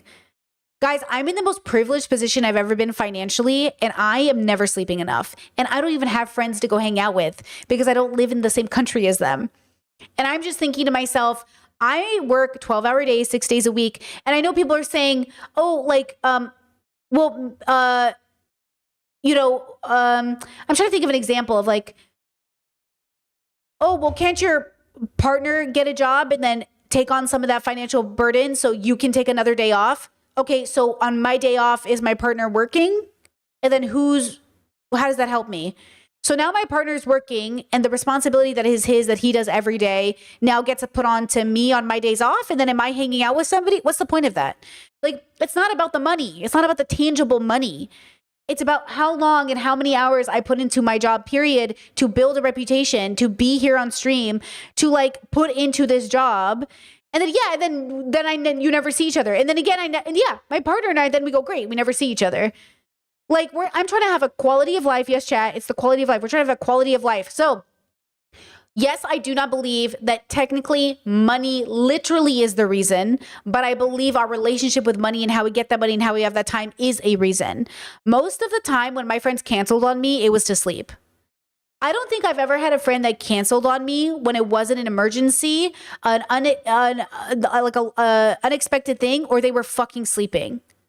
That's kind of the point. I understand that, bro. You know what I mean? My friends are like, bro, I want to hang out, but like I'm so tired and I didn't get any sleep this week. I gotta sleep. And I was like, for sure. You know what I'm saying? Like, I don't know what friends y'all are making with people, but most of my friends who can't hang out or cancel on me, even for calls, it's like a really good reason. They're not being bad friends. We're not being bad friends. We're fucking tired, bro. We're tired and we're sick and it feels like we're never going to get ahead. So I don't like when Chelsea's like, the bar is in hell, the bar is in hell. I don't know who you're talking to, girl.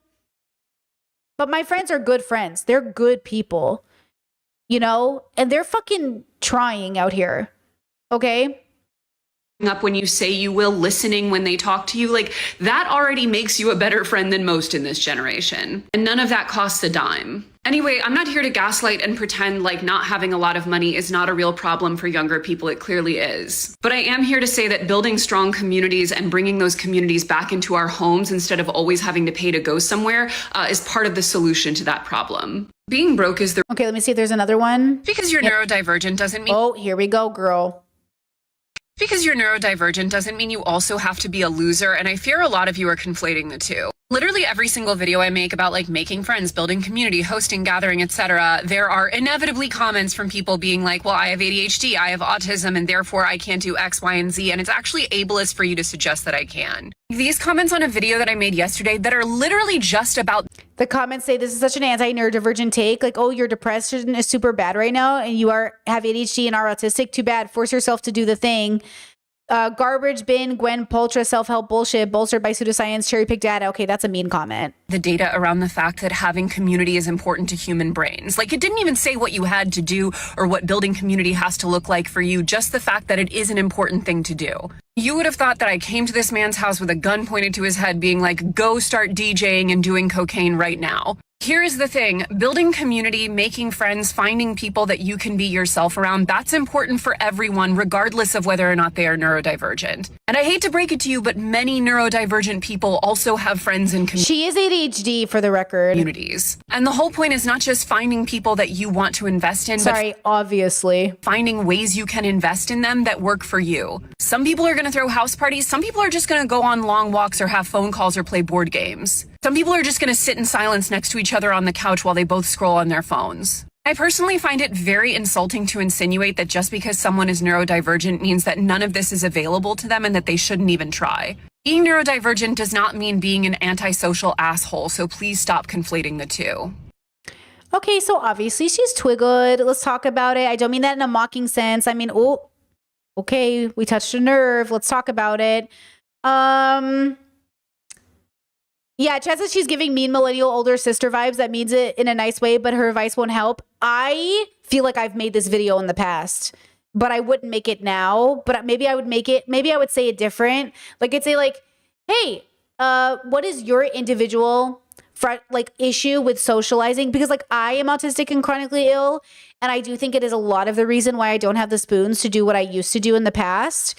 But that doesn't mean I don't have community. So in one way, I just don't like any of her advice for any, because I don't know who she's talking to. So like I agree that being autistic doesn't mean you don't have friends, but I also believe that sometimes because you're autistic, it's really hard to socialize. Like these two things can be true at the same time. You know what I mean? So it just feels like I don't know why. I don't feel like she's actually giving credence to both, because she's not actually allowing. I don't know. I'm tired. She's making me tired.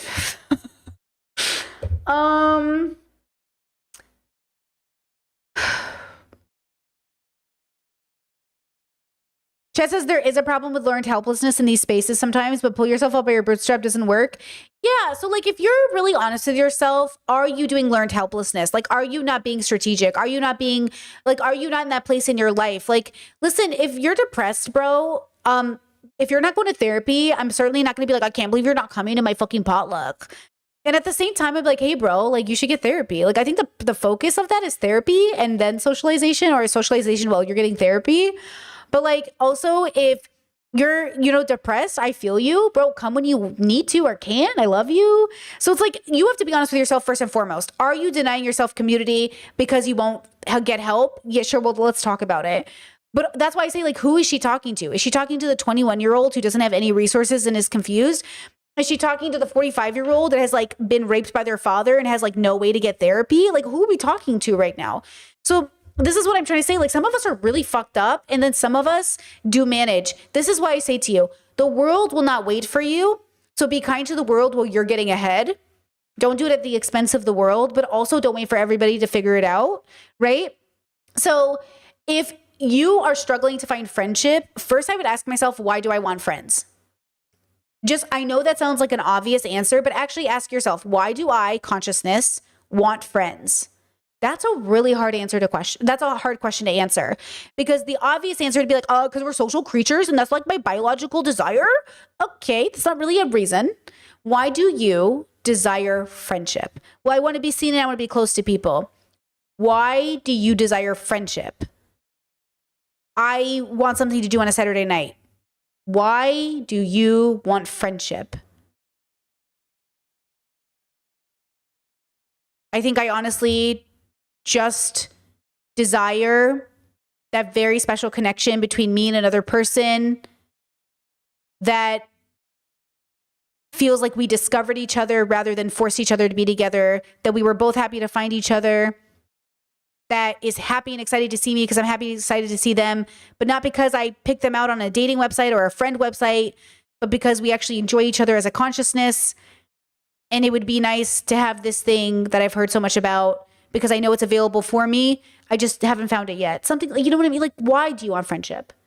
Like, why do you think, oh, I want friends so I can post it on TikTok and people think I'm cool? That's some people's reasons for wanting friends.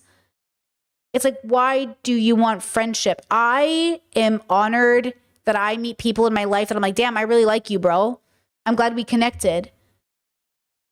In what way in the future can we connect in different ways that make sense for who we are as people, versus in ways that the world tells me I have to show up to your house? Like, I have enough friends that when I throw a birthday party, not all of them are invited. And that is okay, because not all my friends are the kinds of friends you invite to a birthday party. Because some of the relationships I have with people are really individual, and the birthday party I throw is going to be for a certain group of people that all get along, mostly friends and family that are like known me a long time, right? I don't ever host parties where all my friends from different bubbles come together. Even when I was in Seattle in BDSM, I would host different friend parties for different friends. If I had work friends that I worked at the grocery store, we had different parties than my BDSM friends. We did not mesh the groups. But for some people, they don't have any friend group. So they're like, where's the friend group? You can have, again, you can have a superficial friend group that's like bowling or coworkers, or you can have friends that you meet over the years and you connect. You can have friends that you connect through hobbies. Like, it's so dependent on your situation. And not to mention all of us who moved because of kids. I saw this post the other day that said, like, when I'm trying to get the group chat together, and it's like, I'm in Bangladesh, I'm in France, I'm in Wisconsin, I'm in a cave somewhere. That is what it's like for so many of us, right? So like my partner's friends, I'm like, hey, is so-and-so in town? And he's like, nah, he's like somewhere else right now. I'm like, half his friends aren't even in town half the time. So like, when are we supposed to do this magical meetup? Do you know what I mean? Like, they literally are all fucking always hopping around. And so it's like, when are we supposed to do this magical meetup that everyone's like, oh, you gotta host parties? We've lived here almost 3 years. We haven't hosted a party. You know, it's, you know what I'm saying? It's like, you know, but to be fair, we're also not complaining. So pause. We're also not complaining because we don't see it as a problem. Okay. So now you're in this situation, but it's a problem. So then if someone came to me and said, I'm having a problem, I'd be like, what's the problem? We're not complaining. We're really happy with the way everything is. You know?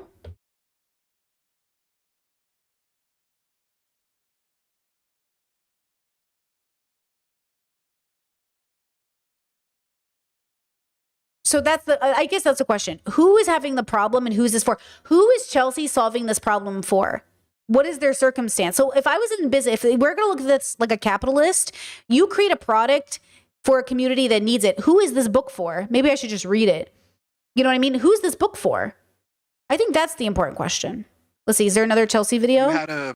Oh my God. Let's end stream on this video because it's so fucking good. It's not Chelsea. It's someone, no offense to Chelsea. Someone who's had a different. Okay.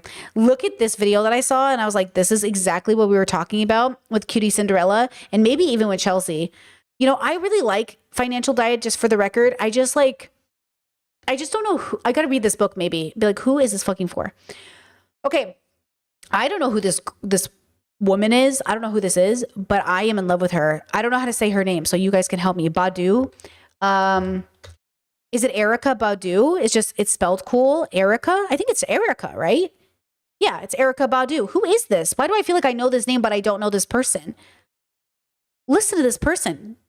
Where you were very interested in having public conversations about radical empathy. And you were speaking openly and seemingly from the heart about this idea that hurt people, and that you wanted to sort of look for the good in the big. Oh, you guys are saying she's a legend. She's a singer. Then I definitely probably know her.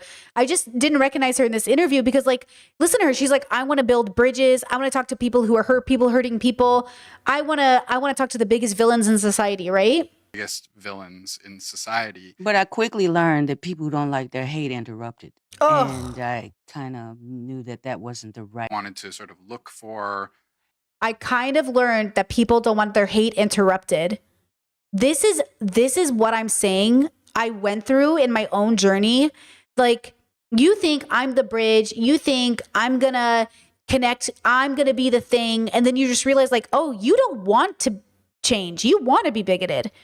Oh, you don't actually want to be less hateful. You like it. The good in the biggest villains in society. But I quickly learned that people who don't like their hate interrupted. And I kind of knew that wasn't the right audience for that type of conversation. Unless you want to debate. Or to be hated. People have become more and more and more angry and opinionated and offended. My friend James calls them the offendocracy. People who are waiting to jump out the bushes. Ha! Caught you saying this or that. Everybody doesn't have to have the same amount of empathy at the same time. I just learned that I'm not having a conversation with friends at dinner. I know my audience, trees, birds, wind, and rain. I feel very comfortable and happy speaking my words and my truth in that direction. I don't even know the full context of the conversation, but I just resonated so deeply with that because it was just such a painful process. And that's what I want Cutie Cinderella and all these people to see and to understand is like, if people want to stay bigoted, they will. And what's so painful for us is to realize that our parents, our aunties, our uncles, our neighbors, they would rather stay bigoted. What a painful, you should cry about that. That should make you cry. And it has. I've spent 30 years crying over that. What a devastating reality. So that again brings us up back to Britt Hartley's work as well. And shout out to those who said we saw her in concert and she changed my life. I love that. That goes back to Britt Hartley's message, and my message overall is a realization that the world is exactly the way it is because it was a reflection of us as a whole. The world is the way it is because that's how people want it to be. And that is a very difficult, a very painful realization. But when you free yourself and allow yourself to be a person experiencing and viewing and observing and just like allowing yourself to be in the most present, it then becomes like this really beautiful, tragic, gorgeous, amazing sort of like film you're in or game you're playing or art piece you are a part of or big bowl of soup and you're one of the ingredients. Like it can't happen without you, but also you're not there alone. So it's like this group project we're doing together and we're probably going to fail it, but it doesn't matter. You still got to do your side of the project, right? I'm still going to show up to school doing my end of the project, even if none of my other classmates do. And we're going to fail as a team, but at least I did my side of it. Because I'm going to do the right thing, even if nobody else is doing it. And it will like free you from the burden of being angry. Because I remember being in school and begging my teachers not to let me do group projects because I would, for the 2 years I did public school, I would get paired with like the reject kids, like the kids who were rebellious and they weren't going to do the project. And that's because I wasn't very good in school. And I'm like, I don't want to do this with them because they're going to make me do all the work. And I just like, I can't handle it. And my teacher would be like, well, then you're going to fail together. And then I learned early on, like I hate group projects. I fucking don't want to do it. And I did. I failed with them. Yeah. And I think like I still showed up and did my end of it, but I didn't appreciate that experience. And then I learned to accept that that was going to be my whole life forever. And then it became a little bit better. I started to enjoy doing my side of the project. Even if nobody else showed up, I really liked it. And then sometimes you would be surprised and get a group project with people who did their end, and it was really exciting. Because that happens too. Sometimes I get paired up in group projects where people do their end of it too, and it's like the most exciting thing ever. And hey, sometimes, if I'm being honest, sometimes I was the person who didn't do my end of the bargain. We're getting a little stretched with this metaphor, but you know what I mean? Yeah. Yeah. All right, girls, that's it for today. I'm getting a wee bit of a headache. When I don't sleep, I get a headache, and then it makes me cranky. If you guys didn't watch, I put out a podcast over on my podcast channel. It's about role models and how the bar is in hell. Please go check it out. I'll link it in the chat. If you guys don't know, I do have a second channel. I moved my podcast to that second channel because I saw FD Signifier recommended to Michael Burns, and it was the greatest advice I ever took because the views are popping. And it's because those are two different audiences. The people who watch the pod and the people who watch the stream are two different audiences. Who knew? FD Signifier knew. That's why him and Olay and all those people have like 5 channels. And everyone always says, Olay, why do you have 5 channels? And she always says, fuck off. You don't do this job, I do. And she's right. So go make 5 channels for all the different things you're going to do because it really makes a difference. All right, girls. See you tomorrow. Bye-bye. Good night. Bye-bye. Bye-bye. Bye-bye. Oh, Samantha Dragonati. Links in the description.